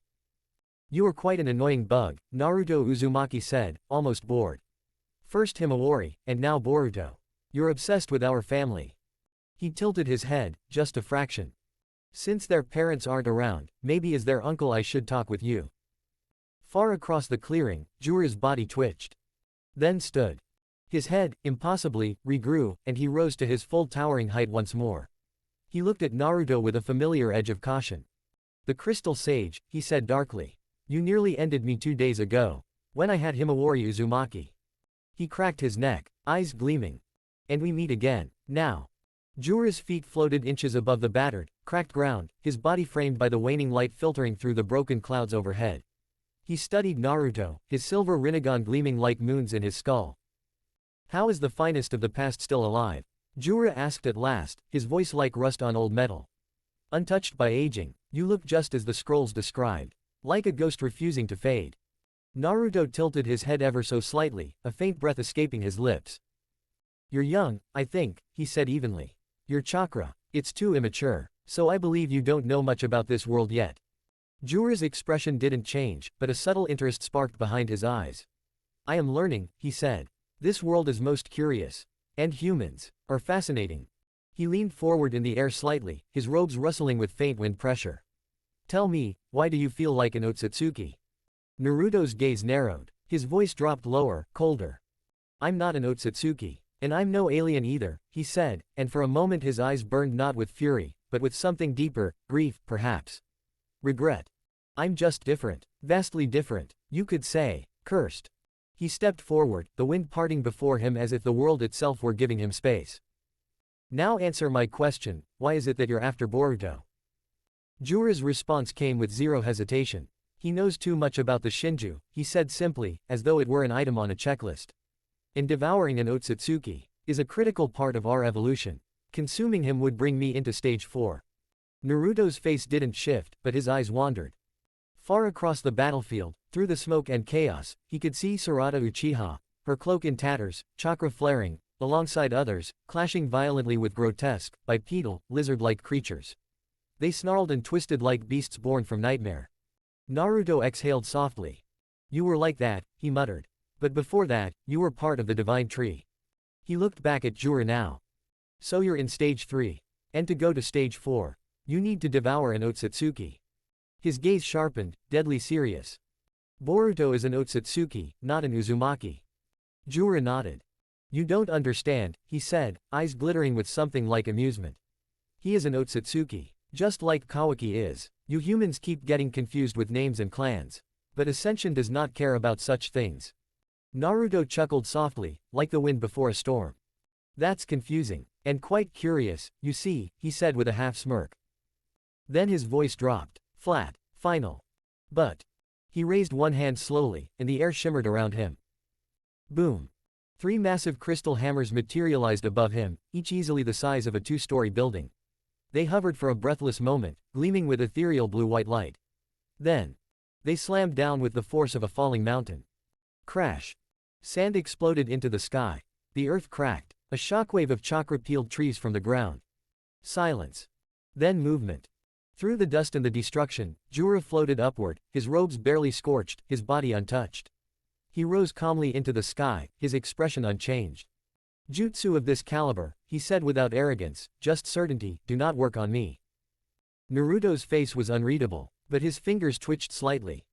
The sand particles in the air froze mid-fall.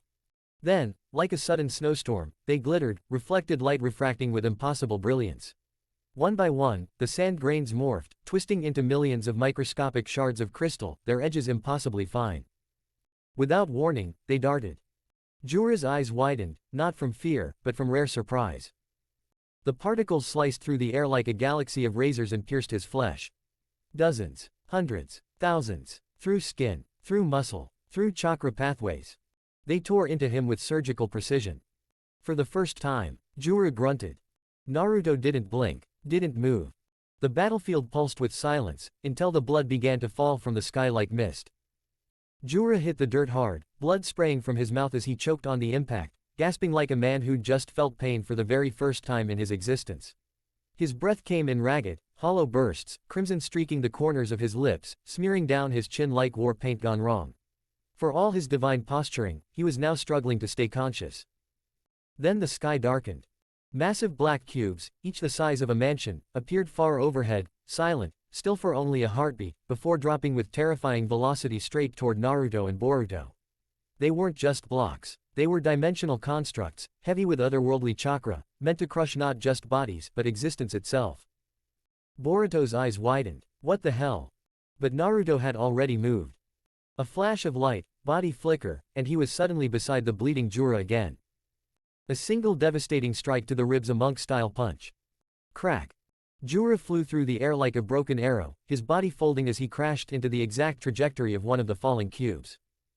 The cube slammed into him with seismic force, and then vanished, dissipating the moment it touched Jura.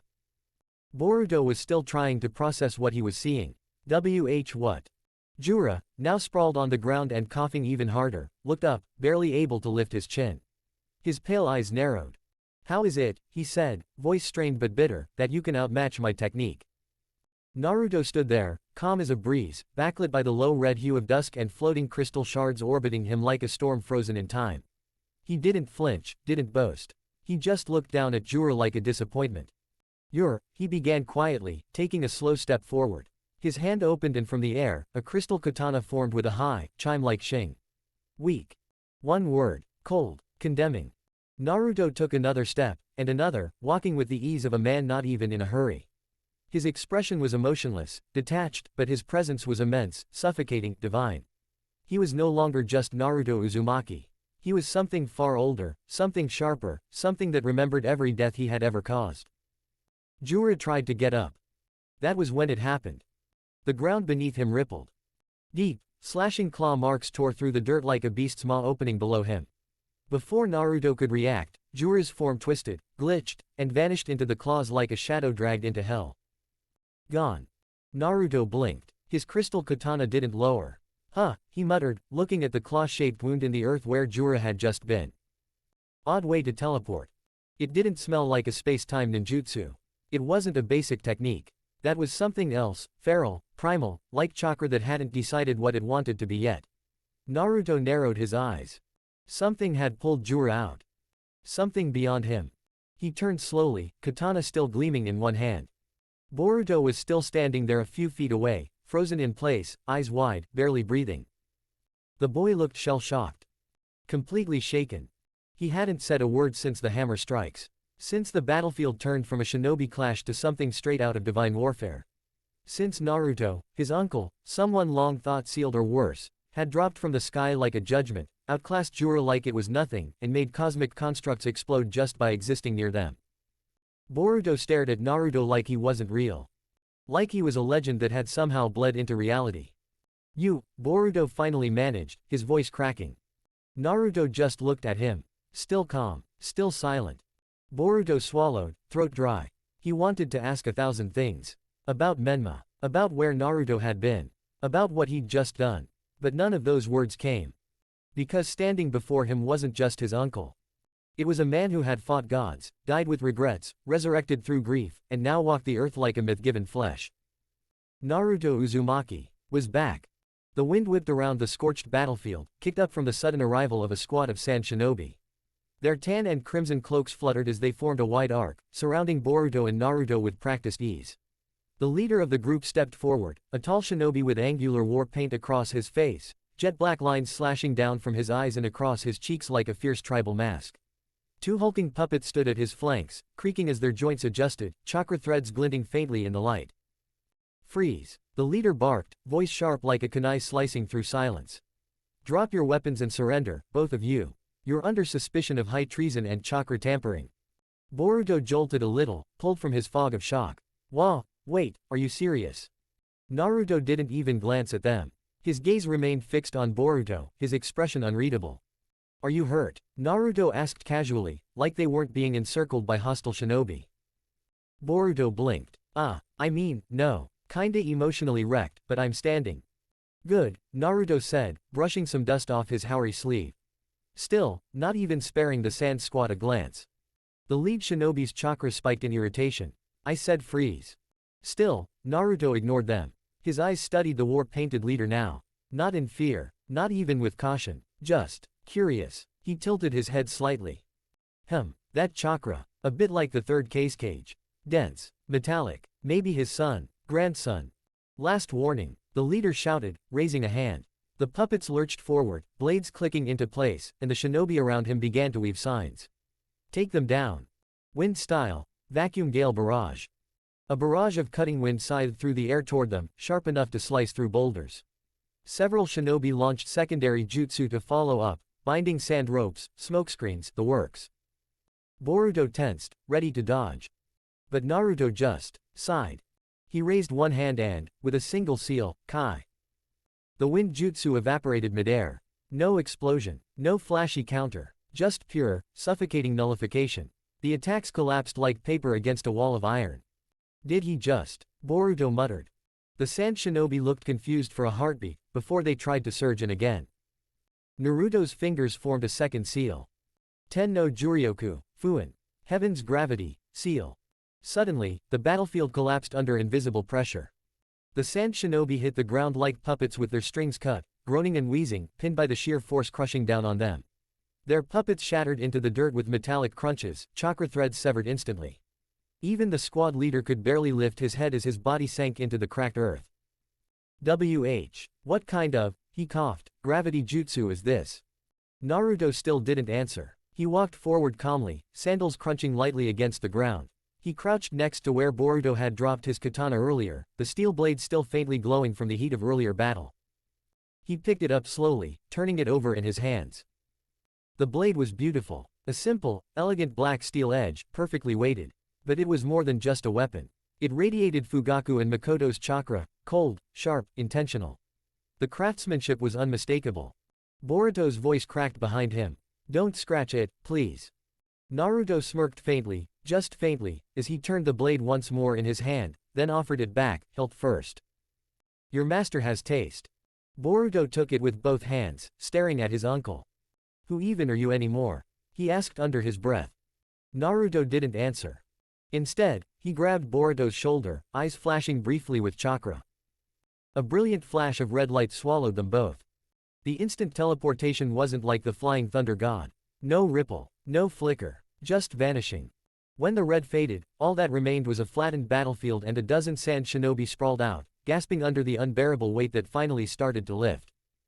The leader slowly sat up, his hands trembling. He looked at where the two had stood, now empty air, and exhaled sharply. What was that? TBC. Author note. Goodbye, TBV storyline. Many of the Boruto TBV manga readers may not like it, but I want to write it according to my own storyline, and even most of the readers agreed to this. I am not sure if it is authentic or not, but apparently, in an interview, Kishimoto confessed that he is not the writer of TBV and he was majorly absent in the creation of Boruto. So, in a way, we can call Boruto filler. It may sound harsh, but I'm glad we got to know that people mocking it by calling it filler turned out to be true. Mostly. I'm hoping one day, Kishimoto would pick up his pencil and write Naruto, the past generations. We'd see the story of pre-Kekkei, the Sage of the Six Paths, era, the Warring State era, the Great Shinobi Wars, Sakumo, Dai, 7 ninja swordsmen. There is so much to explore. Regardless, I was highly disappointed to see the lack of response from the last chapter, and what's the point of writing something that goes unappreciated? I mean, I have the whole plot in my mind, so writing it and publishing it doesn't change much. I publish content simply because I think people would love it. Anyways, drop your thoughts in the review section. Your words inspire me to write faster, better, and with more depth. Till next time. Chapter 34. Kashin Koji. Naruto and Boruto reappeared in a sharp flicker of red light beside Kashin Koji, who had been pacing in slow, careful circles as if pretending to examine the terrain, when in reality, the tension in his shoulders betrayed everything. The second he saw Naruto materialize beside him, his breath hitched in his throat. He tried to play it cool. Arms crossed, chin up, but his chakra flared with sheer, primal caution. The way one might react if a storm took human form and walked into your living room. Naruto didn't even blink at him at first. His gaze swept the area, eyes narrowing slightly. And then, he turned. So this is your partner? He asked Boruto, his tone as calm as a still pond, but each word carried that crystalline pressure again. Heavy, sharp, unrelenting. This masked man who reeks of something unnatural. Kashin Koji didn't move, but his heartbeat was practically slamming in his chest. He stayed silent, which was probably the only smart choice he had at that moment. Naruto tilted his head slightly, eyes still on Koji. He feels like her, like Ada. Boruto stepped forward, hands up in a slight defensive gesture. I know, but he can be trusted. Naruto raised an eyebrow at him. No, really. Boruto continued, his voice gaining more conviction. He saved me more than once. He's the reason I'm not dead right now. I swear, Koji's been helping me since the beginning. Naruto regarded the man a little longer. Not with suspicion, with curiosity. A beat passed. Then his attention shifted, abruptly and sharply, towards something else. Or rather, someone. His eyes narrowed, focusing on the massive, bark-covered structure at the base of a ruined hill. A half-dead tree unlike any he'd ever seen before, knotted, gnarled, but unmistakably unnatural. And embedded in its base, like a cursed relic frozen in time, was Sasuke. Young, unconscious, sealed, or worse. His hair hung loose, his forehead protector cracked, his once sharp features now eerily serene, as if caught in sleep or death. The tree had grown around him, the wooden veins feeding from it into him, like he was both prisoner and fuel. Naruto's steps grew slow, deliberate. Why, he said, his voice suddenly hollow, is he stuck in a tree? Boruto rubbed the back of his neck, trying to find the right words, though his throat was dry. It's complicated. Naruto gave him a look that made Boruto flinch slightly. Okay, listen, Boruto said quickly, stepping closer to the tree. It's because of the Shinju. These things, they're evolving. Like, they're not just walking divine trees anymore. They're intelligent, they're alive, and they're trying to reach something they call a final form. They can't get there on their own, though. They have to absorb people. Naruto stared at him, but Boruto continued. Hidari. That's the one who did this, he said, gesturing to the tree and the body of Sasuke. He's a Shinju that was born from Sasuke Uchiha. Somehow, he was created using Sasuke's chakra, his DNA, whatever. And when they do that, they leave behind this thing. Like a husk, but still alive. This tree is Sasuke. Or what's left of him. Naruto moved closer, silently. His hand reached out, hovering just above the bark, fingers twitching slightly as if he were resisting the urge to slice it apart with his crystal blade then and there. I could cut it, he said, more to himself than to them. But, I can feel it, the Uchiha's chakra, it's tangled. Like if I sever the tree, I sever him too. His body could die. Or his soul. Boruto nodded solemnly. Yeah, that's what we figured too. There's only one way to save him. Naruto turned his head slightly. How? Boruto met his eyes. Foreign souls. Kashin Koji, silent until now, finally spoke. Each evolved Shinju produces a thorn soul after they're killed. It's like a seed, a chakra imprint of the person they devoured. If you recover that and return it to the tree, he gestured at Sasuke's wooden prison. You might be able to bring them back. Naruto's expression didn't change, but the ground beneath his feet cracked just slightly. The crystals around his boots hummed like they were feeding on his rage. So what you're saying, he said softly, is that someone turned Sasuke into a Shinju. Stole his chakra, used him to evolve. Boruto looked down. Yeah. And unless we get that thorn soul back, he's gone forever. Naruto stared at the tree. Not in defeat. In calculation. Then we find Hidari, he said coldly. And we cut him down. Why? Shikamaru looked 10 years older as he pinched the bridge of his nose and sighed for what had to be the 100th time that day. Papers, holographic reports, diplomatic outbursts, and unanswered questions were stacking around him like a forest of unsolvable puzzles. And as if the pile of stress wasn't enough, the video conference with the other great nations was just about to become volcanic. The screen buzzed with chakra feed static before the faces of the cage filled the panel in front of him. Kuretsuchi, ever the sharp-edged Tsuchikage, arms crossed with that ever dissatisfied expression, the Raikage with his jaw clenched like he was ready to punch the monitor, the Mizukage whose stare could cut glass, and the sand representative, not the cage himself. Garo was conspicuously absent, but a stiff-necked envoy whose tone was already accusatory. Let me get this straight, Kuretsuchi said flatly, not even waiting for formalities. Naruto Uzumaki, former 5th Hokage, presumed dead, is alive, on the run, and collaborating with Boruto Uzumaki, your other top-tier criminal. Shikamaru kept his voice calm, almost maddeningly so. That's what it looks like. You're not denying it, the Mizukage snapped. I don't have the luxury of denial, Shikamaru muttered under his breath. I'm sorry, what was that? Barked the Raikage, one brow twitching. Look, Shikamaru said, louder this time, raising his hands to calm the brewing storm. The situation is complicated, but we're working on it. The Sand Envoy leaned forward. Your complications are causing geopolitical instability. You're telling us a shinobi sealed for 30 years, Naruto Uzumaki, is back, wielding powers we've never seen, and instead of detaining him, your people are getting rescued by him. Perfect timing, because just then the door opened with a quick knock-knock and in stepped Sarada Uchiha, eyes sharp, posture straighter than usual. Behind her followed Konohamaru and Mitsuki, both looking a mix of tired and rattled. Shikamaru looked up, glad for the interruption, but only barely. Tell me you've got something. We do, Sarada said quickly. The mission was a success. Suna had Ryu's thrawn soul. We retrieved it. Konohamaru added, and we have Matsuri's, too. Shikamaru leaned back, steepling his fingers. Good. That puts us 2 steps ahead. Moegi, Konohamaru began, but Shikamaru raised a finger before he could continue. I know, but we test it first. No risks. If we rush it, and it fails. Konohamaru sighed, his knuckles white as he clenched his fists, but he nodded. Understood. Mitsuki stepped up, glancing at the live video panel, then continued. There's more. We were attacked during the retrieval. And, he looked to Sarada. Sarada's fists were balled at her sides. Boruto was there. But listen, he didn't attack us. He saved Konohamaru-sensei. Shikamaru's brows rose slightly, but his eyes darted quickly toward the video screen where the cage were still listening. See, Sarada pushed, clearly unable to hold back. Why would a criminal risk himself to save someone who's supposed to be his enemy? This whole manhunt, he's being framed. This proves it. Shikamaru didn't answer. He gave her a look. The kind of look that said, not now, Sarada. The room isn't just ours. Sarada huffed and crossed her arms, frustrated but biting her tongue. The Raikage on the screen narrowed his eyes. So the rogue saved a Leaf Jonin. That could be strategy, emotional manipulation, or even worse, a defection plan. Kuretsuchi scoffed. You're telling us a criminal with a planetary bounty on his head suddenly grew a conscience. No, Mitsuki cut in smoothly. I'm telling you we saw someone use crystal release.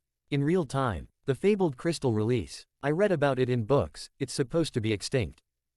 Konohamaru nodded. We were in the middle of it. And no offense, but seeing it live is on a whole other level. It wasn't just Boruto. Naruto was there. He's the one who used it. That made all 4 leaders in the video visibly bristle. The Mizukage leaned forward, voice like daggers. So it's true. Naruto rescued Boruto. They're working together. The Sand Envoy followed up coldly, which makes them both threats. Shikamaru was silent for a long beat.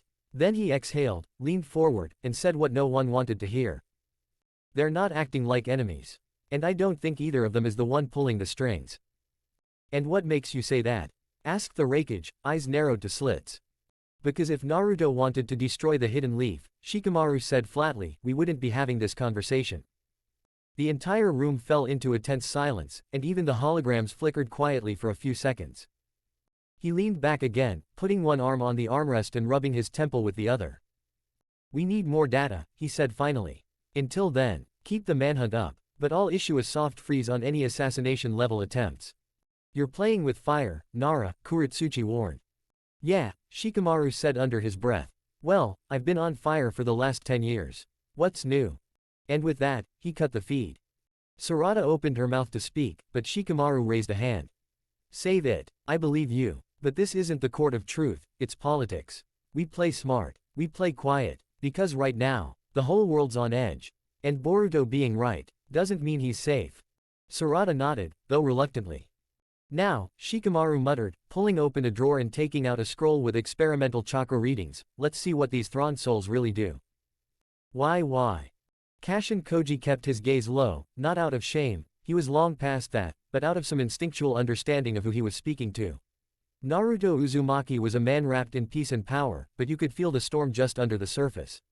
Every word he said was weighted with something ancient and immense, like a god trying very hard to stay human. I suppose you deserve the full picture, Koji said, his voice low. The organization was called Kara. At first, it was just a group with differing goals, science, power, survival. Some of us were tools.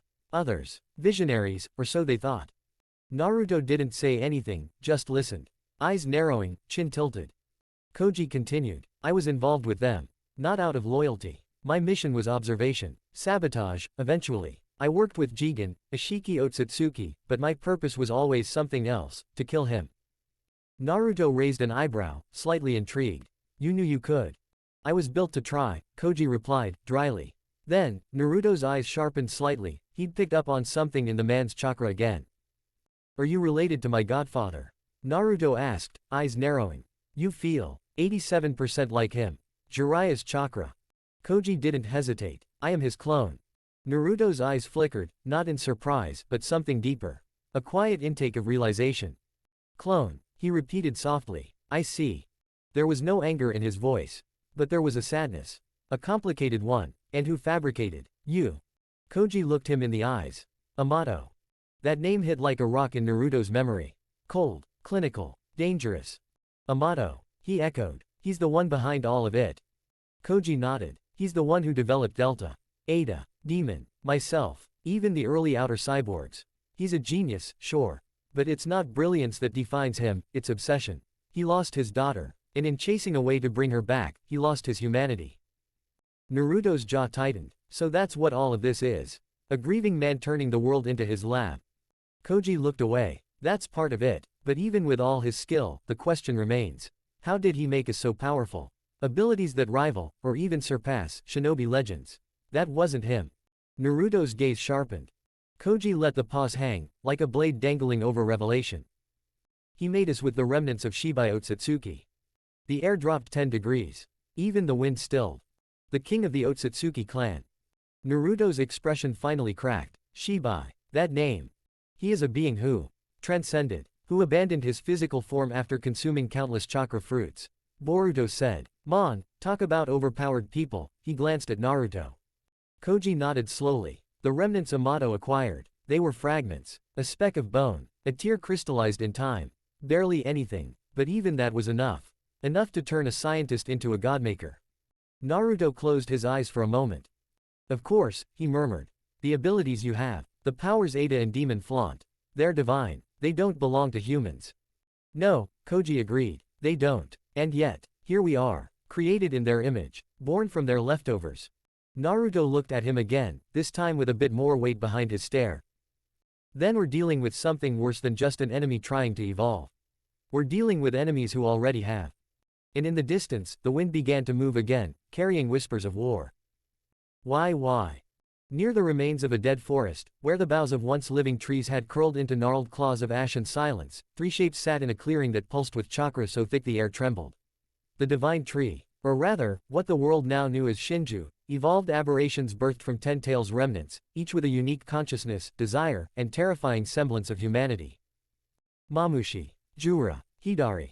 3. Alive, a trinity of apocalyptic consequence. The roots beneath them slithered like serpents, black and red veins of pure shinjutsu pulsing with dreadful energy. Time seemed irrelevant here. No birds, no wind, just the hum of god-killing beings having a casual conversation in a crater where nature itself had given up. Jura's voice was even, but something coiled beneath it. I am feeling two emotions. Mamushi cocked his head, his thick hooded eyes narrowing, slitted like a snake. Human emotions? He asked with a half-mocking drawl. Unmistakably, Jura replied. His long fingers tightened slightly, claws twitching. Anger. And fear. Hidari raised an eyebrow, his form still eerily resembling Sasuke Uchiha, albeit corrupted. The way he sat, stoic and folded into the dark, made him feel like a haunted reflection in a broken mirror. Fear, he echoed, like he hadn't heard the word in centuries. From you. It is strange, Jura said, still calm, yet his voice had that off quality, like something in him was no longer sinking right. Naruto Uzumaki is, logically, a threat. Elimination is simple reason, but what burns in my chest is not mere calculation. It's more rage, shame, a psychic recoil. Mamushi made a low noise in his throat, like a snake choking on a laugh. You're upset because he beat you? No. Jura shook his head, eyes glinting like wet obsidian. Because he humiliated me. I felt small. Not metaphorically, literally. When I approached him, something happened. I was within his proximity, closer than you two ever got. My eyes, my mind, glitched. Glitched, Hidari said. You are not a machine. Jura ignored him. I saw something. A flash. Not an illusion. Not genjutsu. It was truth, in some primal, unbearable way. Mamushi tilted forward, intrigued. What did you see? Jura exhaled, an act he rarely did. He stood. Massive. Taller than mountains. No, bigger than thought. He stood on an endless plain of corpses, oceans red with blood, the planet itself cracked and bleeding. Around him, silence. No gods. No stars. Just him. And me, I, a Shinju, a divine tree evolved beyond comprehension, was kneeling before him. A long, dead pause. Mamushi slithered backward slightly, mouth tightening. A vision. Perhaps, Jura said. Or a future. Or a memory not mine. Or something deeper, like the instinct that small creatures feel before a predator enters the field. Hidari looked sideways, his mismatched Rinnegan and Sharingan flickering faintly in the dusk light. You're saying he showed you this? No, I think his existence alone did. It leaked from him, like a pressure wave. He sealed away something terrifying. But it's there, dormant, and I think he doesn't want to become that thing again. Again, Mamushi whispered, almost reverently. Yes, Jura's fists clenched, but if pushed, he will. That is what I saw. Hidari rubbed his chin slowly, his voice lower now, contemplative. So what do we do now? Observe, Jura said. Wait, if Naruto Uzumaki is truly awakening, we must not strike until we understand the cost. The next misstep could lead to extinction. Mamushi grinned slowly, fang-like teeth glinting. But you do want to kill him still, don't you? Jura's eyes gleamed. I must, because if he ever becomes what I saw, there won't be a world left for us to conquer. Wind stirred at last. And far away, in the shadows of the husk of a once great world, something opened one golden eye. Why? Boruto stood with his arms crossed tightly over his chest, not for warmth, but like he was holding himself together, like if he didn't squeeze tight enough, the weight of his words would spill out and flood the world. His face was blank but his eyes, man, his eyes were galaxies of grief. Naruto watched him silently, letting the quiet stretch. This wasn't a story he rushed. After a moment, Boruto finally spoke. His voice didn't shake. That almost made it worse. Do you know why I'm considered a threat? He asked. Why Kawaki wants me dead? Naruto didn't answer. He knew better than to interrupt. Boruto glanced at the tree where Sasuke still hung, unconscious and silent. Then he looked down, exhaled slow. After my dad, Menma Uzumaki, saved him, Kawaki changed. He wasn't just grateful. He became obsessed. My dad showed him kindness, gave him a place to belong. Gave him something to protect. And that something became everything to him. Boruto looked up at Naruto now, expression grim. He would burn the entire world to protect my dad. And anyone, or anything, that might be a danger to him. He'd wipe it out. No second thoughts. Naruto's eyes narrowed slightly. You're saying you were one of those dangers? Boruto nodded slowly. Not by choice. There was this Otsutsuki, Momoshiki. He implanted a karma mark on me. I didn't understand it back then, I thought it was just power. But over time, he started taking over, possessing me. Naruto stayed very, very still.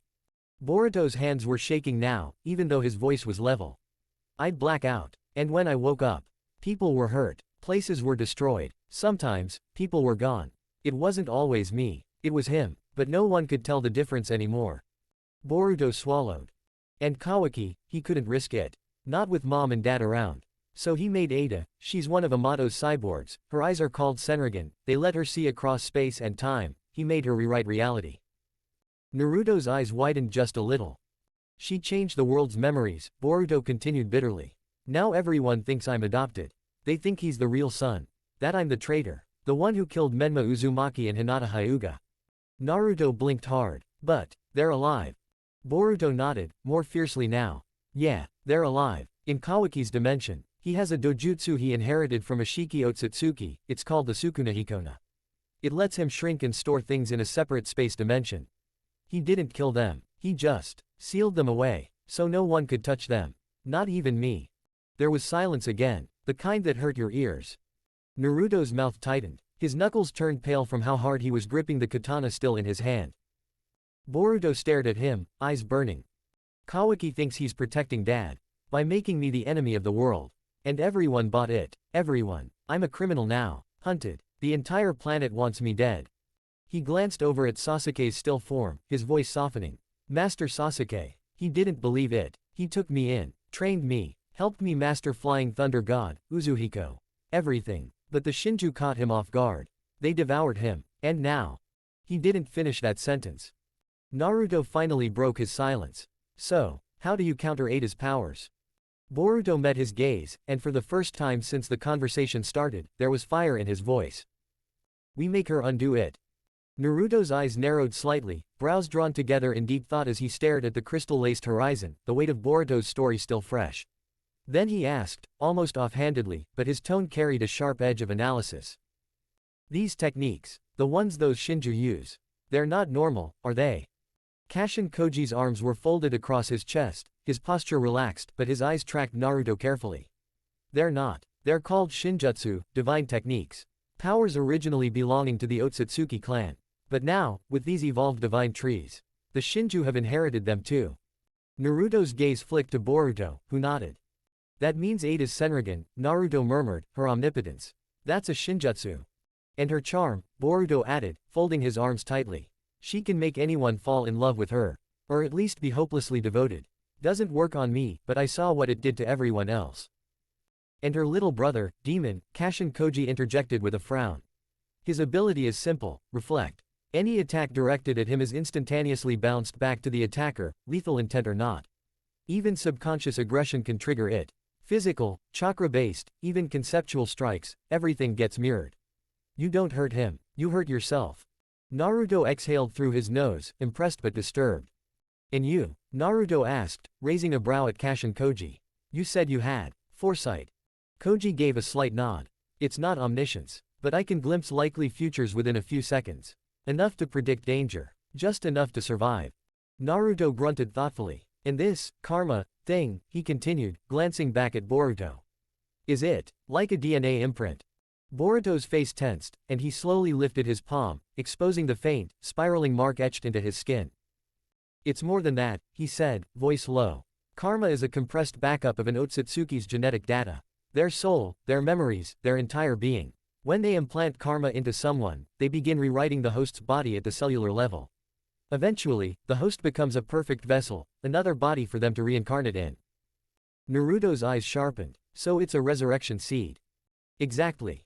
There was silence for a moment. Naruto's eyes drifted downward, contemplative. Taijutsu, ninjutsu, and genjutsu, he said slowly. They're the most common forms of jutsu. And then, there's senjutsu, sage techniques, used by a rare few. Less than 0.0001%.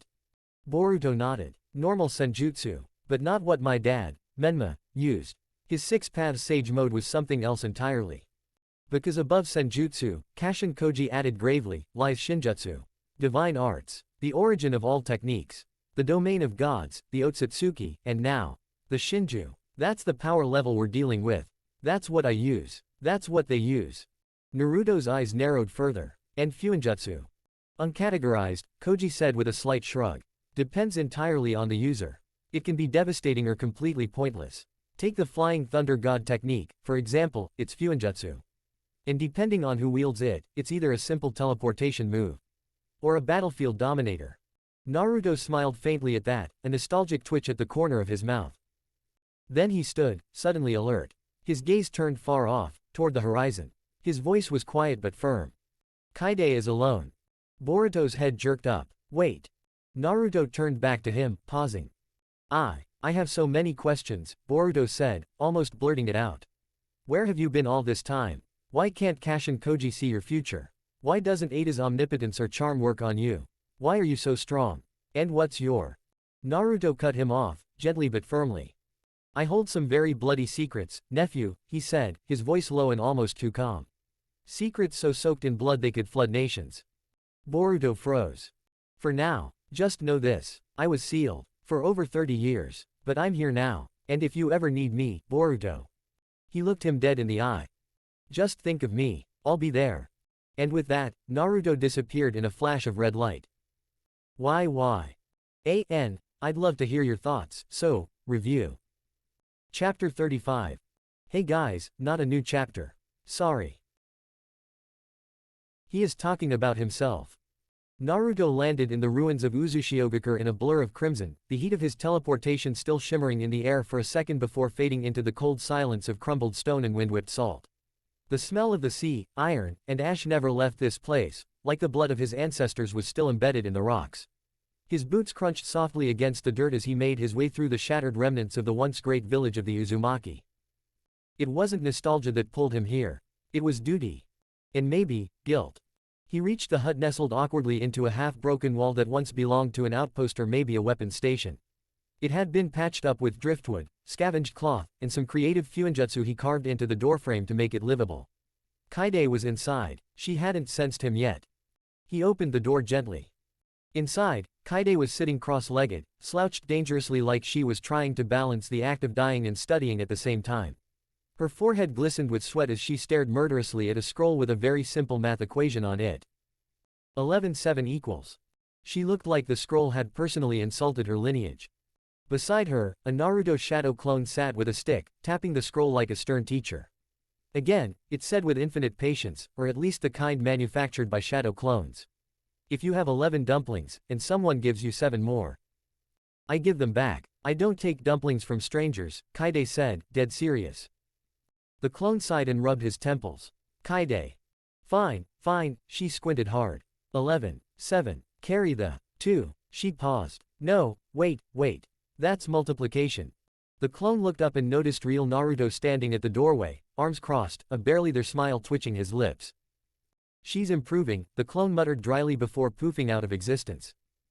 Kaide blinked as if the presence of her husband gave her a surge of dignity, quickly straightening her posture and wiping her forehead with the hem of her rough dress.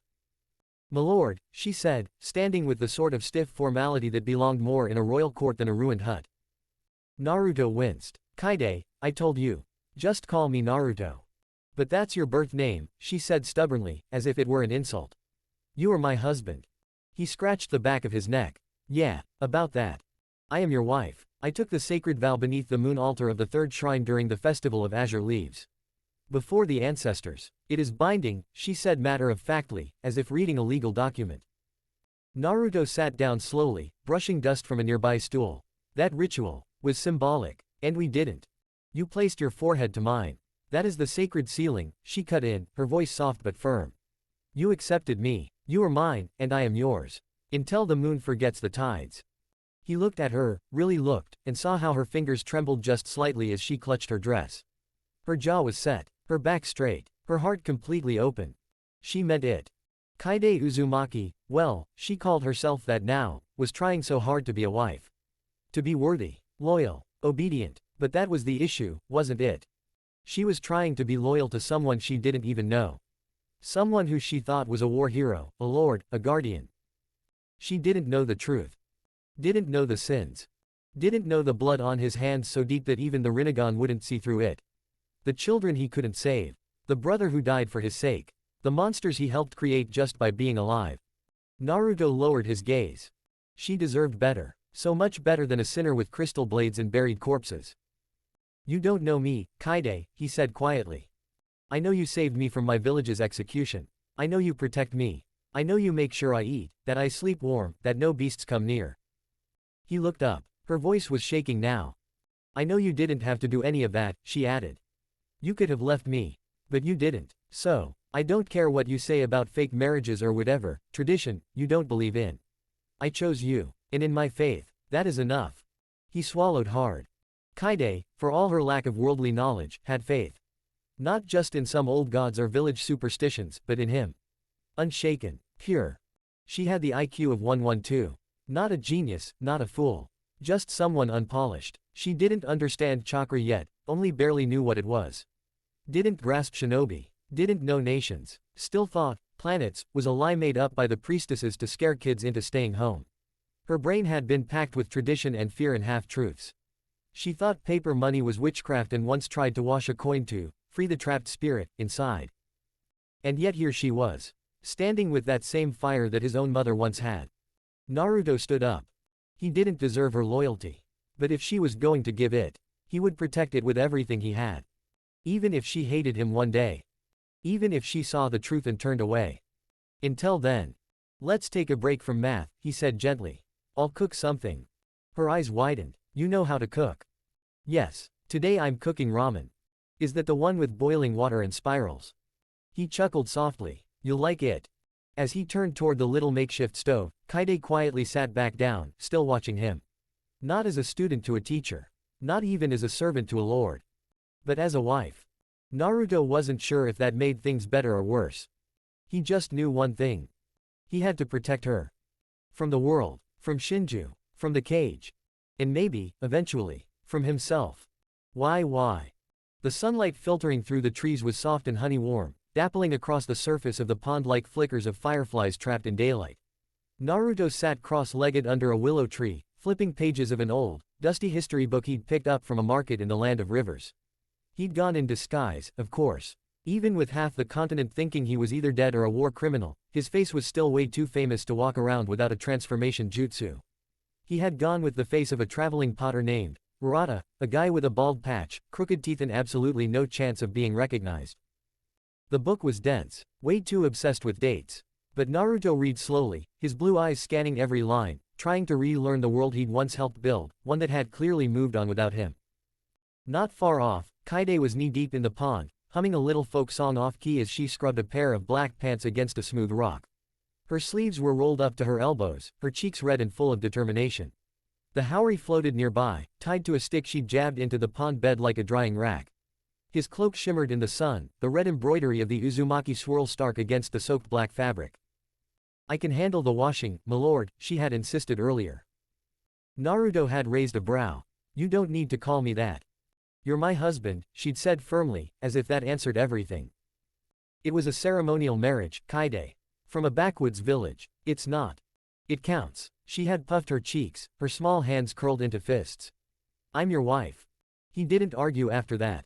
But when she tried to get him to hand over the rest of his clothes for a full wash, including the suit jacket and undershirt he hadn't removed in days, he'd refused. Milord, you should let them breathe. They smell like blood and dirt. They're fine. You'll get heatstroke. I'm not taking them off. Kaide had pursed her lips, pulled back her wet hair with both hands, and then blurted it out, loudly and without thinking. I've already seen your scars. You don't have to hide them from me. Silence.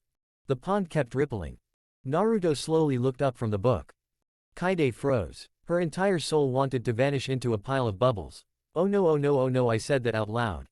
Naruto stood, brushing off his pants. He walked over slowly, and Kaide's heartbeat shot into panic mode. He was going to yell. Or scold her. Or maybe just glare at her with that stoic anime dad energy he carried like a curse. But then he started unbuttoning his coat. Her brain blue screamed. In 3 seconds, he had shed his coat, his undershirt, and stood before her in only his shorts. Not flustered, not embarrassed, not showing off, just calm, unreadable. Kaide's jaw dropped. What? He handed her the clothes. Here. Then turned. And walked away. Kaide, still standing in the pond, was now holding the most sacred relics she had ever touched, Naruto Uzumaki's Hawaiian shirt. She looked up slowly. Her eyes traced the V of his back, the ridges of his shoulder blades, the network of thin pale scars that laced his body like a spiderweb made of memory and violence. There were too many to count. Long slashes down his spine. Cross-shaped burns. Jagged, uneven ones across his ribs. One looked like a spear wound. Another, like someone had dug into him with claws. A mess of scar tissue wrapped around his left shoulder where something huge must have torn him open. Kaede didn't even realize the question had fallen from her mouth until she heard herself say it. Who? Who did this to you? Naruto stopped. He looked over his shoulder. A monster, he said, voice flat. Her eyes widened. A monster. Yes. She hesitated. It must have been really strong to hurt you like this. Naruto didn't laugh, didn't smirk. He didn't say, you have no idea, like some cool guy in a movie. He just stared past her, toward the water. He's terrifying, he said softly. And disgusting. He's killed so many men, women, children, burned houses down and laughed. Butchering people like it was an art. Kaede held her breath. The birds stopped chirping. But, you defeated him, right? She asked, gripping the fabric tighter. You killed him. I wish I could, Naruto said. And with that, he turned and walked back toward his book, the light glinting across the ruined map of scars on his back. Kaede stood in the pond, soaked to the knees, holding his clothes like holy scripture, and she realized. He wasn't talking about someone else. He was talking about himself. Why? Kaede Uzumaki, self-proclaimed Uzumaki because her husband wouldn't acknowledge the title, sat silently with her arms around her knees, watching as Naruto gnawed on a piece of bread so dense and dry it could probably be used to reinforce walls. The thing thudded when he set it down on the rock beside him. If bread could develop a grudge against a baker, this one had already started plotting its revenge. You're going to break your jaw, Kaede muttered. Naruto didn't look up, just ripped off another piece with the grace of a bear attacking bark. I've chewed worse. Kaede didn't doubt that. She wasn't looking at the bread, though. Or the pond. Or the peaceful, worn pages of the book he had abandoned after a quiet morning of reading. She was looking at him. At Naruto. The man who had saved her life with all the effort someone might use to brush off a fly. She was still learning him, bit by bit, like a riddle wrapped in bruises, stuffed inside a mystery wrapped in an old Haori. When she was born, the old healer woman gasped and whispered, child of death. Kaede hadn't even had a name then, just a mark. A curse. And as she grew, it became obvious. She could see death. Not ghosts. Not spirits. The moment before. That soft whisper in the air before someone would die. Like a change in color only she could see. A flicker around the eyes. A strange chill in her chest. Her mother once joked she had God's calendar.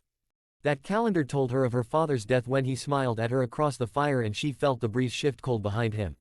She tried to stop him from going out the next morning. He went anyway. He didn't come back. Then her mother. Then the neighbor's boy. Then the crops.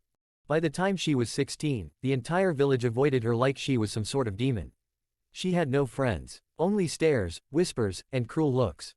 By 18, they had decided that the famine that plagued their harvest was her fault.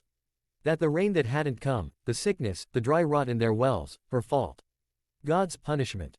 They tied her up in the square. They strung a noose. She begged, screamed, sobbed, but the people she'd grown up around looked at her with the wide-eyed, hysterical righteousness of people desperate for a scapegoat. And then he came.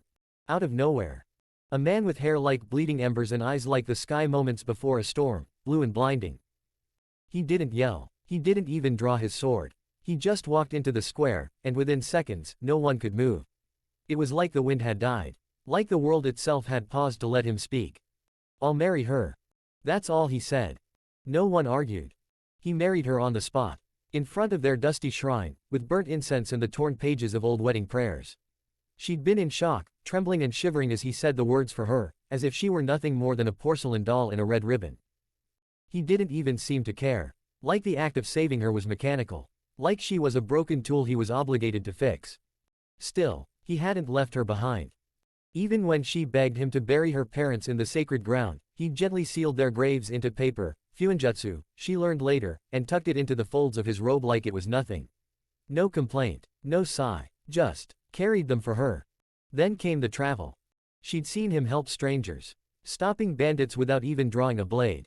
helping a child find their mother with a single glance. Once, they passed a girl screaming in an alley, and Naruto didn't even step inside. He looked, and the attacker fell down with a shattered knee as if the universe itself had rearranged reality for him. She saw these things. She remembered them, etched every one of them into her heart. And yet, it wasn't the scars that made her heart ache. It was the silence, the coldness, the way he never seemed to smile at himself. Or the way he looked at food, not as something enjoyable, but as a punishment to be endured. Then there was the other thing. The most terrifying thing. Every person, every animal, every tree, Kaide could feel the slow hum of death waiting in the corners. The way life always leaned toward decay. Nothing was still forever, not even mountains, even stars died. But Naruto Uzumaki. He had none of it. No death. Not a flicker, not a shadow, not even a heartbeat that acknowledged an end. It was like his soul had already been buried somewhere the gods couldn't reach. She didn't know if he was immortal. Or something else. Maybe undead. Maybe worse. You should stop staring at me and eat, Naruto said suddenly, breaking the quiet. He held out a warm wooden bowl filled with steaming ramen, surprisingly edible, given he'd prepared it himself. I'll eat what you're eating, Kaide said quickly, eyes darting to the fossil bread he had beside him. No, he said flatly. I'm your wife. Stop saying that. It's true. You're 18. You married me. You were being executed. Kaide pouted, folded her arms. Still counts. Don't talk back to your wife. Naruto sighed like the entire weight of the shinobi world had just crashed into his spine again. He handed her the ramen anyway, and when she refused, he gave her the look. The one that said, don't argue, I'm trying to keep you from suffering. She took the bowl. He went back to chewing on drywall. As she sipped the broth, warm and slightly spiced, Kaide's eyes remained on him. He was stronger than anything she could understand. A man who had stared down gods. Who could travel without moving. Who knew jutsu that twisted reality. But beneath all that, there was something broken. It was the way he flinched when she said kind things. The way he gave things away like he didn't need anything for himself. The way he never spoke about himself unless asked. And the way he looked at himself, as if every scar, every act of kindness, was a chain keeping him from the punishment he deserved. Kaide didn't need to be a seer to understand. Naruto Uzumaki hated himself. And no jutsu in the world could fix that. Why? Sarada sat in the restricted archives, her Sharingan slowly fading back into its dormant state as she rubbed her eyes, head spinning with the cascade of secrets she just unearthed. The dim glow of the terminal screen reflected off her glasses as she scrolled back through the classified documents, each line was more outlandish and terrifying than the last. This wasn't just the history of the fifth Hokage. This was the outline of a living myth. No, a weapon disguised as a human. She had known Naruto Uzumaki as the warm, goofy father figure Boruto once adored. The man who loved ramen too much, who made silly speeches, who smiled too wide and too bright. The guy who kept the will of fire burning even when others faltered. But this was a different person entirely. Genin at 2.5. Chunin at 3. Joined the Third Shinobi War before turning 4, disappeared during an infiltration mission, declared Kia. Only to return 34 days later, dragging the corpses of an entire Kumo infiltration unit behind him and wielding an element never seen before, crystal release. A Kekkei Tōta. And not just any Kekkei Tōta, a personalized one, stable, refined, and powerful enough to reflect chakra signatures. Discharged from Anbu for unconventional methods. Sarada blinked. Unconventional. That was all the report said. No elaboration. No files attached. No mission debriefs. Just that he was reassigned. At the age of 5. Sarada was still crying over stubbed toes at 5. Naruto was apparently out there carving jutsu into the bones of enemy nin and breaking laws of nature. Then came the Kyuubi attack. The fourth Hokage, Minato Namikaze, dead. And in the middle of that tragedy, with the village in chaos, they did the unthinkable. Naruto Uzumaki, fifth Hokage, age 8. She covered her mouth in disbelief. Even reading it again felt like hallucinating. And then came the worst part. The thing that made her stomach turn. When Iwagakure attacked with a force of over 10,000 shinobi. Naruto Uzumaki went out alone. Alone. Not with a platoon. Not with allies. Not with summons or backup or even sensor support. Alone. And he killed them. All of them. Except for the Sandame Tsuchikage, Onoki, whom he let live to deliver the message. The report noted with a chilling lack of emotion that he used his crystal release to kill. But that wasn't even the worst of it. He turned the battlefield into a graveyard. No, a mirror. He didn't just kill them. He preserved them, froze them in crystal mid-expression, melted and fused their remains until the very soil was replaced by shimmering violet crystal. Over 30 acres of land had to be sealed, covered, and eventually built over. They called it the Crystal Cemetery. The textbooks never mentioned it. The children who walked over that land every day, playing, laughing, going to school, they didn't know they were walking atop the echoes of a genocide. Sarada swallowed hard, her lips dry. She scrolled down to find the next part of the record, only for a loud red access denied, cage level clearance only prompt to blink on the screen. TCH, she hissed. Even with Konohamaru's ID card, pilfered when he was napping in the break room, this was all she could get. She needed her mom's clearance to go further. But that was out of the question. Sakura was ridiculously tight with her medical vault keycards, let alone her cage level clearance. Sarada leaned back in her chair, heart racing. Just who the hell was this man? Boruto called him, uncle, with some kind of deep-rooted respect. Ada's powers didn't work on him. The Shinju themselves, actual living embodiments of divine trees, feared him. And now, knowing this, it made sense. Naruto Uzumaki wasn't just a legend. He was something that shouldn't exist. Not in this era. Not anywhere. A child of war. A child who mastered death before he even lost his baby teeth. A child who ruled a village before he knew how to tie his own hitai. No wonder there were rumors about him. Some whispered that the Crystal Sage was just a propaganda tool. That the real Naruto died during the war and this version was a clone, a puppet of the council. Some said he was a living curse of the Uzumaki clan. A harbinger of retribution from the bloodlines wiped out during the war. Others believed he was immortal. Or worse, already dead. And now, after decades of vanishing, he was back. With Boruto. Roaming the world. Walking in and out of shadows. Fighting gods like he was born to it. Sarada shut off the terminal, heart thumping in her chest. Just how deep do your secrets go, Naruto Uzumaki?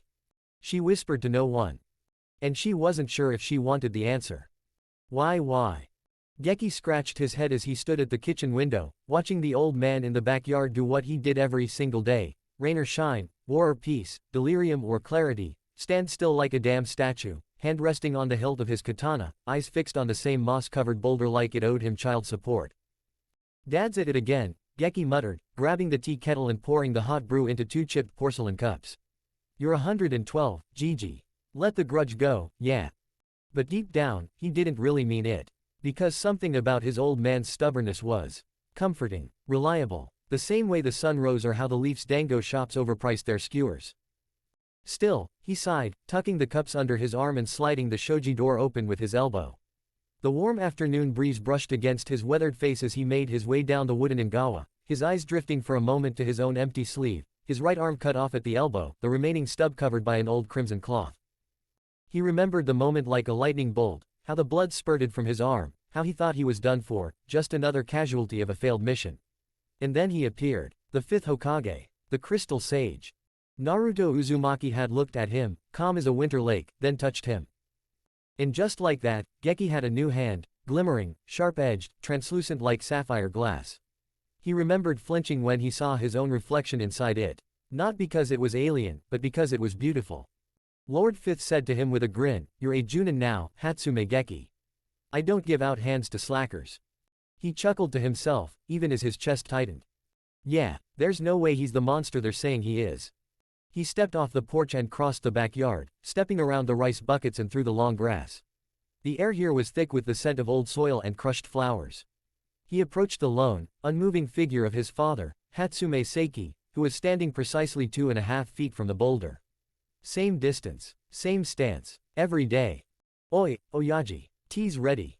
Seiki didn't move. His eyes were locked on the rock, his breath so still Kekkei had to check if he was even breathing.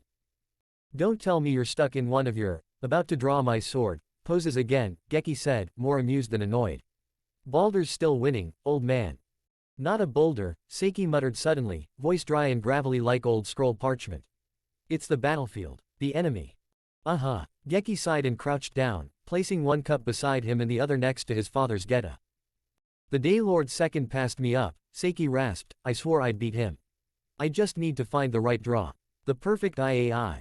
The one that would slice the very air, sever space. You know, he once cut a raindrop before it touched the ground. I saw it. Gekkei scratched the back of his neck. Dad, that was probably a genjutsu or a weather technique. Come on, the war's been over for a century. Maybe it's time to let it go. Do you want to let go of Lord Fifth? Seiki's voice sharpened suddenly. They're calling him a tyrant. A murderer. They say he burned villages, melted people. Gekkei stiffened. His throat tightened. Yeah, I know. So you believe them? Gekkei stayed silent. Seiki's grip on his sword hilt tightened. My grandson believes that boy saved the world, Menma Uzumaki. But that brat never gave you a hand, did he? The old man's voice turned fierce, almost feverish. Did he lift you from the dirt? Heal your team, carry you on his back for 9 kilometers with your bones broken in 12 places? He did that. Lord Fifth did that. Naruto Uzumaki. Gekkei blinked. Wait, how do you know about that mission? I never told anyone. You think I don't know my own son's pain? Seiki finally turned his head, his eyes, those same pale silver ones Gekkei inherited, sharp despite their age. Your heart is loud, Gekkei. Always has been. The old man finally moved. He picked up the tea Gekkei had left for him and sipped. Still too much honey. Gekkei smirked. I'm sweet like that. Seiki grunted. Your mother used to say that. You take after her. There was silence again, but this time it wasn't heavy. Just quiet, gentle. I'm scared, Gekkei admitted. What if it's true? What if we're all just puppets and he's been pulling strings from the start?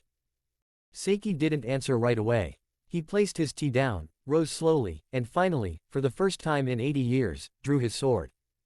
The blade gleamed. It shimmered with a flash of raw, pure chakra. So fast, so clean, Gekkei couldn't even follow the motion. He turned. The boulder behind him was split into 2 equal halves, smooth as glass. Not even a sound had come from the cut. Just silence. Seiki looked down at his katana, then back at Gekkei.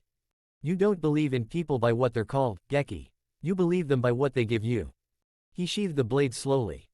And that man gave you your hand. Gekkei stared at his empty sleeve. Yeah, he did.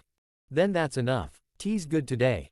And with that, the old man walked past him, like the moment had never happened. Gekkei turned to stare at the boulder, the impossibly clean cut still smoking slightly from residual chakra friction. His headache was gone now. Naruto Uzumaki wasn't an angel. He wasn't a monster. He was just real.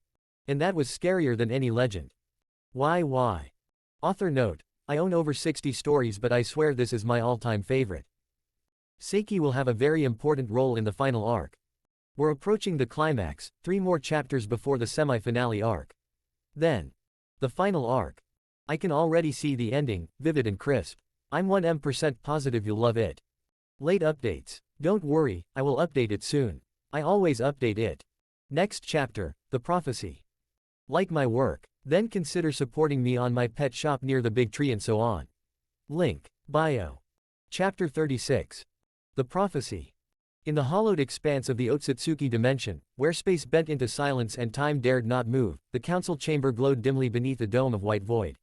Towering figures, ageless and robed in swirling patterns of divine ancestry, stood still as statues, their silhouettes blurred by the very power leaking from their forms. A fist slammed down on a dais sculpted from crystallized galaxies. 2,000 years. 2,000 years. The voice, like a star imploding, thundered through the chamber. And that single planet still stands. Unclaimed. Undevoured. Disbelief crackled in the air like lightning on parchment. Another figure stepped forward, arms crossed, expression unreadable beneath a veil of chakra mist. We should have destroyed that backwater orb the moment Kekkei deviated. It's insignificant. One pitiful marble in an ocean of galaxies. A taller counselor scoffed, brushing golden white strands behind a pale horn. Let it rot. The failures of Arashiki, Momoshiki, Kinshiki. Their own fault. We waste too much breath over dust. And then, a voice. Smooth, calm, terrifying in its poise. Silence. The chamber froze. Heads turned. From the obsidian steps of the high altar descended the high priest, cloaked in woven time, his third eye closed, yet watching. Each step he took warped gravity, made the cosmos tremble like leaves caught in a breeze. It is no longer a question of devouring the planet. It's a question of survival, he spoke, voice slow, chilling. One of the younger counselors, arrogant and robed in fire, snorted. What do you mean? Are you saying this one pathetic planet is threatening us? I speak of the Shinju, the high priest said. A pause. A ripple of disturbed thought passed through the chamber. You mean the 10 tails? Someone asked, incredulous. No, not one, many. The high priest's third eye opened, just a slit. And through it, he projected an image. Trees. No, not trees. But they moved, they spoke, they thought, each with a name, each with form: Mamushi, Jura, Hidari, Claw Grim. No longer just beasts, they were sentient, they were evolving. The Ten Tails splintered its consciousness, fragmented its identity. Now they walk as divine entities in human shape. They have names. That's impossible, a female counselor hissed. The Ten Tails was merely the seed. A husk, nothing more. It was a seed, the high priest nodded. But seeds do not stay seeds. And now they are divine trees in motion. Some of them, he glanced slowly across the chamber, are more powerful than you. Gasps. Several counselors activated their Byakugan. A few flared chakra in response, offended, enraged. Then what do you suggest? An ancient, stone-voiced one asked. We descend, the high priest said simply. That planet, the planet of Kekkei, has matured. It has anomalies. It has humans with unnatural progression. From one comes light that defies time. Another walks with shadows born of hatred. And one. He waved his hand. A form appeared. A man.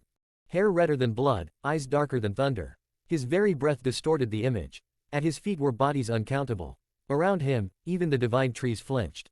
Naruto Uzumaki, the crystal sage. One man, and the Ten Tails fears him. The chamber fell utterly silent. The priest smiled faintly. We watched, we waited, we let our seeds fall. Now it is time, not to feed, not to conquer, but to learn, to challenge, to ascend again. The game is not over. Then what do we call this expedition? The high priest's eye closed slowly. Call it what it is. The return. Why? The marketplace was vibrant, chaotic, and suffocating all at once. Colors clashing, voices rising, smells of fish and oil and roasted beans all swirling into one heavy knot in Naruto's nose. He tugged the edge of his oversized cloak lower, head bowed, and adjusted the leather strap of his basket. His red hair was tied into a tight, low bun, tucked well beneath the hood, but he still felt every passerby's glance like a kunai to the ribs. Maybe it was paranoia, maybe it was instinct. Either way, he didn't belong here. He'd had no plans to come near Kurigakure again in this lifetime, not after what happened there years ago. But Kaide needed things. It wasn't safe to bring her along, and there weren't many options left. Her education level was non-existent, bordering on tragic. He'd found her squinting confusedly at a number, 3, the other day and asking if it was a snake or a god's symbol. Now he had 3 beginner-level storybooks wedged under his arm. Little Fox and the Moon, What is a Number, and Hands Are for Helping. Bright covers, simple words, one even came with stickers. He hoped she'd like that. The more complicated part of this shopping trip, well, that was in the brown paper bag currently cradled tightly in his left hand: sanitary pads. That conversation had been awkward. The salesgirl, a woman in her early 20s with a messy ponytail and a green apron stained with plum juice, raised an eyebrow the second she saw the item. These, she said, blinking. Naruto nodded, avoiding eye contact. Yeah. She tilted her head. They're not for you, are they? He paused. No, they're for my wife. The words slipped out too naturally. Too comfortably. The woman stared at him a second longer before shrugging and ringing him up with a quiet, lucky woman. He didn't respond, just muttered a thank you and took the bag with a nod of his hood. Lucky. He wished Kaide had anyone else but him. Anyone clean. Next came food. He stopped by a dingy bread stall, its vendor snoring behind the counter. Naruto picked 2 loaves from the rack, visually identical, but he knew one was filled with soft cream and honey paste and the other was dry and slightly burnt. Guess who gets what? He didn't deserve sweetness. He'd long since trained his body to function on tasteless nutrition blocks, but Kaide deserved warm bread. Something she could smile about. As he turned down the alley to leave, a flicker of chakra brushed against his senses. Damn it. He pivoted slightly and saw them, 3 mist shinobi in gray and blue armor, patrol insignias on their shoulders, masks up over their faces. They were standing near a ramen stall, talking to a civilian woman who gestured toward the market. Something about Leaf Nin, someone muttered. He didn't stop to listen. His steps were calm, practiced, feet light as clouds, as he vanished into the crowd, past the fishmongers, past the paper lantern takoyaki stall, into the worn fabric of the city. He took side streets, rooftops, dead alleys. He didn't run. But he didn't linger, either. Not until the edge of the town melted into the treeline and silence finally returned. Naruto glanced into his bag. Books, pads, soft bread. All for a girl who still called him milord and bowed every time she said thank you. Who asked if reading was magic and whether blood during periods meant she was cursed by a demon. Who had no friends, no future, and now no village. Only him. He adjusted the bag on his shoulder and muttered quietly under his breath, like a ritual. Don't get attached. Then he vanished into the forest. Why? The wind was gentle today, carrying with it the scent of pine and fresh-cut wood. Naruto walked with quiet steps along the worn path near the pond, his long cloak swaying at his ankles. His red hair was tied back in a loose bun, and his hands were tucked inside the sleeves. The sky overhead was a shade of cloudless blue so perfect it almost felt unreal.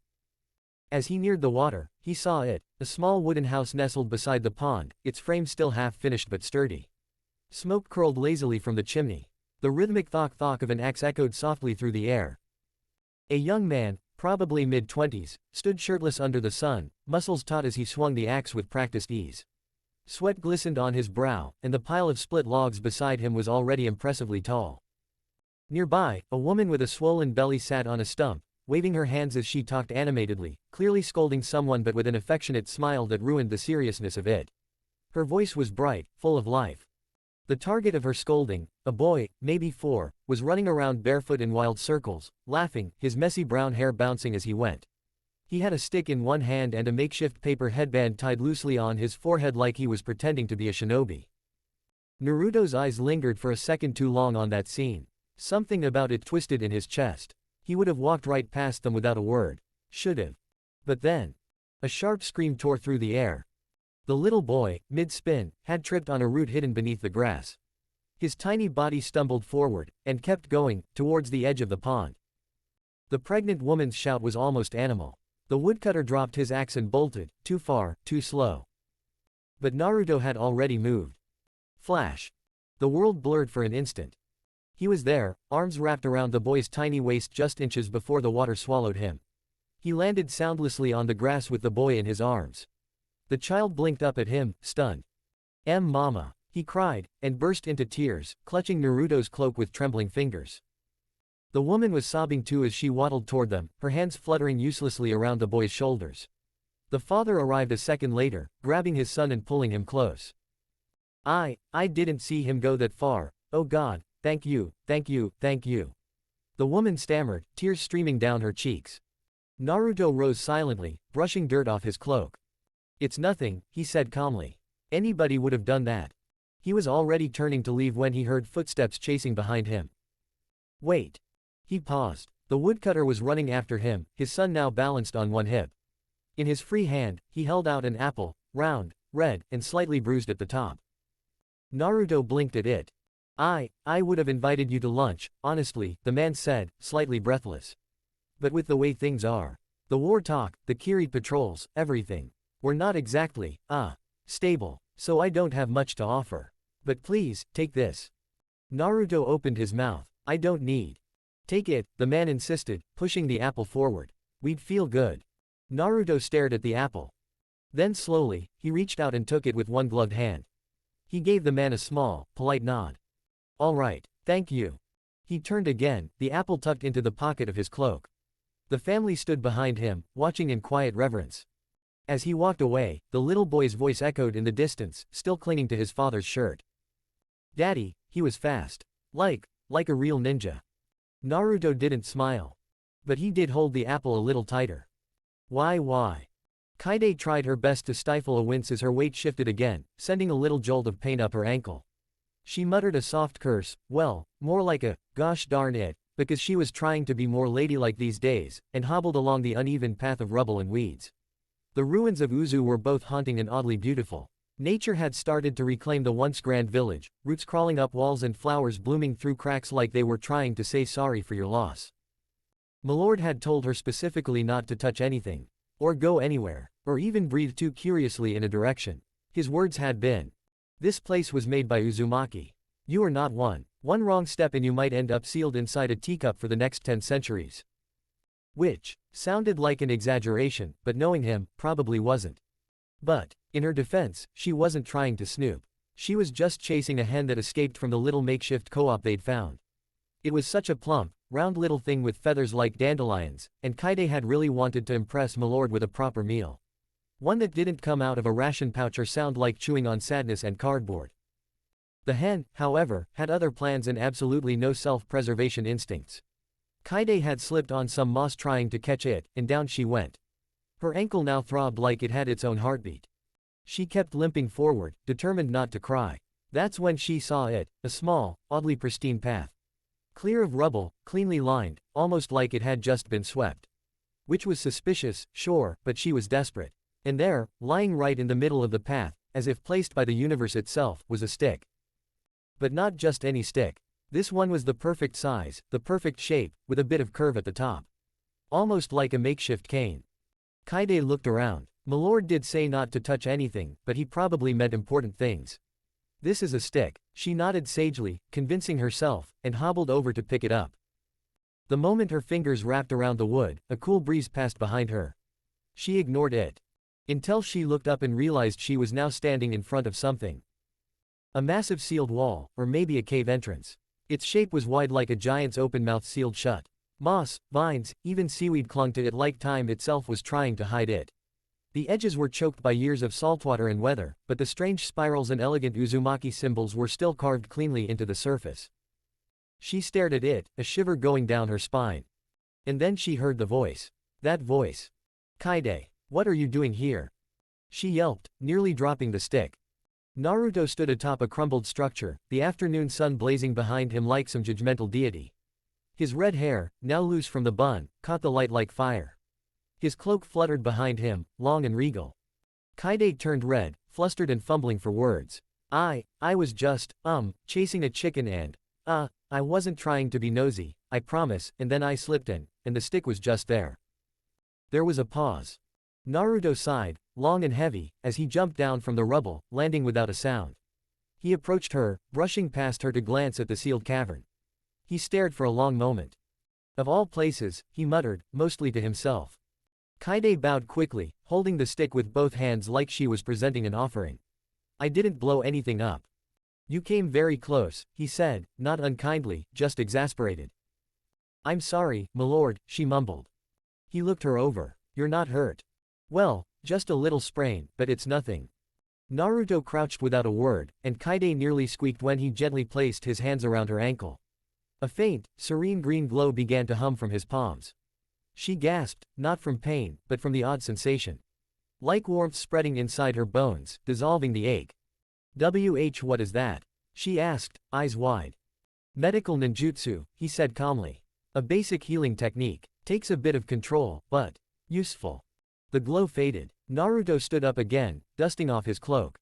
Kaide gently placed her foot down and blinked in surprise. It didn't hurt anymore. At all. Wow. Let's go, Naruto said, already walking. Kaide followed obediently, gripping her stick like a treasure, eyes flicking back once to the massive sealed mouth of a wall that now felt strangely alive. She didn't know what was in there. But her instincts, and maybe a little whisper in the air, told her that milord had secrets. Not ordinary secrets. Uzumaki secrets. Why? As they walked down the rubble-strewn path away from the ancient sealed wall, Kaide limped just a little less now, still holding onto the stick, mostly out of habit. The orange and pink hues of the evening sky spilled over the ruins like melted sherbet, and everything had that eerie quiet that comes just before nightfall. She kept glancing back at that strange wall, curiosity gnawing at her like a particularly persistent goat. After a stretch of silence, she asked, milord, that wall back there, what was that place? Naruto didn't answer immediately. His gaze was somewhere far off, beyond the trees, beyond the ocean maybe. Then finally, he muttered, a prophecy. Kaide's ears perked. Ooh, like the mystical kind. What does it say? He slowed slightly, then said, one day, a shinobi with the heart of 1,000 suns will save the world. She blinked. 1,000 hearts. That's a lot of hearts. I thought people only had one. Wait, do shinobi have more than one heart? Is that why you guys are so fast and scary? Naruto nearly tripped. No, we do not have more than one heart, he said dryly. She frowned. Then that's a really misleading prophecy. How can you trust it when it's already medically incorrect? It's a metaphor, Kaide. It means someone with a kind, bright, and pure soul. Oh, she said, nodding sagely. Like you. He scoffed. One of those little, quiet, humorless laughs that didn't sound like laughter at all. Yeah, he muttered. Whatever. Kaide tilted her head, confused. No really, I think it's you. He stopped walking and turned to face her, shadows stretching across his face, his red hair glowing faintly in the sunset. I thought I made it obvious, he said slowly. I'm not a good person. You think the things I do are kind or noble, but they're nothing compared to the sea of sins I carry. His voice was flat, quiet, but sharp, like a blade dulled only on the edges. Kaide stared at him, stunned. Without looking at her, he pulled something from his cloak and held it out. A red apple. It looked almost unreal in the golden twilight, shiny, big, perfect. The kind of apple that artists painted in portraits of royal banquets. It even had a leaf still on it. An apple, she said cautiously. Yeah, he said. Somebody gave it to me. She reached out and took it, fingers brushing against his. Because you were kind to them. He said nothing. But he didn't have to. Kaide gave a small, satisfied nod. I may be an idiot, well, I am an idiot, but I know that you're not some killer like they say. And you're not the sinner you think you are. Naruto let out a long breath, but said nothing. He started walking again, and she fell into step beside him. All right, he said, clearing his throat. We're resuming your lessons today. We're learning 2-digit numbers. Also, you really need to understand that bleeding every month is not a curse. I brought things that'll help make those days easier. Kaide's face turned scarlet in 1 second flat. Pete, please no, she squawked, flustered. Talking about it with men is considered taboo. Even if you're my husband. I'm not your husband, he said, expression tightening. That was not a marriage. Please stop saying that. I don't accept that lie, she said stubbornly, cheeks still burning. He gave her a look. You do know that I'm supposed to be over 40 years old despite my appearance, right? Kaide shrugged, looking away. Whatever, she mumbled. A marriage is a marriage. Naruto groaned into his hand. Kaide smiled softly when he wasn't looking, clutching the apple tight like it was her little treasure of the day. And somewhere far behind them, that ancient sealed wall pulsed faintly, like a sleeping heartbeat echoing in stone. Why? The clearing was quiet, filled with a strange, expectant tension, the kind of hush that settles before something ancient breathes again. Konohamaru stepped forward, every crunch of his boot against the forest floor sounding unnaturally loud. In his hand glowed the thorn soul of Matsuri, an artifact of subtle, sacred power humming with purpose. Before him, twisted into the grotesque semblance of nature, stood the massive tree where Moegi had been imprisoned for over a year. Her body was encased in bark, her features frozen mid-expression like she'd been locked mid-sentence. Above, nestled in the trees and shadows, the Anbu watched. Masks gleaming faintly under the sun-dappled leaves, still and ready, should anything go awry. And behind them, with hands clasped behind his back and his expression carved from stone, stood Shikamaru Nara, the pseudo-Hokage of Konohagakure. Konohamaru didn't say a word. He just stepped close enough to reach her and slowly, with reverence, placed the thorn soul gently on Moegi's forehead. At first, nothing happened. Then came the light. Brilliant and pure, the glow erupted like a sunbeam forced through a keyhole. The bark shuddered, cracking, splintering. Vines withered. Thorns twisted back on themselves, uncoiling. The massive tree groaned like it was exhaling its final breath, and then it began to fade. Leaf by leaf, root by root, it dissolved into nothingness, taking with it the darkness that had held her. 10 seconds later, Moegi collapsed forward. Right into Konohamaru's arms. Moegi, he gasped, catching her like a prayer returned from the void. Her eyelids fluttered. She blinked. The haze in her eyes slowly began to clear, and when she looked up at him, she whispered in a dry, cracked voice. Konohamaru. He smiled. Soft, heartbroken, hopeful. It's me, Moegi. You're back. Shikamaru raised 2 fingers. A silent command. The Anbu emerged and quickly moved in formation, surrounding Konohamaru and gently supporting him as he carried her. Sarada landed beside Shikamaru with a soft thump. She looked ahead where Moegi was being tended to, then said without looking at him, the Suna party should have done the same by now. If they've used Yome's thorn soul on Shinki, then Gaara should be free from Shinki's seal. Shikamaru sighed. Yeah. There was a pause before Sarada said what she came here to say. Nara-san, we should help Boruto reclaim Hidari's thorn soul. Shikamaru didn't turn. His voice was low. To free your father. Yes. He finally looked at her. His face was unreadable, but his words came sharp. Konoha, and most of the world, considers your father a traitor.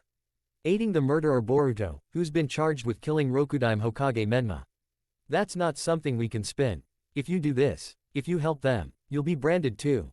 Sarada didn't flinch. That's why I want you to grant me a leave of absence. Shikamaru arched an eyebrow. And what do I tell them when they ask where you are?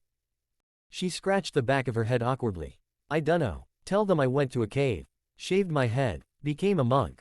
He gave her a flat, unimpressed look. You've never once meditated. You'd combust trying. Sarada smirked. So tell them something better. You're smart. Shikamaru stared at her for a long moment, then exhaled like the weight of her request was another cloud he had to carry.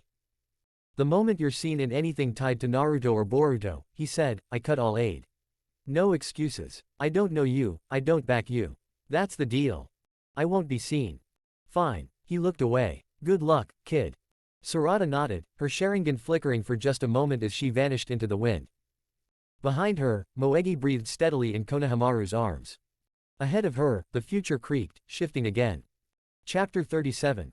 The Monk. Sarada zipped up the pouch strapped to her thigh with slow precision. Each click of the fastener echoed louder than it should in the quiet of their home. The dusk outside bled soft orange light across the wooden floor, and the rustle of her gear seemed oddly final, like she was locking away not just scrolls and kunai, but a version of herself. Behind her, from the sliding door that led to the hallway, came a tired voice. Another mission. Sarada paused, glancing over her shoulder. Sakura stood there, still in her medical coat, sleeves rolled up, pink hair messily pinned back. Exhaustion clung to her like a second skin. Her hands, slightly trembling, still smelled faintly of antiseptic. Her eyes, though weary, were razor-sharp. Sarada gave a half-hearted shrug. Kinda. Sakura's gaze narrowed. You can't hide things from me. I'm your mother. Really, what are you doing? Sarada hesitated. A secret important mission. Sakura raised an eyebrow. Involving Boruto. Sarada didn't answer. She didn't need to. Sakura's shoulders slumped as she leaned against the doorframe, brushing her bangs back with a sigh. Be careful out there. Your dad's already been missing for 2 years. I can't lose you too. Sarada looked down, suddenly feeling like a child again. Yeah, I know. She adjusted the strap of her pack and bit her lip. Hey, Mom, do you think Dad was wrong for siding with Boruto? There was a long pause. Sakura looked down the hall, into nothing. Your father made a lot of mistakes when he was young. A lot, she said with a sad chuckle. But he stopped being a jerk after Menma. Set him straight. She smiled faintly. So, no, he wasn't wrong. He just chose to believe in someone when the world chose not to. Just like I did for him once. Sarada smiled softly. Her voice dropped to a murmur. Thanks. And can I ask you something else? Sakura straightened. What is it? I looked for the crystal sage in the archives. Nothing useful came up. Sakura blinked once, twice, then gave her a dry look. Let me guess. You want me to tell you Hokage-grade secrets over tea and cookies? Sarada shrugged, playing it casual. It's fine if you don't. Sakura stared for a long second. Then she exhaled, rubbing her face. I swear you're just like your dad. All right, I guess it can't be helped. She walked over to the table and sat down heavily, motioning for Sarada to join her.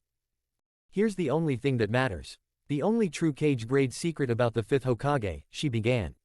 Naruto Uzumaki disappeared for a full month during the Third Great Shinobi War. He was 3 years old. Sarada's eyes widened. At 3. Sakura nodded slowly. When he returned, he had changed, subtly at first, but he could use something that no other Uzumaki ever could. Crystal release. A Kekkei Tōta. One that wasn't recorded in any clan before. Sarada's heart was thudding now. How? What happened in that month? Sakura's eyes narrowed, voice lowering to something reverent. The records say, he was blessed by the Honored One. Who? You probably never heard of him. Most people haven't. He's a myth now, almost forgotten. But long ago, before even the time of the Sage of Six Paths. Before the unified continental kingdom, there was a man, the Honored One. Sakura leaned forward, fingers steepled. He was said to have brought peace to a world of constant bloodshed. He introduced religion, yes, but more than that. Culture, traditions, relationships, everything that makes people people. Sarada blinked. So, Naruto met the guy who basically taught humanity how to human. Apparently. As crazy as that sounds. Sakura smiled bitterly. But after that month, Naruto wasn't just talented, he was terrifying. By age 4, he had already ended skirmishes with A-rank missing nin.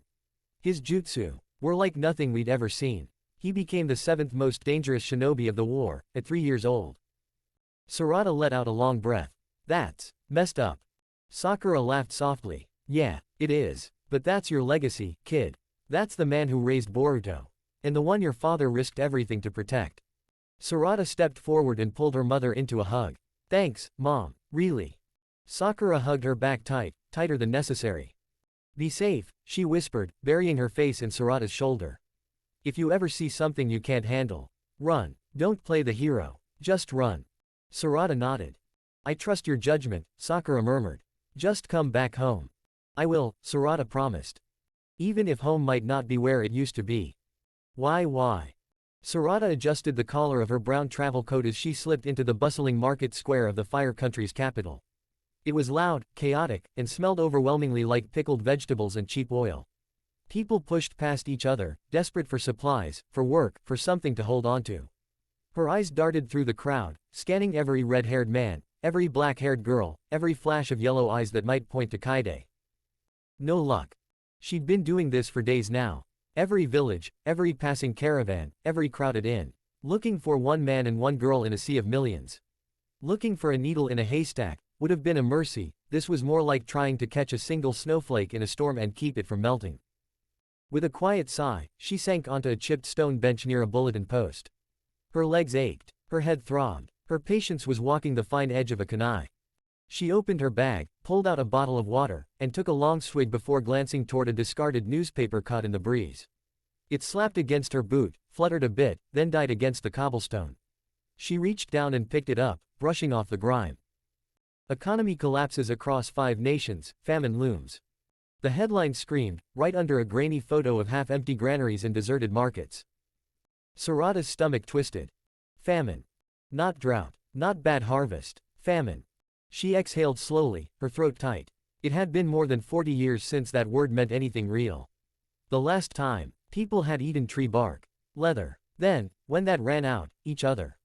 Her mother used to tell her stories of that time.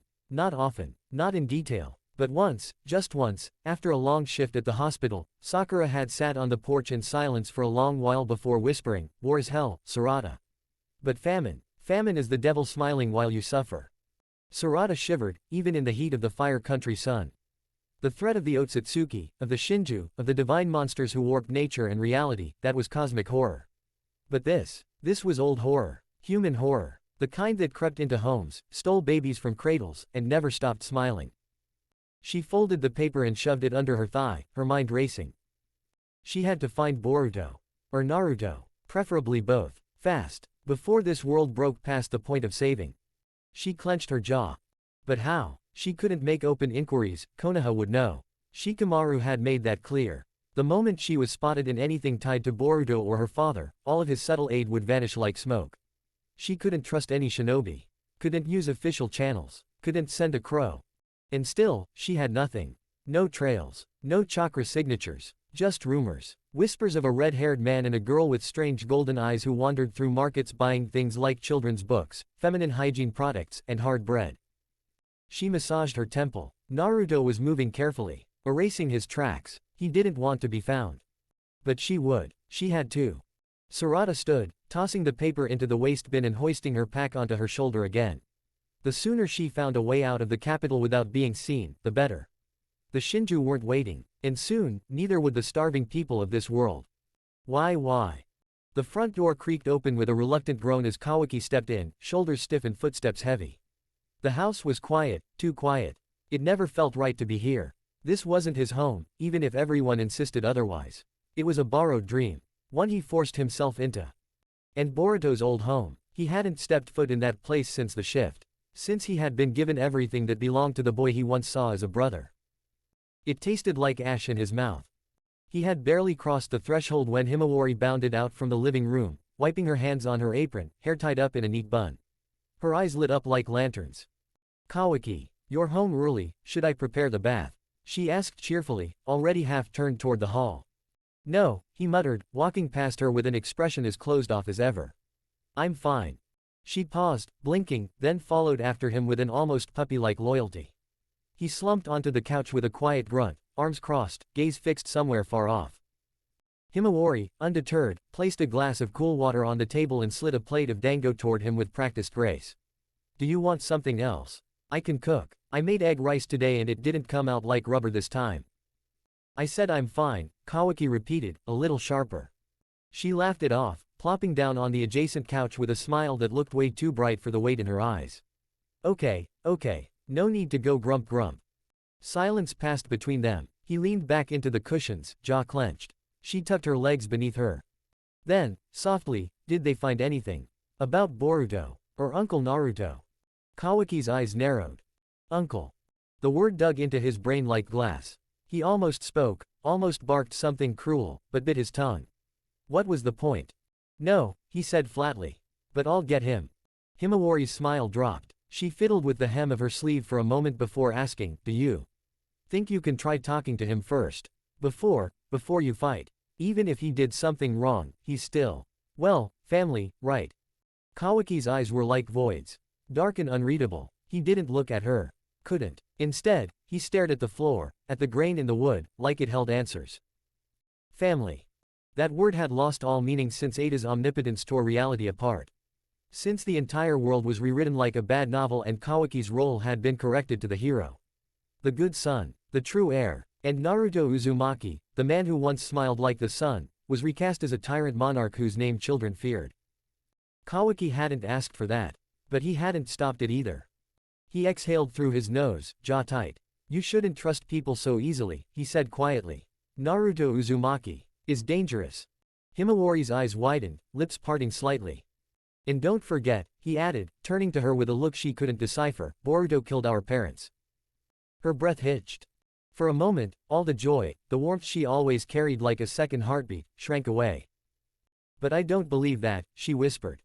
He looked away again. And somewhere deep inside, behind all the rewrites and reshuffled truths, a sliver of doubt coiled like smoke in his chest. Why? A haze of smoke curled lazily toward the ceiling of the sterile lab, the scent of burnt tobacco lingering in the still, cold air. Amato exhaled slowly, the cigarette balanced between his fingers as his eyes lingered on the tube in front of him, the tube that held her. Suspended in the thick liquid was the android body he'd poured his every waking thought into. Every screw, every nerve wire, every line of skin perfectly shaped. The culmination of decades. A carbon dream molded from the ghost of a girl who once laughed at his terrible cooking and said, "Papa, stop smoking, it's gross." His thumb flicked the lighter closed with a soft snap. Inside the tube, the vessel didn't stir. Didn't breathe. But her face, Akabe's face, was still imperfect, like she was asleep. Few more days, Amato murmured. Few more days and you'll be back. The hiss of the automated door broke the stillness. Kawaki stepped in, every movement taut with quiet fury. His arms were crossed, and his karma mark shimmered faintly beneath the skin of his palm. He didn't even glance at the girl in the tube. You done prepping my upgrades? He snapped.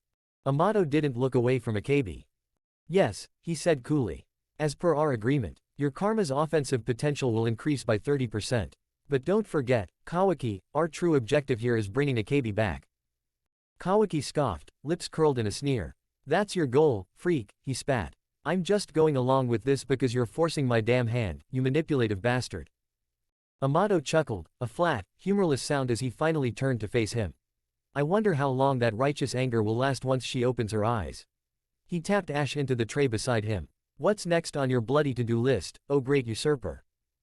Kawaki didn't flinch. His voice came out low, sharp, final. Juro wants Himawari. Not happening. I'll kill him before he lays a finger on her. Amato raised an eyebrow. In Mamushi, he's targeting Ada. I owe her too many favors to let that bastard touch her. His fists clenched at his side. So here's the plan. I'm going to kill every single Shinju. All of them. Alone. If I have to. But, if necessary, I'll make a temporary pact with Boruto.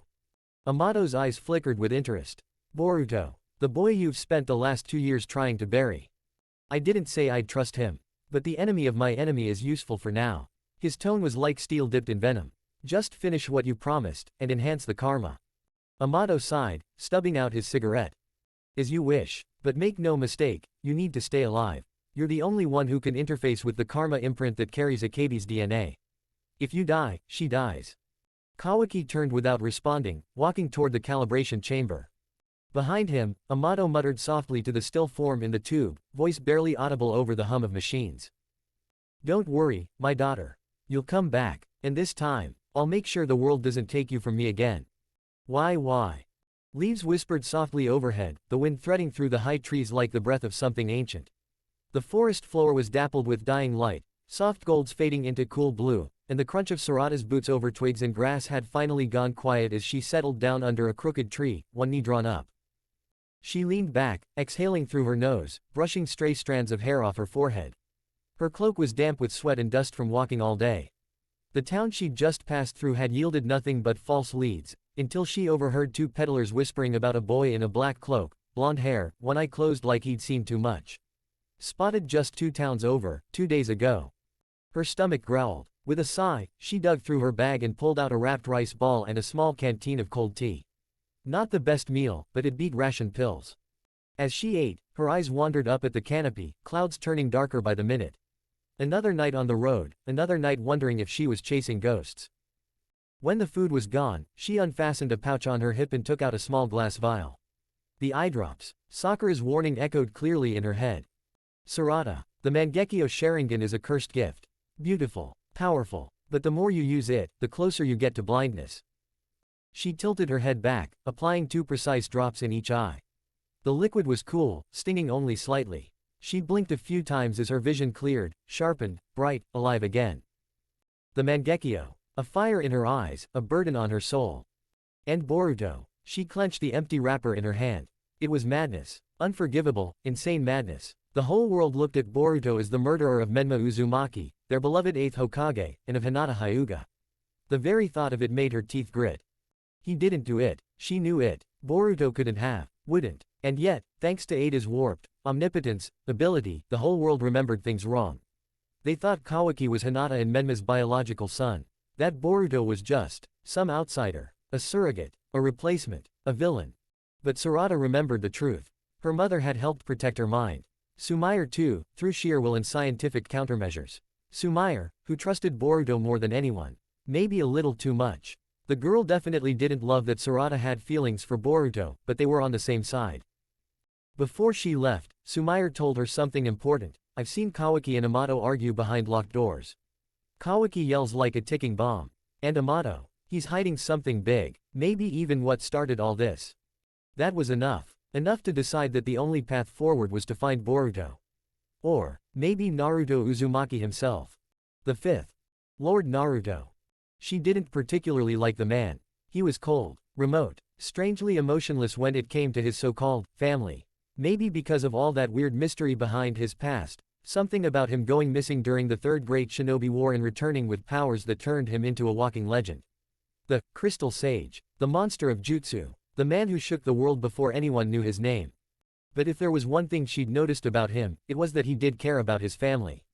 Obsessively so. If she could convince him, really convince him, that Boruto was his true nephew, that Kawaki was a liar who usurped everything with a false memory rewrite, maybe, just maybe, he'd help stop the madness. Maybe he'd even help restore the world. And even if he didn't, she'd find Boruto. Find him, join him, and together they'd break the curse hanging over them. Sarada stretched her legs, rolled her shoulders, and stood. Her Sharingan activated briefly, eyes scanning the edge of the forest. She would find him. No matter what. Why? The wooden chamber hummed with low energy, thick with chakra that didn't belong to any village known to man. This was the domain of the Shinju, gods of consumption, creatures born of bloodlines and betrayal. They sat in loose formation, draped in silence. The loss of Ryu and Matsuri still hung in the air like rot. The Shinju were monsters, yes, but monsters unused to the sting of comradeship's corpse. Mortality, until recently, had been theory. Mamushi leaned back, his long, sinewy body coiled like a shadow in moonlight. Eyes like ink pits flickered with predatory anticipation. The death of their kin had rattled the group, but something else clawed at his senses tonight. A taste in the chakra current. A resonance. The flavor of something beautiful. Ada. But not directly. She wasn't aiming her ability at him, no, tonight her omnipotence twisted around a girl. A new mind being rewritten. The scent lingered like crushed rose petals soaked in wine. Sarada Uchiha.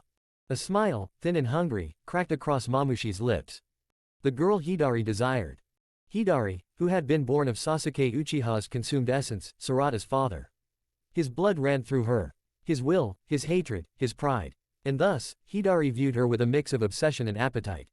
When he had faced her in Konoha, she had not broken. She had defeated him, at least enough to escape. He'd been resurrected by the Thrawn's soul, but his pride hadn't. Now, Mamushi's snake-like fingers slid over a parchment map, One from Jura's growing personal library, a strange hobby for a monster so obsessed with devouring power. Jura, ever reading, muttering about narratives and historical inevitability, had been the one collecting these oddities. Still, even Mamushi had to admit, the maps were useful. Hidari, Mamushi called lazily, tapping a claw on the scroll's surface. I have good news for you. From across the room, a cloaked figure turned.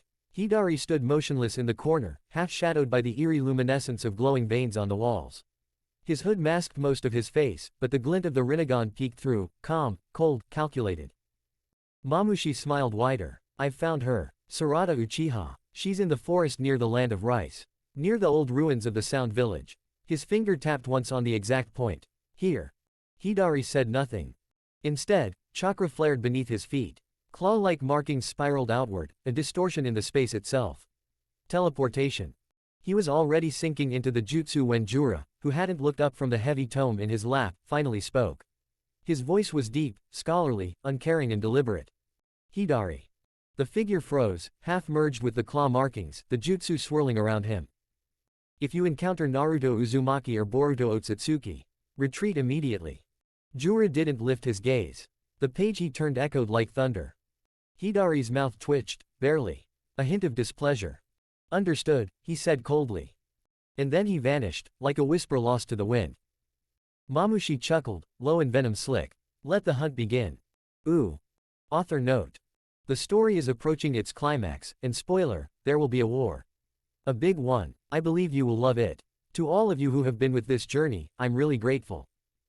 Drop your thoughts in the review section. What do you want? Find more contents on Patreon. Link in bio. Till next time. Chapter 38. Evolution. Sarada had just tied the final wire around a branch when the first breeze carried his scent. Like cold stone and scorched metal. Her body froze instinctively, a pulse of memory riding through her muscles. She wasn't a sensor type like Inojin or Shikamaru, but some presences just branded themselves into your nerves. This one belonged to her father, in a way. Or rather, the twisted afterimage of him. Hidari. The wind shifted again, carrying with it a deep, heavy pressure. She spun around, eyes wide, breath shallow, hands already at her weapon's pouch. In one smooth motion, she threw off her travel cloak and bag, leaving them behind like shed skin.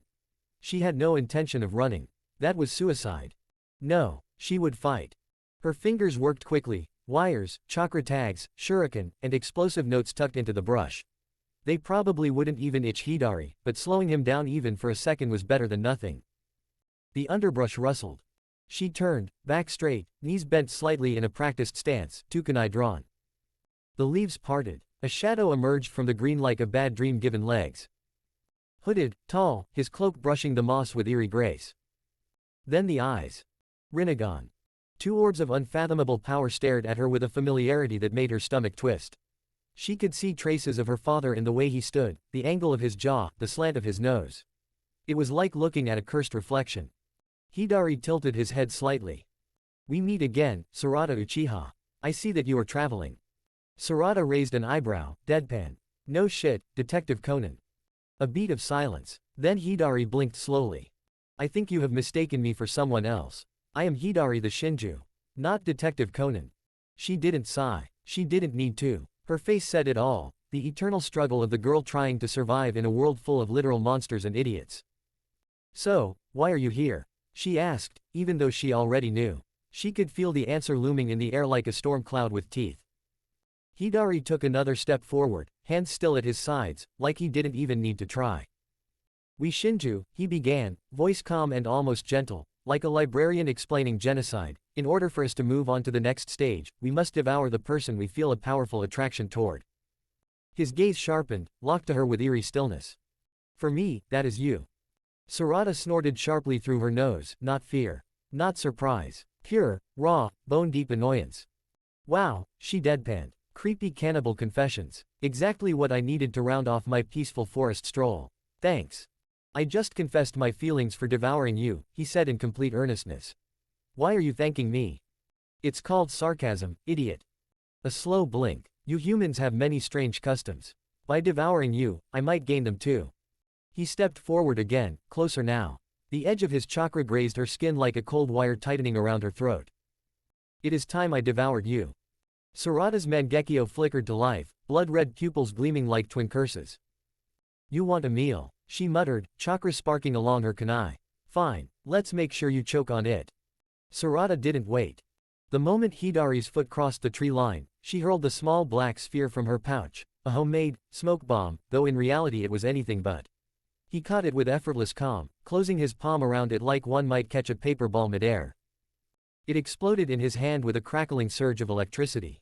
Bright blue arcs danced across his arm and ribs, strong enough to knock out a rampaging elephant, or at least knock the smug off a Jonin's face. But Hidari. He didn't flinch. His fingers smoked slightly. The skin on his hand crackled, burned, peeled, yet his face just looked bored. Seriously, bored. Sarada's lips curled into a tight line. She wasn't surprised, but damn if that didn't make her want to punch him harder. Before his bored face could finish resetting, she was already forming seals, tiger, horse, ram. Kaiten, Gokaku no Jutsu.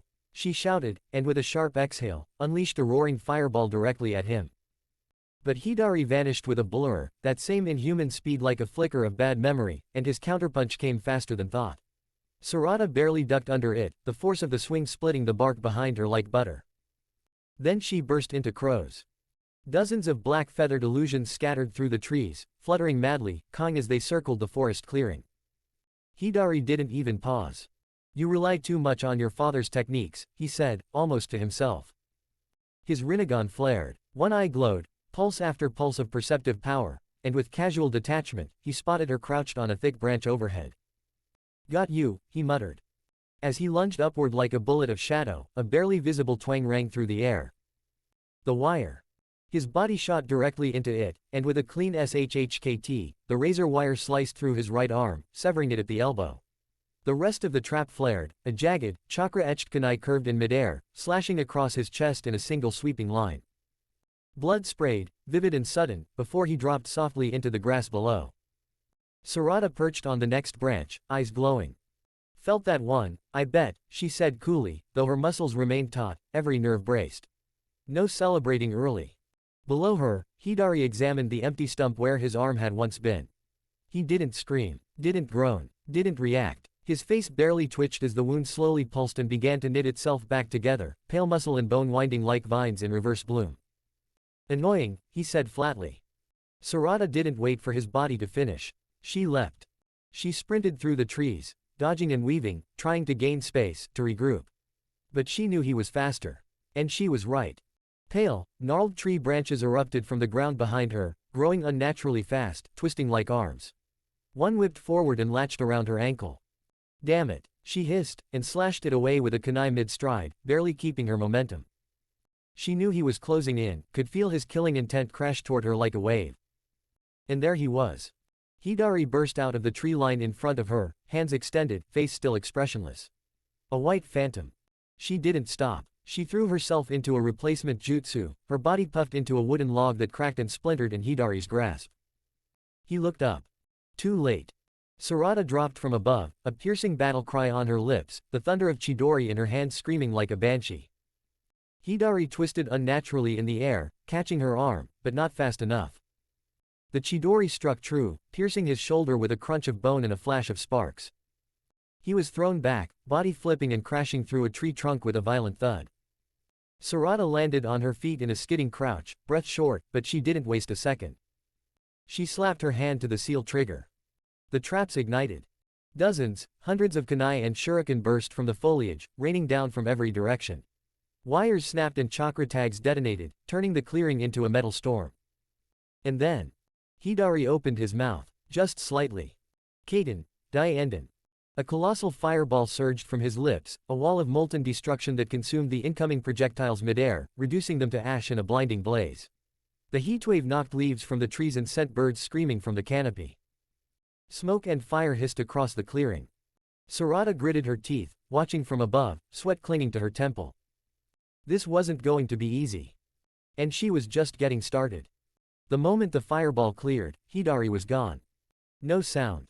No flash. Just gone. Sarada barely ducked as a scorch of fire jutsu scorched the branch behind her.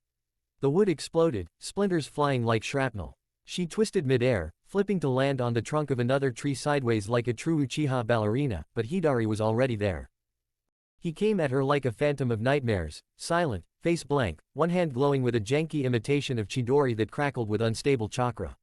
His movements were stiff with that technique, not smooth like hers or her father's. But the power behind it, that wasn't to be underestimated. Sarada rolled under his strike. Bark flew. Her feet kissed the ground for half a second before she launched herself back, spinning a kunai laced with an explosive tag toward him. Hidari swatted it aside, the explosion flaring behind him uselessly. Running already? He asked, eyes flickering with muted amusement. Strategically retreating. Ever heard of it? Sarada huffed, weaving through the trees, flicking more traps from her pouch. Hidari responded with a sudden, sharp seal sequence. Mokuten. Rising pale grove. Dozens of ivory-white trees burst from the earth, roots spiraling like snakes. The ground screeched as branches lunged at her. She pivoted between them, flipping and slashing, never still. She had to keep moving. Burn less chakra. Stay smart. Don't let him lock her down. She spun around a branch, flung an ice-laced smoke tag, and dipped into the canopy. But Hidari adapted fast. He surged through the trees like a storm of ash and bark, that half-assed Chidori sparking in one hand, fire chakra pooling in the other. He spat a stream of fire. Kaden, Hosenka no Jutsu, but Sarada was ready. She grabbed a metal mirror tag from her pouch, threw it into the flame's path, and it reflected half the blast away, the other half barely singing her sleeve as she dived under a log. She rolled, then sprang back to her feet. You're crafty, Hidari said, stepping out of the smoke with deliberate calm, his damaged sleeve burning. I'm an Uchiha, she smirked, backing up slowly. Crafty is literally in the clan motto. You speak too much, he said, and the next second he was in her face. She blocked his weak Chidori with a kunai. The blade sparked violently, shrieking as chakra clashed. Her arm trembled under the force, but she twisted, redirecting his arm downwards, and slammed a smoke tag onto his chest. Boom. The impact knocked him back, body flipping through the smoke, but again, he landed, unharmed but slightly burned. His skin already stitching. He stared at her with quiet focus. No rage, no excitement, just intent. You cannot win this, he said. You'd be surprised how often people say that to me. Her Sharingan spun, catching every twitch of his muscle, every flicker of movement. She had a plan. Every move, every retreat, was a breadcrumb trail. She led him further into the trees, where she'd laid her last backup trap. She ducked behind a white oak, baiting him. He took it. As he rounded the corner. Whoosh. Dozens of explosive tags lit up, wrapped around kunai suspended in tripwire. The tree trunk behind him detonated, bark and flame consuming him in a spiral of heat. Sarada crouched behind a fallen log, panting quietly. Not over yet. She waited, watched. Then, from the smoke, a figure emerged, charred but whole. Hidari stepped through the fire, cloak half burnt, arm regrown, a small trickle of blood on his lip. He blinked slowly. Impressive. She grit her teeth. She'd thrown every low chakra trick she could. She couldn't go all out like he could. But she'd bled him. Even if he could regenerate, he wasn't immune to damage. And she'd slowed him down. You're not unbeatable, she said, sweat sliding down her temple, kunai spinning in her hand. Not unbeatable, Hidari replied, almost amused. But unrelenting. Then I guess we've got that in common, she growled. And with a flash of her Sharingan, she surged forward again, eyes blazing crimson. The game of cat and mouse wasn't over. She'd just changed the roles. Stop playing. Hidari's voice dropped an octave, almost a whisper in the wind, but Sarada felt it like a scream in her bones. In a blur, he vanished from view, only to reappear behind her, his hand slicing through the air. Wood erupted from the ground in twisted, pale spirals, mocking the elegance of true Mokuten. They slithered like serpents, encircling her limbs, her waist, her neck. Got you, he said softly, almost fondly, as bark snapped around her wrists and ankles, pinning her to a massive banyan tree. She struggled, teeth clenched, muscles straining, but the pressure was suffocating. His trees weren't just strong, they drank chakra, leaching at her reserves. The trunk behind her groaned, and the bark began to close, curling inward like a maw. I'm going to devour you now, Hidari murmured, eyes glowing faintly. You live inside me. Isn't that romantic? Try therapy instead, you cryptid freak, she spat, Mangekyo Sharingan flaring to life in her eyes with a pulse like molten metal. The world shifted, slowed, every movement fracturing into crimson clarity. But then, something cut through the air. A soundless slash, like wind without wind. Suddenly, Hidari was gone. No burst, no jutsu. Just, gone. Sarada blinked in disbelief, her Sharingan spinning. What the? The lower half of Hidari's body still stood in front of her, swaying slightly in the breeze. His upper half, however, lay 5 meters away, chest open, inside spilled like red paint across the grass. His organs twitched. His body was already stitching itself together, squelching with wet, grotesque sound. Sarada nearly screamed, biting down on it hard enough to taste blood. And then, Boruto. She said it like a prayer. A whisper, a scream. He stood a few feet ahead, black cloak fluttering in the wind. His hair was longer than she remembered, one eye sealed shut, scarred. But it was him. Boruto. He looked stunned, shocked, breath caught in his throat, eyes wide. And beside him, so calm it was chilling, stood Naruto Uzumaki. His presence radiated finality, like a judge at the edge of a battlefield. His white cloak shimmered faintly, golden designs etched across it. His expression. Flat, composed. Like slicing a man in half was just. Tuesday. He spoke, voice low and crisp. He was about to touch my niece. I don't tolerate that. Boruto swallowed. You didn't have to cut him in half, uncle. Naruto shrugged. He's healing. So no, I did. Sarada was still pinned to the tree, too stunned to move. But finally, she let out a breath she'd been holding for days. She had found them. Why? Hidari's upper and lower halves merged again with a sickening twist of flesh and splatter of regenerated muscle. He staggered up, body whole but unsteady. And for the first time in his life, or whatever strange mimicry of life he possessed, he felt something alien. Anger. It buzzed in his spine like broken static. Not hunger, not instinct, not even curiosity. Just rage, cold and sour. Jura's instructions echoed in his mind. If you encounter Naruto Uzumaki or Boruto Otsutsuki, retreat immediately. He should have obeyed. But pride, Hidari's borrowed pride, inherited from Sasuke Uchiha's DNA, refused to back down. He clenched his jaw. Still, survival was paramount. His orders clear. He needed to retreat. Claw marks bloomed beneath him, spiraling open like a portal to the void, but before he could vanish, a crystalline spear hummed through the air. Thwack! It pierced his chest with a brutal snap, lifting him off the ground like a ragdoll pinned to a wall. He gasped, claws twitching, eye wide. Naruto hadn't moved a single step. His cloak swayed lightly in the wind as if mocking the effortlessness of it all. His face, still calm, almost bored, like this was maintenance work. Sarada gasped as the bark shackles crumbled around her limbs. She stumbled forward, catching herself just as Boruto gently put a hand on her shoulder, steadying her. Naruto walked forward, his footsteps utterly silent on the grass. I don't like violence, he said, voice smooth, edged like a blade sheathed in velvet. So I'll finish this in one go. Hidari gurgled blood, still twitching around the crystalline spike. Naruto tilted his head, blood hair haloed by the afternoon sun. But before that, I want to know, what is your ultimate goal, Shinju? Hidari's voice was a garbled mess of pain and pride. We wish to evolve. Naruto raised a brow, unimpressed. Evolution is a lie. Hidari blinked, confused. What? Humans were crafted by God. Directly. With his own hands. We aren't errors or incomplete creatures needing improvement. What you experience after devouring others isn't evolution. Then, what is it? Hidari rasped. Naruto's expression darkened, shadows slicing across his face. It's corruption. You're not rising, you're falling. The more you devour, the more of your soul rots. What you think is power is just the weight of your own damnation. I do not understand.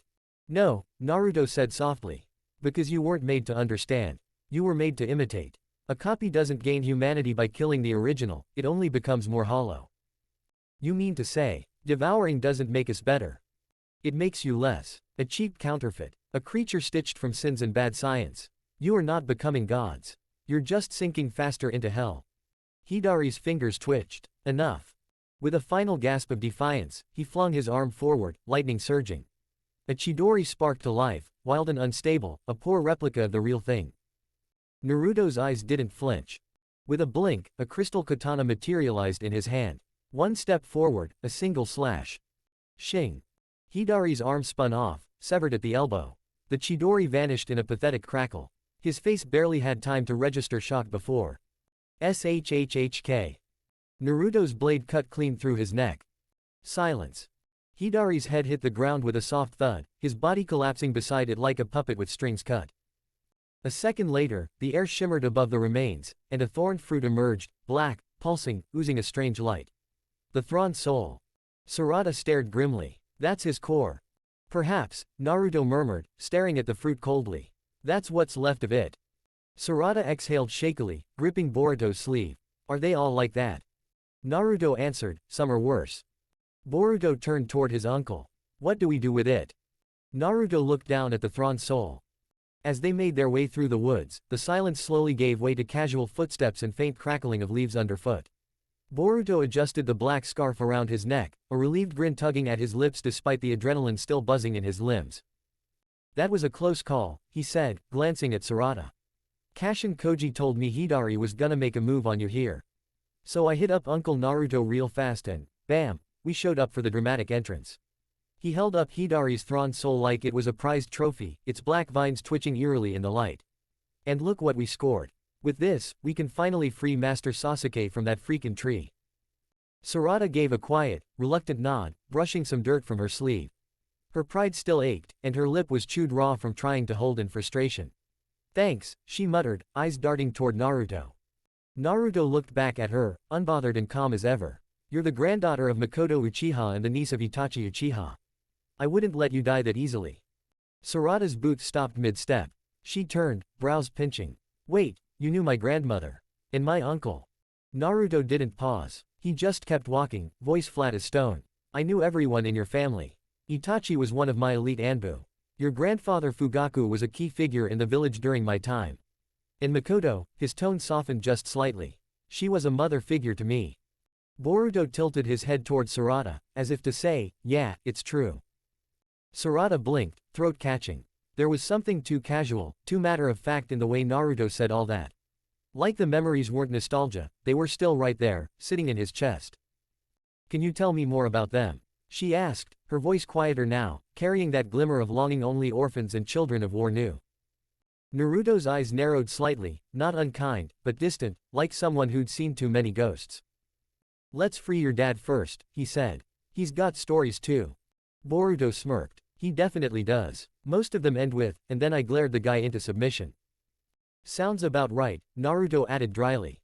Sarada didn't laugh, but the tension in her shoulders finally started to ease. They were heading deeper into the woods, but for the first time in days, maybe weeks, she felt something other than rage or desperation. She felt hope. Why? The room was dim, lit only by flickering orange lamps and the strange glow of the place in the center, the Shinju's source of rebirth, regeneration, and something more sinister. Jura stood before it, motionless. The remains of the book he'd thrown lay scattered across the floor like torn petals, the pages still fluttering from the sheer force of his outburst. Books.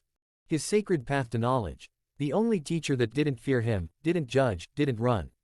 In their silent words, Jura found wisdom about this world he did not belong to.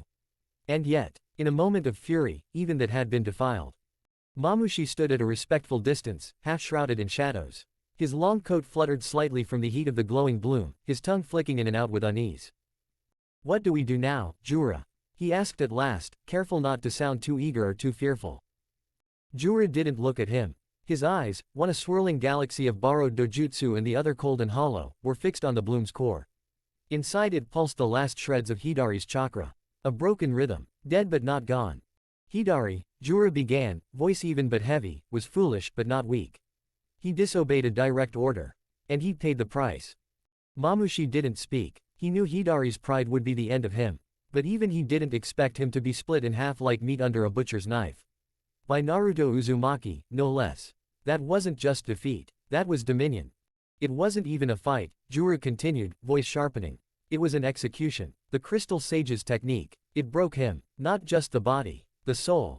He finally turned, shadows slicing across his face. His mouth was calm. His eyes were not. He said devouring evolution is a lie.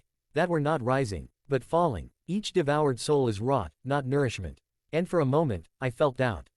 Mamushi flinched, ever so slightly. Doubt. In Jura. But only for a moment. Jura raised his hand and the Thrawn bloom pulsed in answer. Hidari was not devouring with purpose. He was gorging. There is a path forward but only for those who devour with vision. Mamushi's mouth twitched. So, what now? Jura looked up. My target has always been Menma Uzumaki, he said quietly. The 8th Hokage. But the world believes he's dead. And yet. He raised a hand, and a projection of chakra memory flickered before them, Himawari Uzumaki. Her expression fierce, eyes blue like winter lightning. Power thrummed in her blood. She feels like him, his daughter, his legacy. Her presence twists the fate threads. There's something incomplete about her, like she's standing on a precipice. You plan to devour her. Jura didn't answer at first. The bloom behind him crackled. In order to move forward, to enter the next stage of our evolution, one must sacrifice the one they feel the deepest attraction toward. His voice was neither cruel nor kind.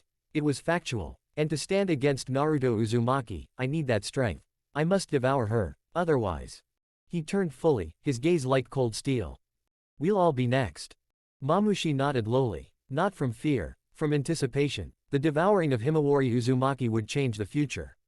And the clock had just begun ticking. TBC. Author note. Hope you like this chapter. I want to let you guys know that I am not writing new stories.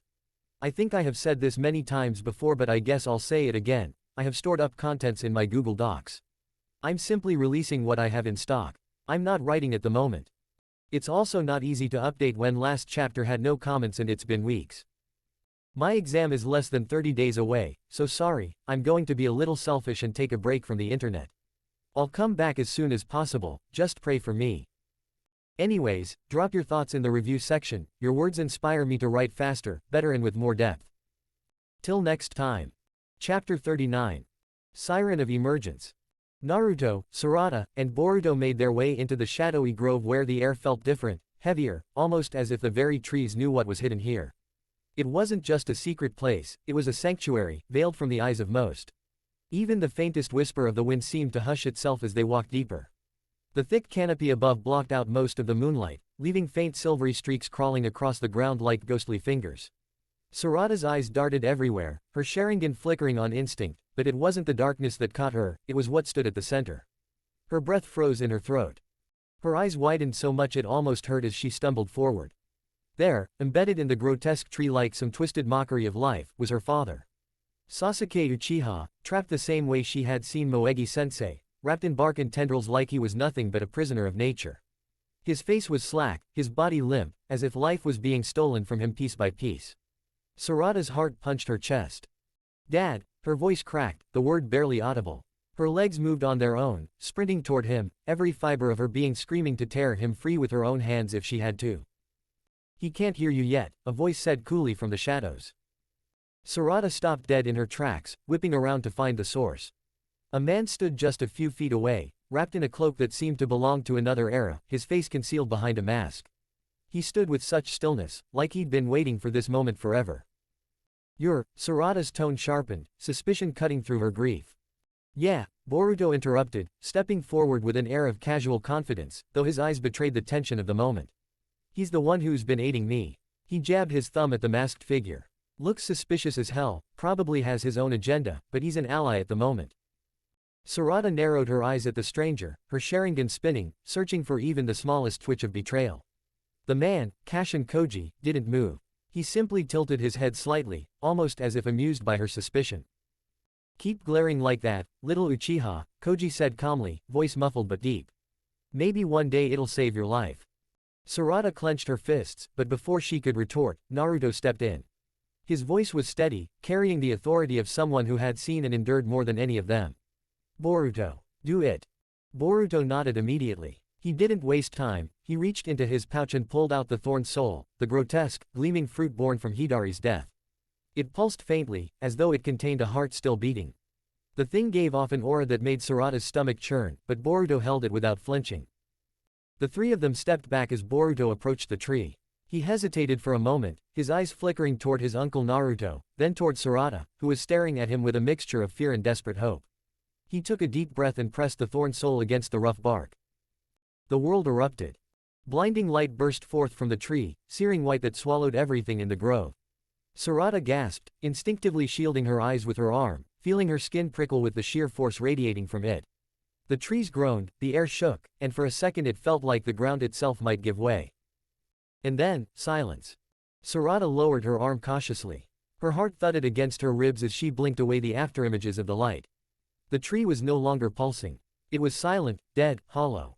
And there, lying on the ground like a man pulled from the depths of an endless nightmare, was Sasuke Uchiha. Boruto was already kneeling beside him, cradling him with both arms.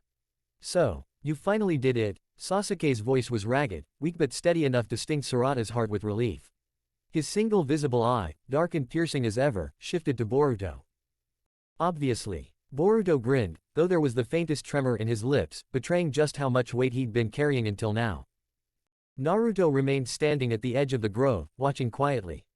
He didn't move, didn't intrude, he knew this moment wasn't his to step into. Sarada didn't think twice. She ran forward, her heart pounding as tears welled uncontrollably in her eyes. She threw herself onto Sasuke, clinging to him with both arms, burying her face in his chest like she was 7 years old again. Dad, I thought I'd never." Her voice broke into sobs, muffled against him. "You're here, you're alive." Sasuke, though weak, lifted his hand and rested it on her head. His fingers trembled, but the touch was still unmistakably his. "Sarada," his voice was low, weighted with emotions he rarely let slip. "You've grown." She squeezed tighter, her shoulders shaking. "I missed you so much." Boruto stood beside them, folding his arms with a small smile, though his eyes softened at the sight. Even Kashin Koji, standing in silence, turned his masked face slightly, as if even he was caught off guard by the rawness of the reunion. Sasuke let out a long, tired breath. Then, almost as if his instincts as a father couldn't help but surface even now, he tilted his head slightly to look at her. "Sarada." She pulled back a little, wiping her eyes quickly, waiting for him to say something profound. "What are you wearing?" Sarada froze. Her eyes widened, then her face went bright red. She opened her mouth, then closed it, looking suddenly like she wanted the earth to swallow her whole. She stammered, glancing desperately to the side, straight at Naruto. Naruto, who had been watching quietly all this time, now let a smirk tug at his lips. His eyes gleamed with unspoken mischief. "Told you," he said simply, not bothering to hide the playful jab. Sarada's blush deepened to near volcanic levels. She quickly turned her back to both men, huffing. We'll talk about that later." She blurted out, the words tumbling from her mouth too fast. "Right now, let's get you some medical attention." Sasuke, clearly amused despite his fatigue, allowed her to help him to his feet. Boruto stepped in, taking his other side, the two of them supporting him together. But then Sasuke's eyes lifted. And he saw him. Standing calmly only a few paces away, framed in the dim light, was a man with short, messy red hair and eyes that purplish blue in the gloom. He wore a white haori with old embroidery that seemed to shimmer faintly, as though woven with something not of this world. The sight froze Sasuke where he stood. Red hair, white haori, those purple eyes. His voice was rough, his expression wavering between disbelief and awe. The man nodded slightly, his presence calm, unwavering. "I'm Naruto Uzumaki." Sasuke's breath hitched. His fingers curled faintly, gripping Sarada's shoulder tighter for balance. "You're the 5th Hokage."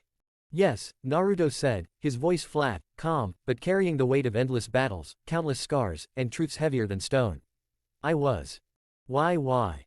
Inside the cave, the flickering light of a small fire danced across the rocky walls, painting shadows over the three figures huddled together, Sasuke leaning against the stone wall, Sarada close at his side, and Boruto sitting cross-legged opposite them. The silence stretched just long enough for the weight of everything to press down, until Sasuke finally exhaled through his nose, that familiar, contemplative calm settling over his face. "I see," he muttered after Boruto had laid out the situation. His voice was low, thoughtful, but even with his exhaustion, there was steel beneath it. "Things have really gotten out of hand." He shifted his gaze toward Sarada, his lone eye softening just slightly. "How is Sakura?" Sarada straightened, though the question made her fidget almost immediately. She tugged at the hem of her skirt, then rubbed the back of her neck, clearly aware of how he had already glanced, twice, at her outfit with thinly veiled disapproval. Mom's fine. Really fine, actually. She's holding everything together in Konoha as always." She tried to sound steady, but her voice wavered. Sasuke didn't comment further, though his eye lingered on her clothes a moment longer before he finally looked away. "Good." The silence after was awkward, until Sasuke's gaze shifted past her to Naruto, who stood like a sentinel near the mouth of the cave, his white haori catching the faint firelight. "What's with the 5th Hokage being here?" Sasuke asked, tone sharp with curiosity. "Did he travel through the future?" Boruto scratched his cheek, grinning awkwardly. Kinda. It's like time travel, sorta. He was sealed away, so technically it's like time skipped for him, right?" Sealed, Sasuke leaned forward slightly, his brow furrowing. Where exactly? Boruto shrugged. I don't know. I've heard the higher-ups talking. Sarada added quickly, that he was sealed away by Obito Uchiha. Sasuke's eye narrowed, but there was no malice in it, only calculation. Well, that makes sense. If Obito was involved, it would explain the mystery. He is on our side, then. That is good news. Boruto tilted his head. Well, you knew him when you were a kid, right? Not much, Sasuke replied flatly. His tone carried the coolness of memory, but the flicker of respect was there. Naruto Uzumaki was a young Hokage. That's all I knew. But, he paused, his gaze lowering as if recalling someone's voice. The Uchiha clan held him in high regard, even though they rarely respected outsiders. Itachi, his voice softened slightly at his brother's name.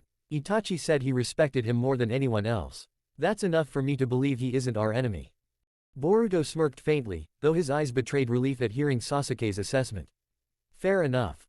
Regardless, Sasuke said, his tone sharpening again, do you have any intel about Kawaki or Amato? Boruto leaned back, folding his arms. Well, Kawaki's still obsessed with Dad. He's gotten even more chaotic than before. Sasuke's eye closed briefly, as though weighing this against his own instincts. I see. And Amato, Boruto exhaled sharply through his nose. He's still doing his creepy scientist stuff. Not much has changed there. Sasuke's silence was heavy, as if each piece of intel clicked into a much larger puzzle in his mind. End code. Boruto leaned forward with a grin that was just a little too smug. Well, I fought him. And won. Haven't seen him since. You shouldn't underestimate him, Sasuke warned, his tone cutting. Boruto waved it off with a scoff. He's just a crazy lunatic. There's nothing we need to worry about with that guy. Don't be so sure. Sasuke's words were like stone, heavy and absolute, and Boruto actually flinched slightly at how serious they were. Sarada quickly tried to break the tension, pulling a wrapped container from her bag. Well, let's talk about this later. Papa, open your mouth and eat. She leaned in, almost force-feeding him like she used to when she was little. Sasuke's gaze flicked back to her again, the corner of his mouth twitching, not in amusement, but in that stern father way that made Sarada's face instantly heat up. First, he said slowly, deliberately, you tell me what you are wearing. Sarada froze, spoon halfway to his mouth, her cheeks burning red. Papa, she sputtered, glaring. Now's not the time. Boruto burst out laughing so hard he nearly tipped backward, clutching his stomach. Even Naruto, who had been completely still until now, raised an eyebrow, the faintest trace of a smirk ghosting across his face. Sarada groaned, pressing the food container into her father's hands just to escape his judgmental stare. We'll talk about it later, okay? Eat. Sasuke didn't argue. He just gave her that unreadable look, the one that made her simultaneously furious and desperate to prove herself, before finally taking a bite. Why? Amato sensed it before he even registered the sound. There was a disturbance in the air of the laboratory, subtle but unmistakable, like the pressure shift before a storm breaks. Then the booth began to buzz.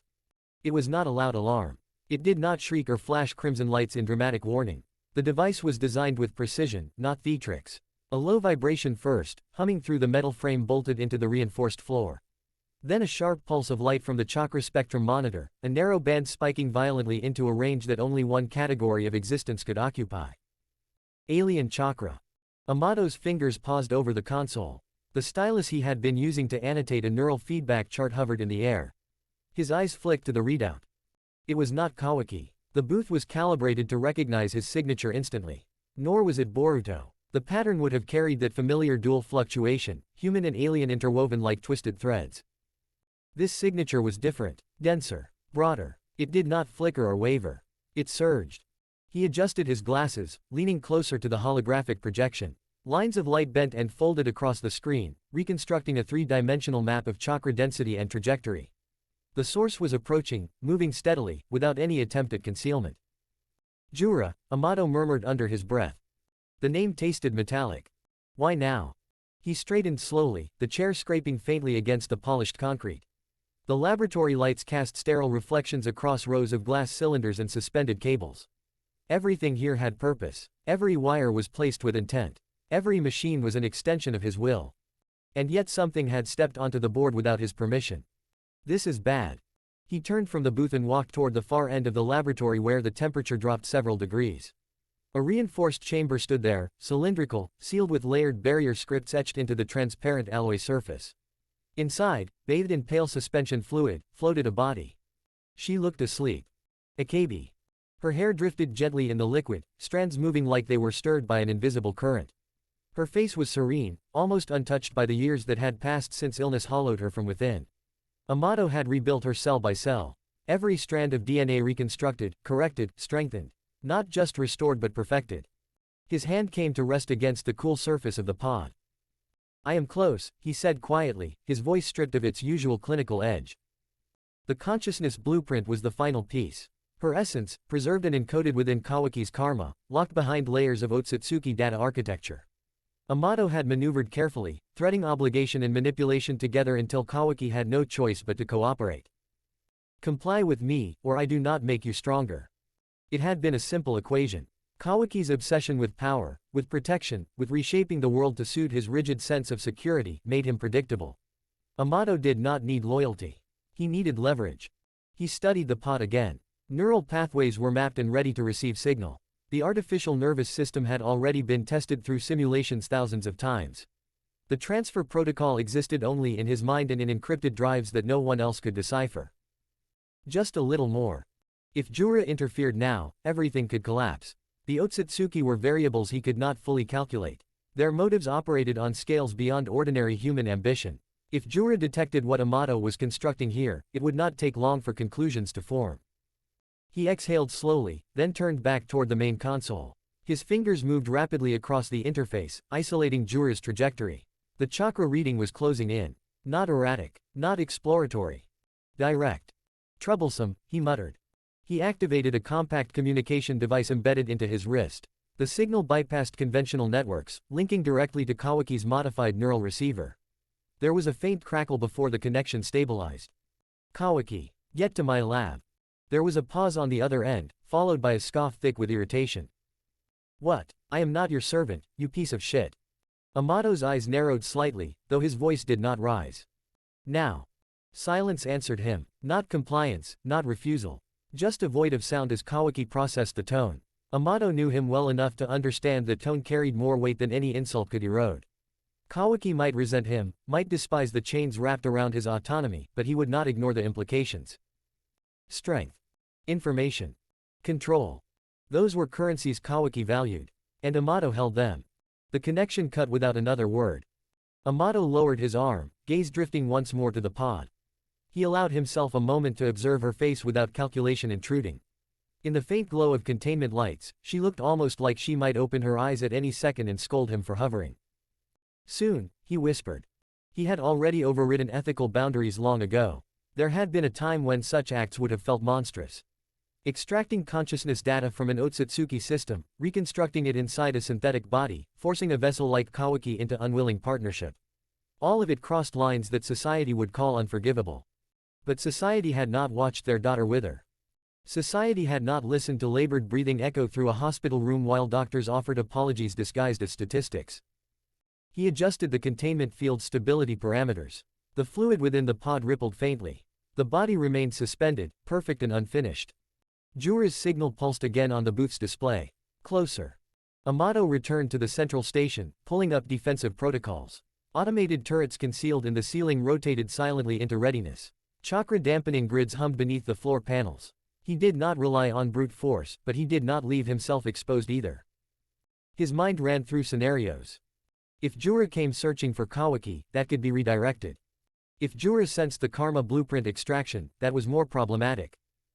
If Jura detected the pod itself, there would be questions that could not be answered without blood. He inhaled through his nose, steadying the slight tremor threatening to creep into his fingers. Panic was useless. Fear was inefficient. Calculation was all that mattered. Akebi's neural imprint was stable within the karma matrix. He had already confirmed it through indirect resonance tests. Once Kawaki arrived, he would initiate phase 3 of the transfer sequence. It would require precise synchronization between Kawaki's karma activation and the POD's receiving interface. Timing would be critical. He glanced toward the lab entrance. "Hurry," he muttered under his breath, though he did not specify whether he meant Kawaki or fate itself. The booth buzzed again, sharper this time. The projection displayed a spike that forced his brows to knit together. Jura was not slowing down. The chakra density suggested confidence. No scouting, no hesitation. Amato's jaw tightened. Hopefully things go correctly and nobody messes it up. He looked once more at the pod, at the form suspended within, and allowed himself a final, fleeting thought untainted by strategy. Akabe would be back. No matter the cost. Why? Himawari Uzumaki walked without direction, her sandals brushing lightly against the worn stone of Konoha's main street. The late afternoon sun cast long shadows across vendor stalls and hanging lanterns, but the warmth in the air did little to ease the heaviness pressing against her chest. On either side of her walked Inoichi and Cho-Cho, their pace slow enough to match hers. The village bustled as it always did on the surface. Merchants called out prices. Children tugged at their parents' sleeves for sweets. Somewhere in the distance, a blacksmith hammered steel into shape. Life insisted on continuing, even when everything felt uncertain. 2 years. 2 years since her father and mother were killed. The thought no longer struck like lightning. It settled instead like an old ache, constant and dull. Menma Uzumaki and Hinata Hyuga had once been the unshakable center of her world. Their absence left a hollow that nothing filled. Boruto had vanished soon after, fleeing alongside Sasuke. Kawaki, who once lingered at the dinner table for Dad's attention, grew distant, colder with each passing month. Shikamaru had stepped into the role of Hokage with weary resolve, and Sarada had gone missing under circumstances no one fully explained. The fifth Hokage, the man she had grown up hearing about in half-stories and village lore, was apparently alive. Alive and branded a villain from another era, accused of chasing power without limit. The future had become a fog no one could see through. Cho-Cho kicked a small pebble ahead of her, watching it bounce along the road. "You look like you're about to cry again," she said, though her tone lacked its usual teasing edge. "Don't. It ruins your whole mysterious vibe." Himawari blinked, then forced a small smile. "I'm not crying." "You were thinking," Inoichi added quietly from her other side. His hands were tucked into his pockets, shoulders slightly hunched in a way that suggested he too carried more than he let on. "And when you think too much, your face gets like that." "Like what?" she asked. "Like you're trying to solve a problem you can't punch," Cho-Cho replied. Himawari let out a soft breath that could almost pass as a laugh. "Maybe I am." They walked a few more steps in silence. The smell of roasted chestnuts drifted from a nearby stall. Somewhere above, a banner fluttered against its pole. Inoichi glanced sideways at her. "Things will work out," he said. The words sounded rehearsed, but not insincere. "They always do. The village has been through worse." Himawari nodded slowly. "Yeah, of course. We're Konoha, right?" She clasped her hands behind her back, rocking lightly on her heels as she walked. "We'll figure it out. We always do." Her voice carried brightness, but it felt like she was holding it up with effort, like balancing a fragile plate that could crack if she relaxed her grip. Cho-Cho studied her for a moment, then nudged her shoulder. "See, that's better. Keep that face." Himawari kept smiling, even as her eyes drifted to the Hokage monument in the distance. Shikamaru's face had joined the stone lineup recently. Her father's carving looked unchanged, eternally grinning into the horizon. She wondered what he would say about all this. Probably something loud and stubborn and hopeful. Just then, the air shifted. It was subtle at first. A tightening, like the pause before a storm. Himawari felt it in her skin, a prickle that crawled along her arms. Around them, shinobi walking the streets straightened. Conversations lowered by a fraction. A few heads turned toward the Yamanaka district. Then a voice rang out, not through ears but directly inside their minds. "This is an emergency. Jura has been detected approaching the village. All shinobi personnel, this is code red." Ino Yamanaka's voice carried steady authority, though there was no hiding the urgency beneath it. Himawari's stomach dropped. Jura.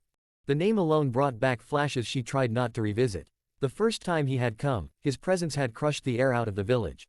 He had nearly killed Inoichi. She could still remember the sight of him lying motionless, blood staining the pavement. Jura had reached for her that day too, fingers curling toward her as if she were something to claim. She had felt that terrifying pull, like being dragged toward an abyss. Devoured. That was the word people whispered later. If not for the Godime's sudden arrival, if not for that overwhelming clash of power that had shaken the entire district, she might not be standing here now. The second time had been stranger.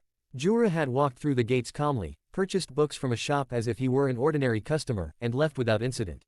No attack, no destruction, just silence and unreadable eyes. What was his goal this time?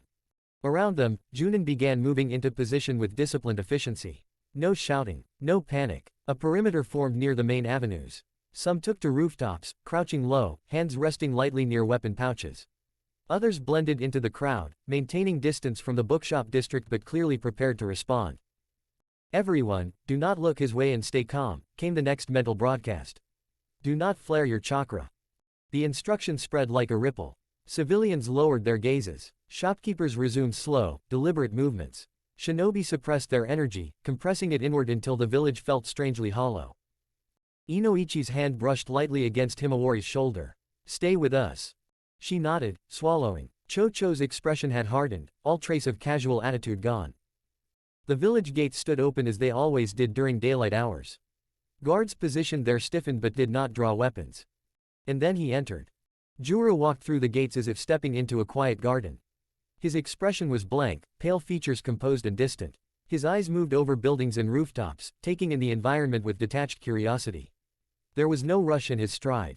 No visible aggression. Himawari forced herself to look at the ground, just as instructed. She could sense him without seeing him, a presence that pressed down on her chest. He paused near the central street. The silence grew heavy. A few meters away, a vendor's hand trembled as he rearranged fruit that did not need rearranging. Somewhere a door creaked closed. Juro turned his head slightly. And then he moved. He shot forward. The speed shattered the illusion of calm. A gust of wind followed in his wake, rattling banners and sending loose papers spiraling into the air. What? Cho-Cho gasped. He is going for Himawari Uzumaki. Someone yelled from above. The words seemed to tear through the fragile stillness. Himawari's heart slammed against her ribs. For a split second she could not move. The market street blurred as people scattered, ducking behind stalls or dropping flat against the ground. Inoichi grabbed for her arm, but Juro was faster. The world compressed into a single moment. She looked up. Juro's pale palm was inches from her face, fingers spread, shadow falling across her vision. Huh. Leaf hurricane. The shout split the air a fraction of a second before impact. Juro's head snapped to the side as a blur of green crashed into him. A heel connected cleanly with his face, the force detonating like a thunderclap across the market street. The shockwave cracked stone beneath their feet and sent splinters of wood and cloth bursting outward from nearby stalls. Juro's body lifted off the ground and tore through the air, skidding across the pavement several yards away before grinding to a halt in a spray of dust and fractured tiles. Silence followed, stunned and breathless. Juro rose slowly from where he had landed, straightening as if he had merely stumbled. His pale hand brushed lightly over his cheek. His eyes shifted forward. A shinobi stood between him and the fleeing civilians, clad in a tight green jumpsuit, orange leg warmers bright against the dust cloud curling around his ankles. A fierce emerald aura shimmered around him, chakra flaring like a living flame. His bowl-cut framed eyes burning with unwavering focus. Children, we got this. Go away. Rock Lee declared, stance low, fists raised, green chakra swirling around his limbs like coiling wind. Himawari stood frozen for a heartbeat, heart hammering.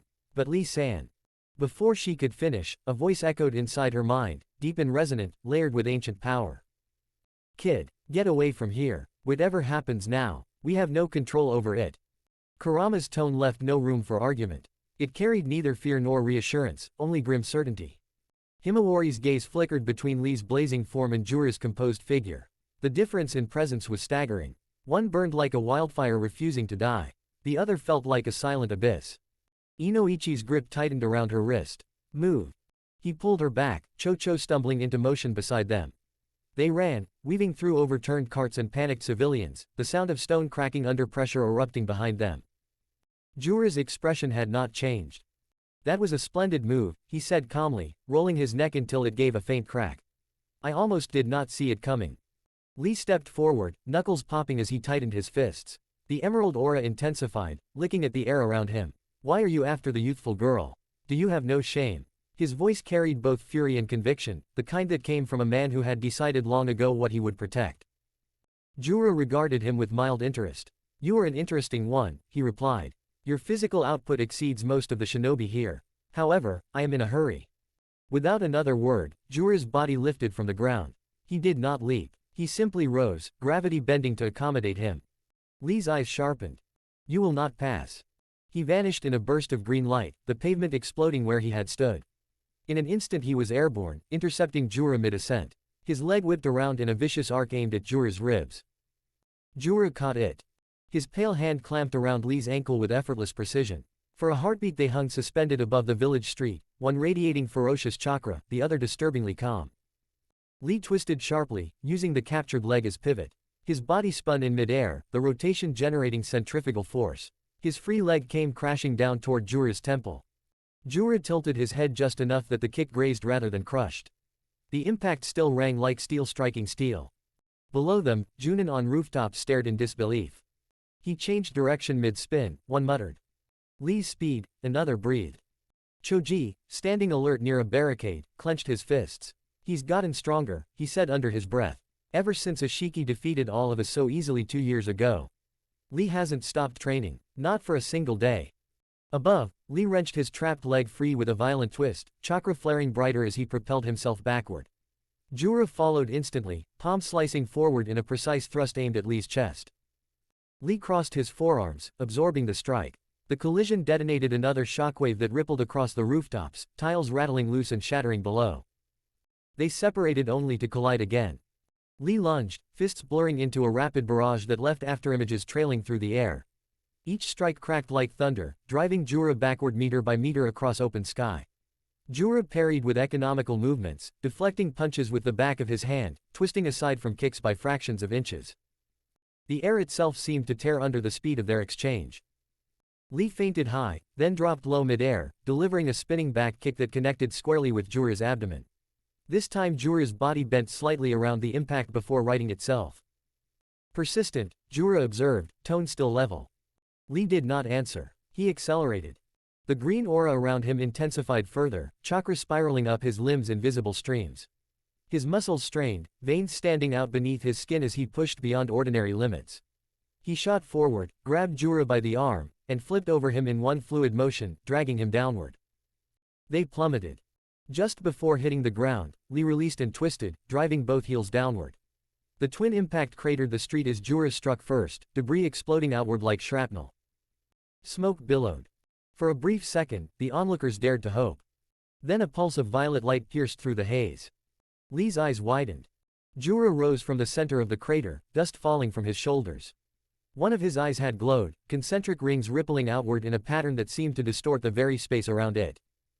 Energy gathered at its center, condensing into a sphere of compressed chakra that hummed with destructive promise. Your persistence is admirable, Jura said quietly. But insufficient. The beam erupted. It tore through the smoke in a straight, merciless line. Lee crossed his arms again and attempted to pivot away, but the attack struck him full on. The force blasted him backward through the air like a leaf caught in a hurricane. He hit hard, crashing through the edge of a building and slamming into the street beyond. Kiba darted forward without hesitation, catching Lee before his body could skid further. The impact drove Kiba to one knee, cracked spider webbing outward from where they landed. Lee, Kiba shouted, supporting him as the green aura flickered and dimmed. Lee coughed, blood at the corner of his mouth, but his eyes still burned.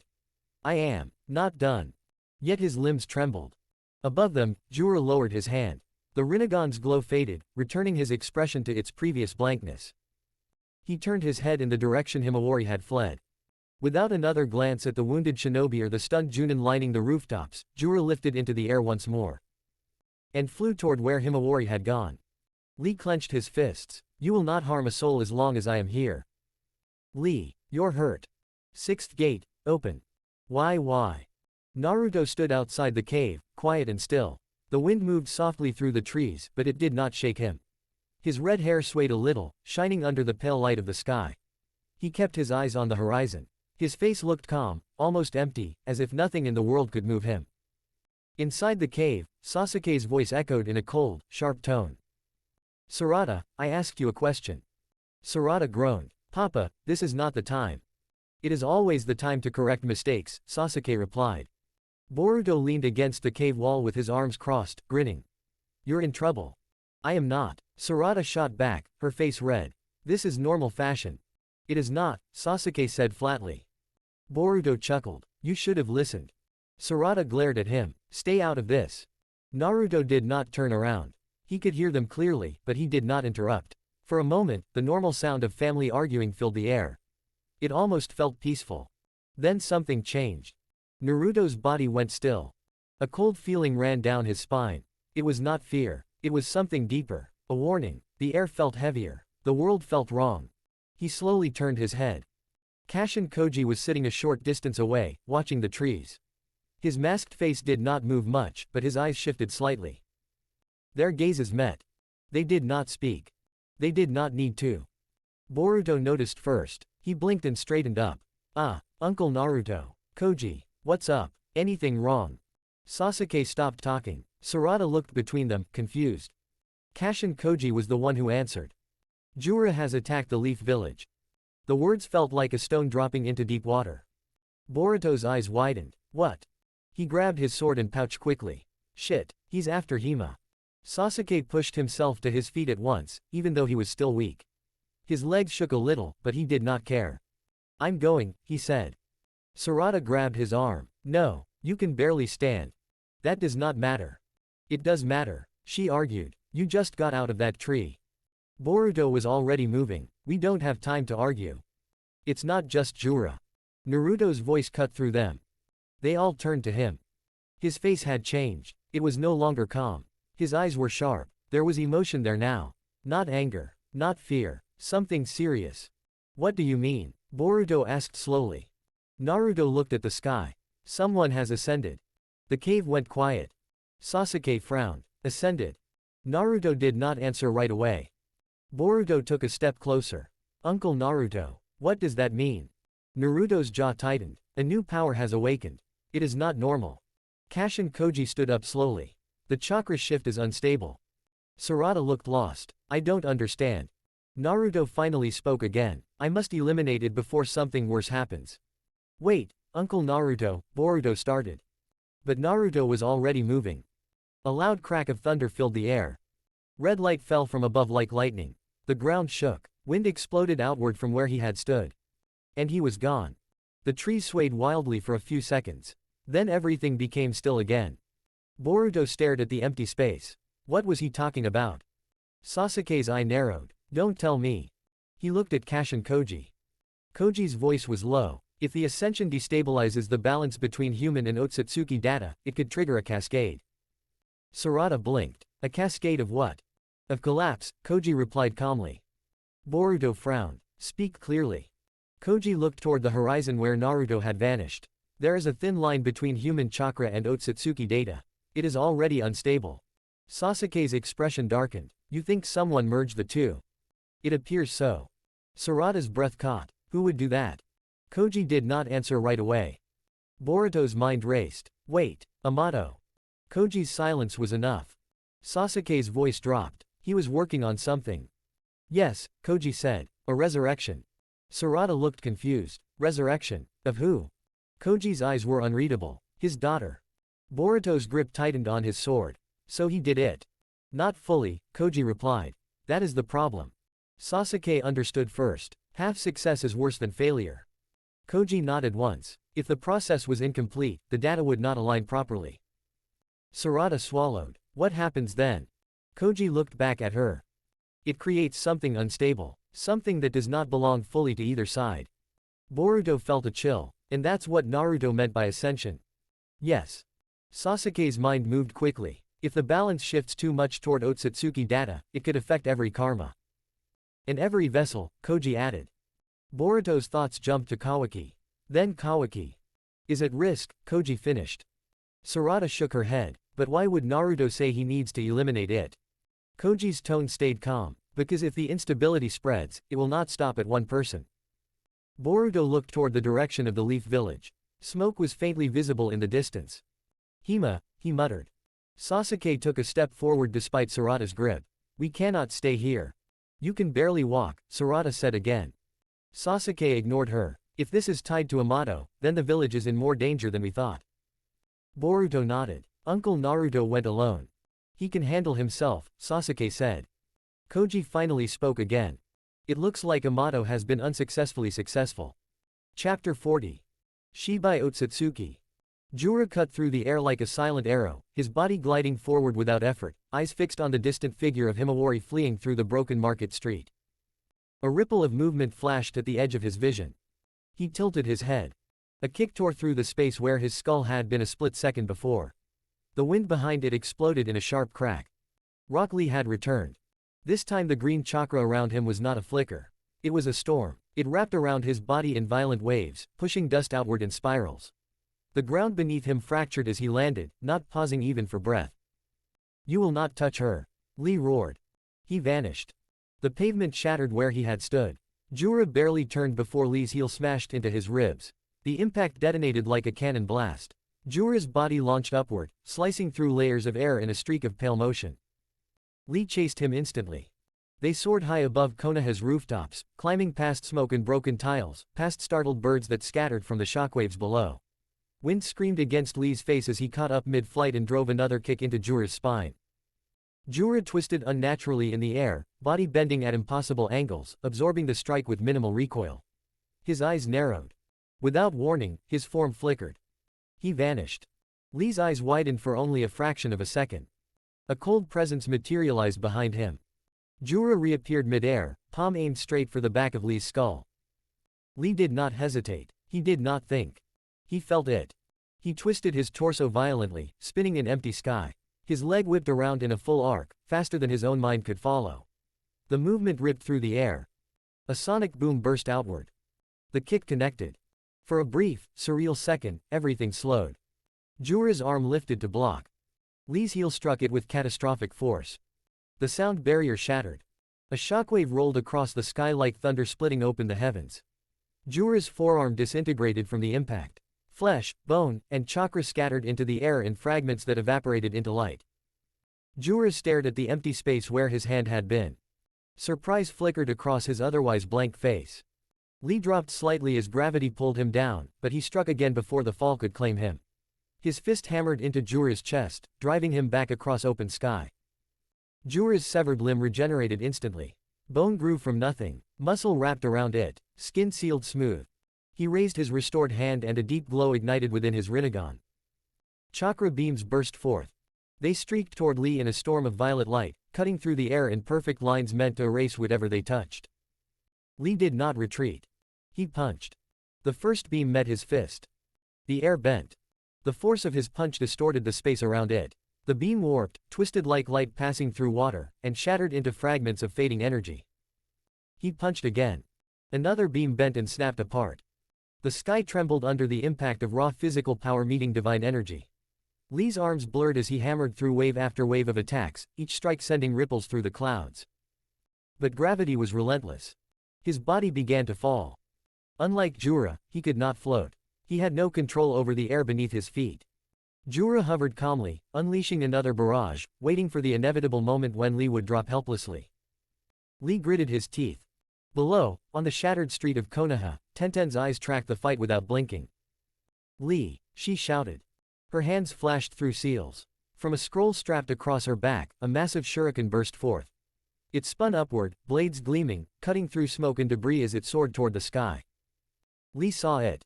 As he fell, he twisted his body and slammed one foot onto the spinning metal surface. The impact rang like a hammer on steel. Using the shuriken as footing, he pushed. The force of the launch split the giant blade in half, fragments raining down toward the rooftops. But Lee was already moving again, shooting back upward with renewed speed. He met Jura head-on. Their collision thundered across the sky. Lee's knee drove into Jura's stomach, folding him midair. His elbow followed instantly, crashing into Jura's jaw. He did not slow. Each strike chained into the next, a relentless storm of fists and kicks that left afterimages hanging in the air. Jura teleported again. He reappeared 10 meters away. Lee adjusted mid-flight, twisting his body to change direction without losing speed. Another teleport. Another pursuit. The sky became a battlefield of flickering forms. Jura vanished and reappeared across different points in the air, trying to create distance. Lee chased him without hesitation, each leap cracking the air, each spin creating violent shockwaves that rattled the village below. Jura's expression remained calm, but his eyes sharpened. Lee was not slowing. With every exchange, Lee's movements grew faster. Cleaner. Sharper. It was as if the fight itself was sharpening him. Jura reappeared above him and brought his fist down. Lee crossed his arms, but the blow still crushed into him like a falling mountain. He plummeted toward the ground. Before he could strike the rooftops, he flipped and rebounded off a wall, launching himself back up again without pause. He kicked upward, catching Jura under the chin. Another explosion of air. Jura drifted backward, finally showing the faintest irritation. This was taking too long. Lee's aura pulsed wildly, green flames whipping around him like a raging typhoon. His muscles screamed under the strain. Blood trickled from the corner of his mouth, but his eyes burned brighter than ever. You cannot pass, Lee shouted again. Jura studied him for one more second. You are growing, he said quietly. But I cannot remain here. Chakra surged around Jura's body. The air trembled as he drew deeper power from within himself. Lee lunged again. Jura met him with a single punch. The strike connected squarely with Lee's torso. The sound was not a crack or a boom. It was a deep, crushing impact that echoed across the entire village. Lee's body bent around the force. The green aura flickered violently as he was hurled backward like a comet torn from orbit. He flew beyond the village walls. Beyond the forest line. Out of Konoha entirely. Trees snapped in half where he passed. A distant mountain ridge cracked as he crashed into it, disappearing in a cloud of stone and dust. The sky grew quiet. Jura lowered his fist. Without hesitation, he turned again toward Himawari's direction. He began to move. The air parted before him as he accelerated toward the fleeing chakra signature. But a new surge erupted ahead. The sky trembled. A column of blue chakra erupted upward from the distant forest, spiraling into the clouds like a pillar of living light. Jura slowed. A figure stepped out of the collapsing dust. Lee. His green aura had changed. Now it burned blue at the edges, layered over the emerald storm like a second sun igniting within him. The ground beneath his feet shattered simply from the pressure of his presence. His veins bulged. His skin glowed faintly from within. He took one step forward. The air cracked. Seventh gate, Lee said, voice steady despite the roaring power around him. He raised his fist. Gate of wonder. The earth cracked under Lee's heel before he even moved. One heartbeat, then he vanished. Jura barely registered the shift in air before something struck him square in the chest.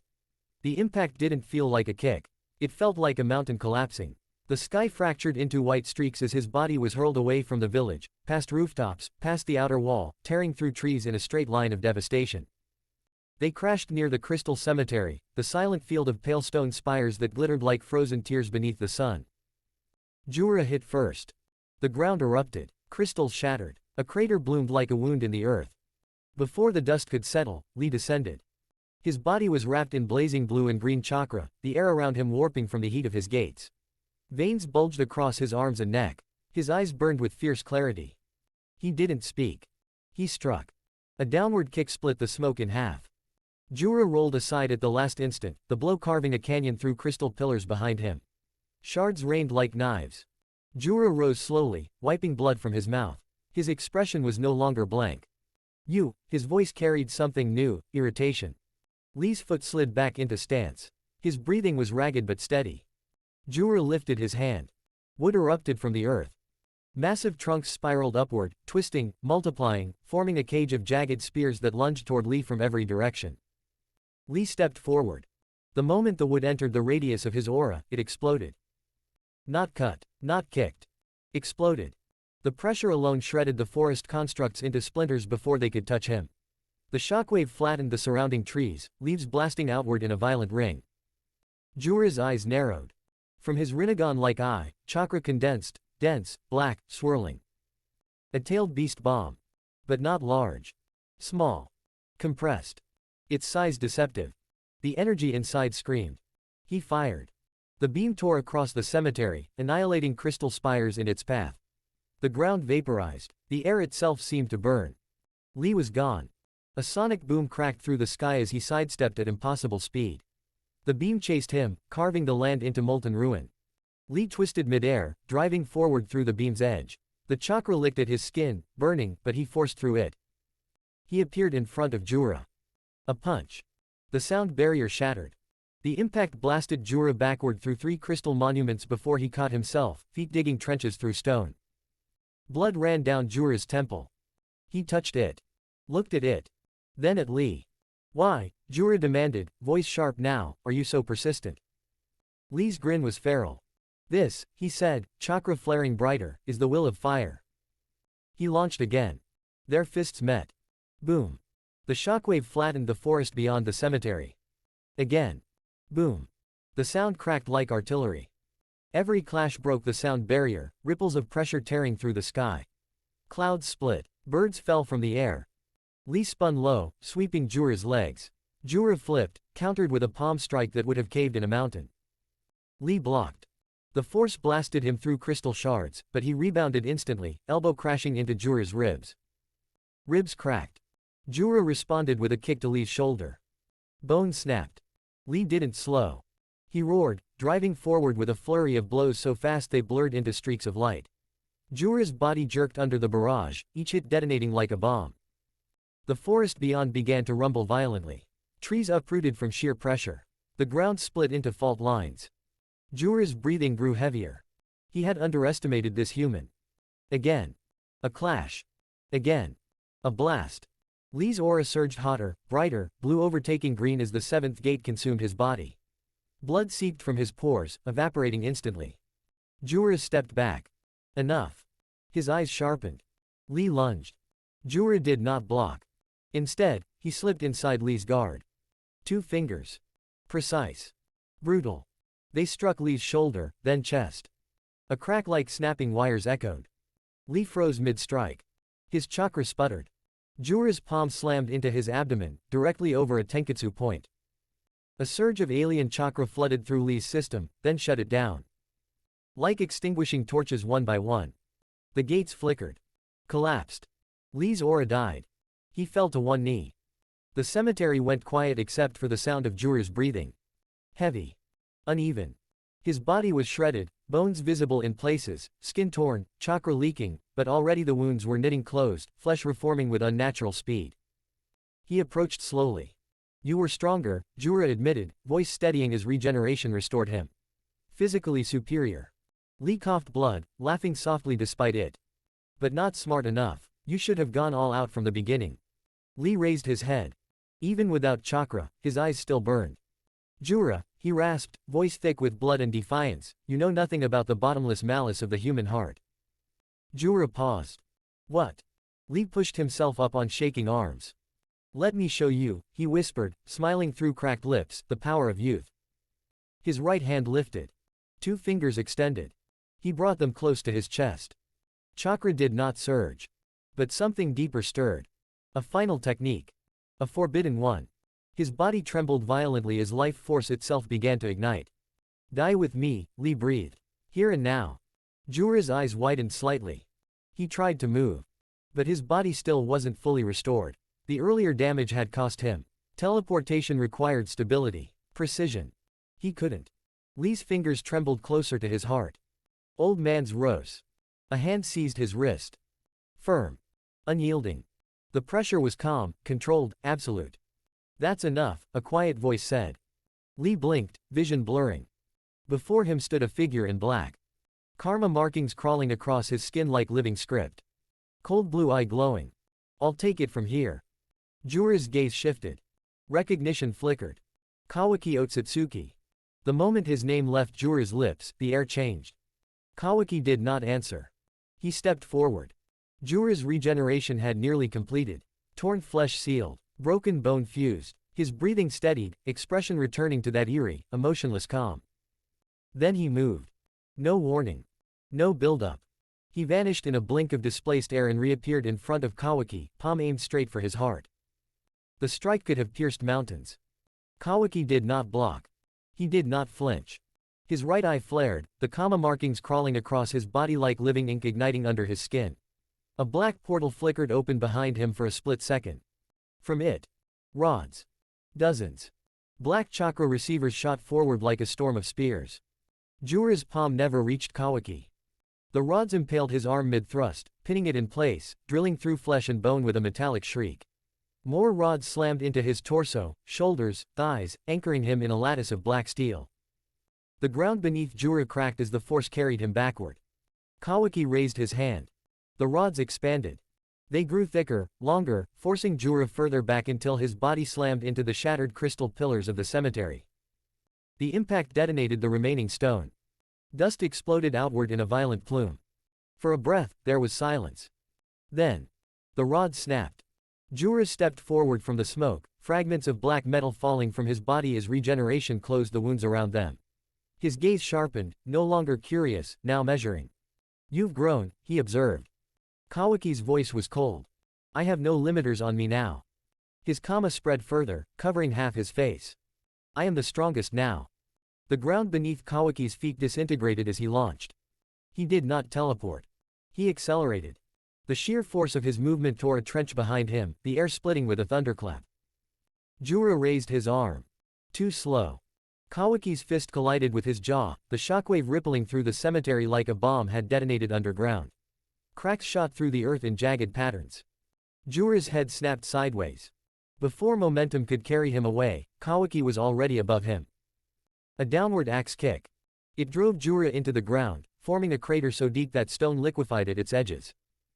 Kawaki descended into the crater like a falling star, rods forming again in his palm. He thrust them down in a barrage, impaling Jura repeatedly before the dust could even settle. Each strike was precise. Ruthless.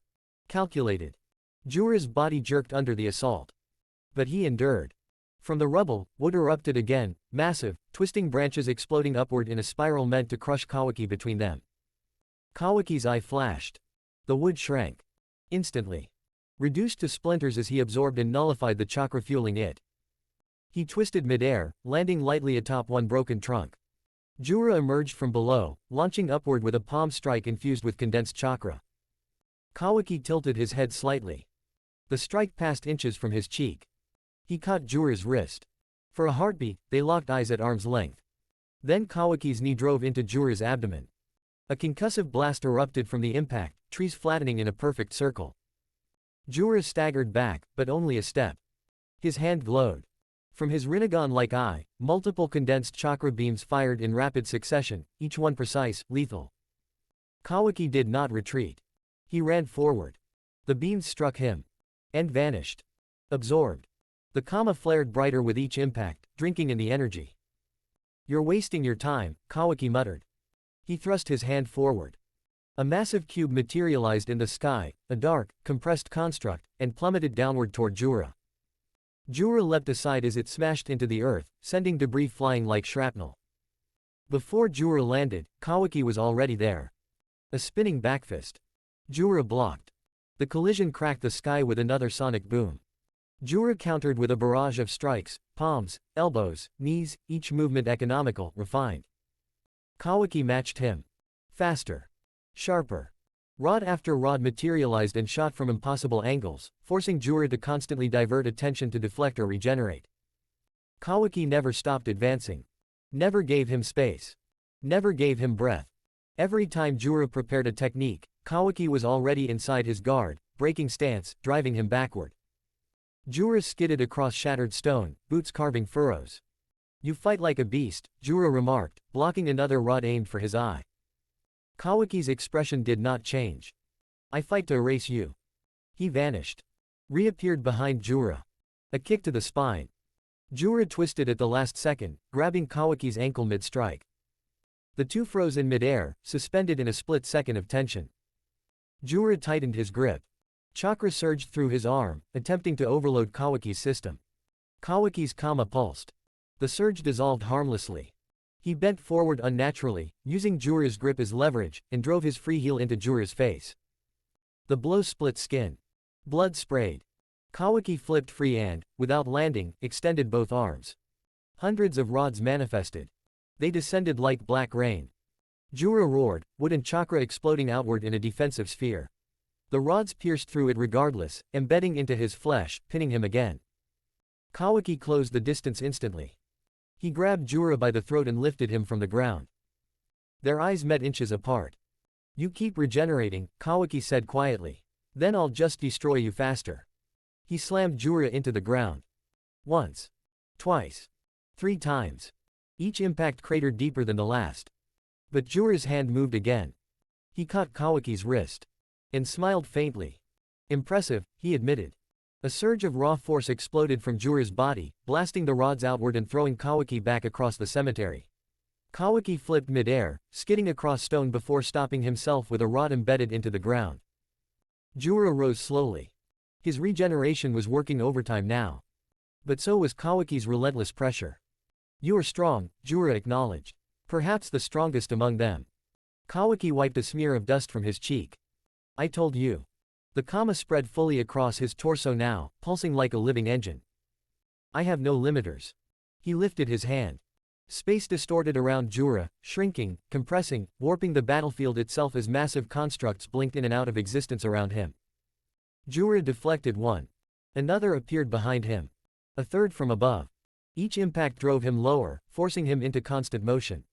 Kawaki moved with machine-like precision, never hesitating, never wasting energy. Jura tried to counterattack again.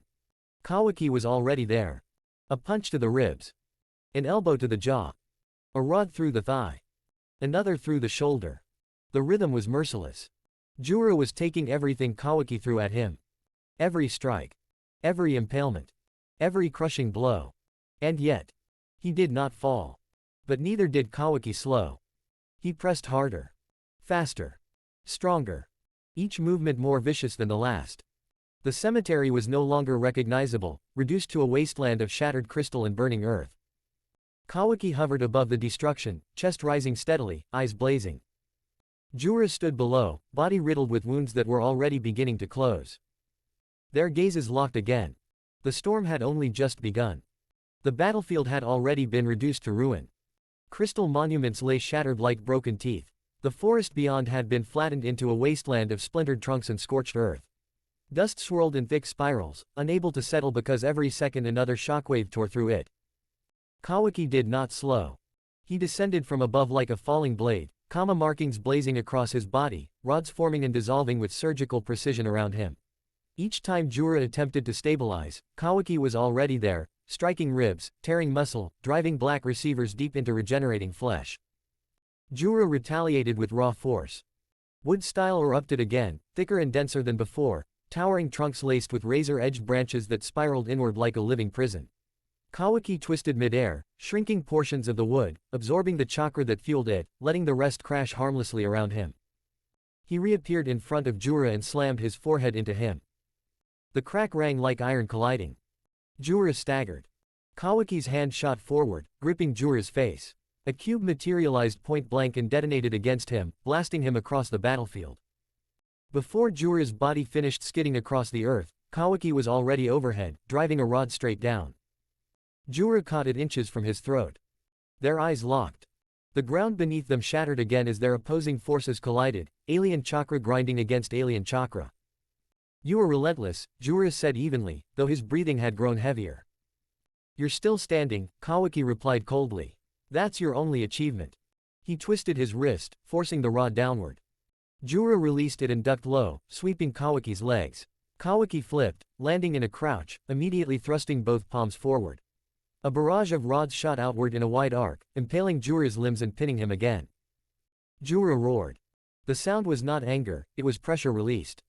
Chakra exploded from him in a violent surge, tearing the rods free and sending Kawaki hurtling backward through the shattered cemetery.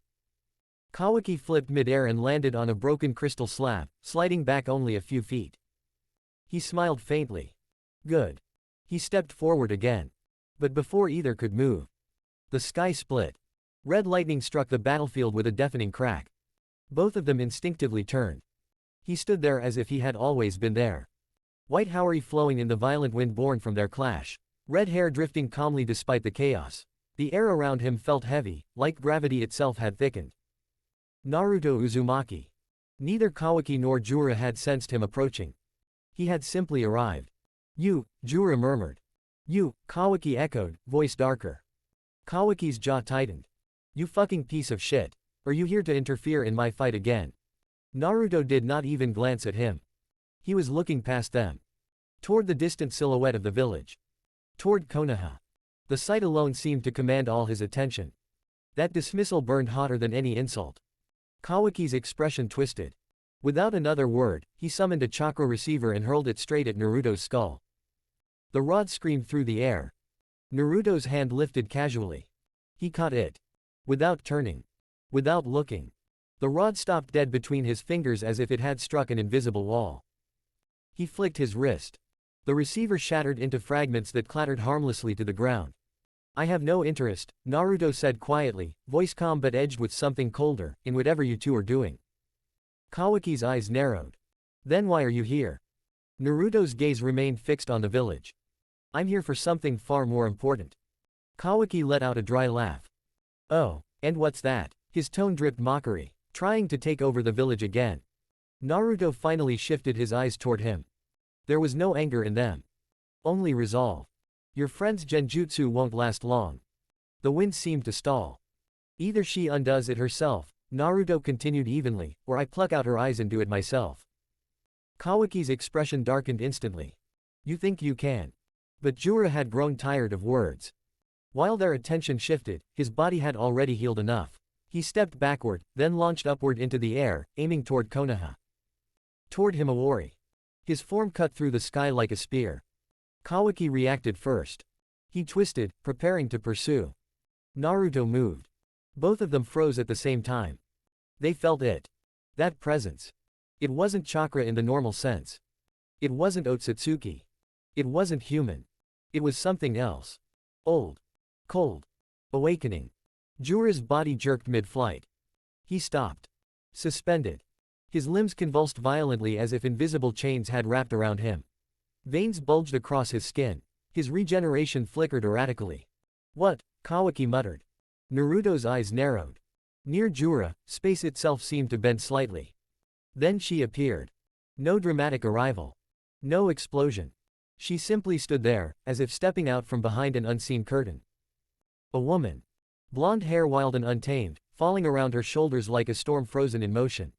White eyes, pale and depthless, scanned the ruined battlefield with quiet curiosity. She wore only a plain lab coat.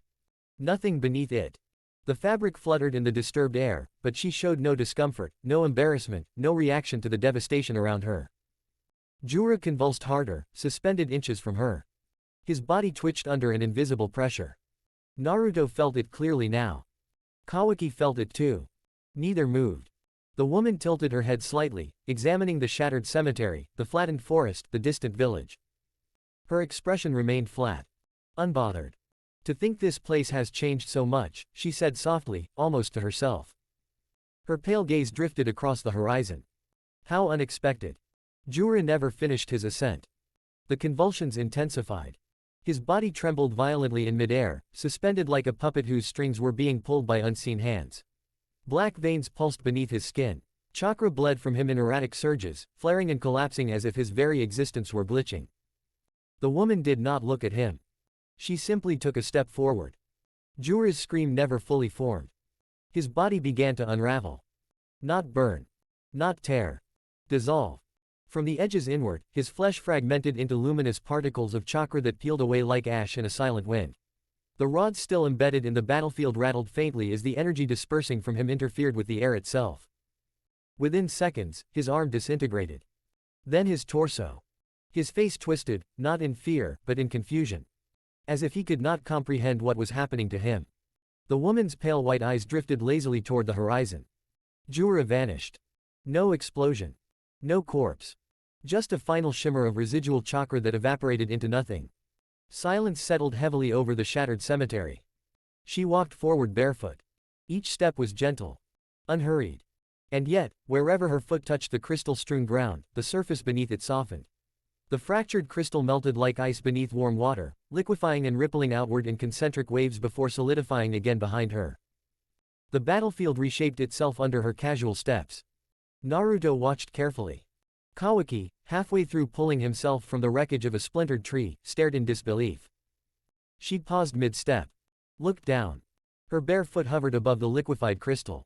She tilted her head slightly, as though observing a curious phenomenon for the first time. The surface shimmered faintly beneath her toes. She slowly lifted her foot, examining it. Odd feeling, she murmured. Her voice was soft, neutral, almost clinical. Then her gaze shifted. First to Kawaki. Then to Naruto.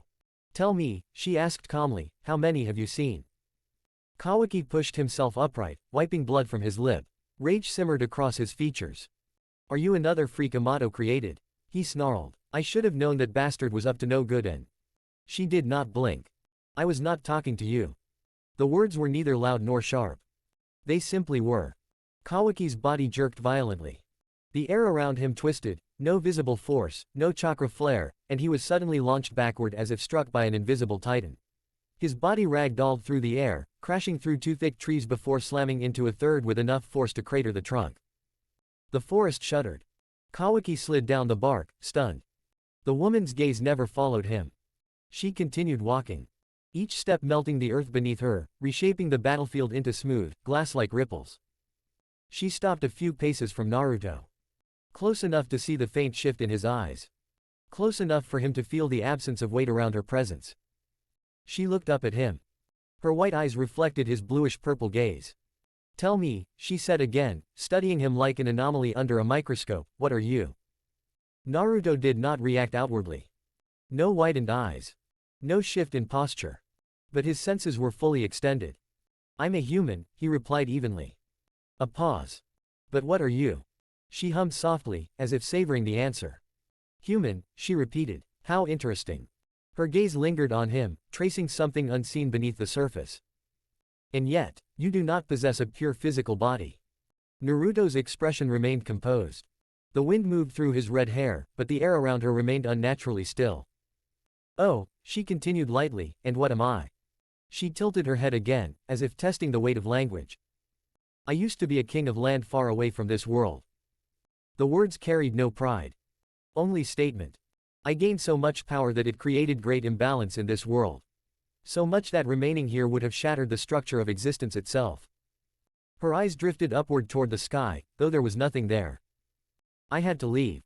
Kawaki, bruised but conscious, slowly rose from the broken trees. His kama flared instinctively, reacting to something beyond comprehension. The woman's lips curved faintly, not into a smile, but into acknowledgement. "Now," she continued, lowering her gaze back to Naruto, "perhaps the correct word you can use to describe me is echo." The air around them felt thinner. As if reality itself were adjusting. Naruto studied her carefully. "And what is your name?" She was silent for a moment. The forest creaked faintly as if reacting to her presence. The melted crystal beneath her feet shimmered. "They called me by many names," she said softly. Her white eyes did not blink. "But I am Shibai." A slight pause. Shibai Otsutsuki. TBC. Author note. "Hey guys, how have you been? My life has been a rollercoaster ride recently. Marriage, studies, I had a surgery a few days ago and it still stings while I write this, ouch. People steal my stories, publish on YouTube and Wattpad with or without credits and don't take down even when told to, so it's really disheartening. I post everything under the same name, except on webnovel, it is, Anka Nix. Hope you like this chapter. Don't worry about me abandoning this story. It always comes back, doesn't it? Shinobi Who Slays is also under work. But I'm glad that there are people who still care for this story. Anyways, drop your thoughts in the review section, your words inspire me to write faster, better and with more depth. Till next time.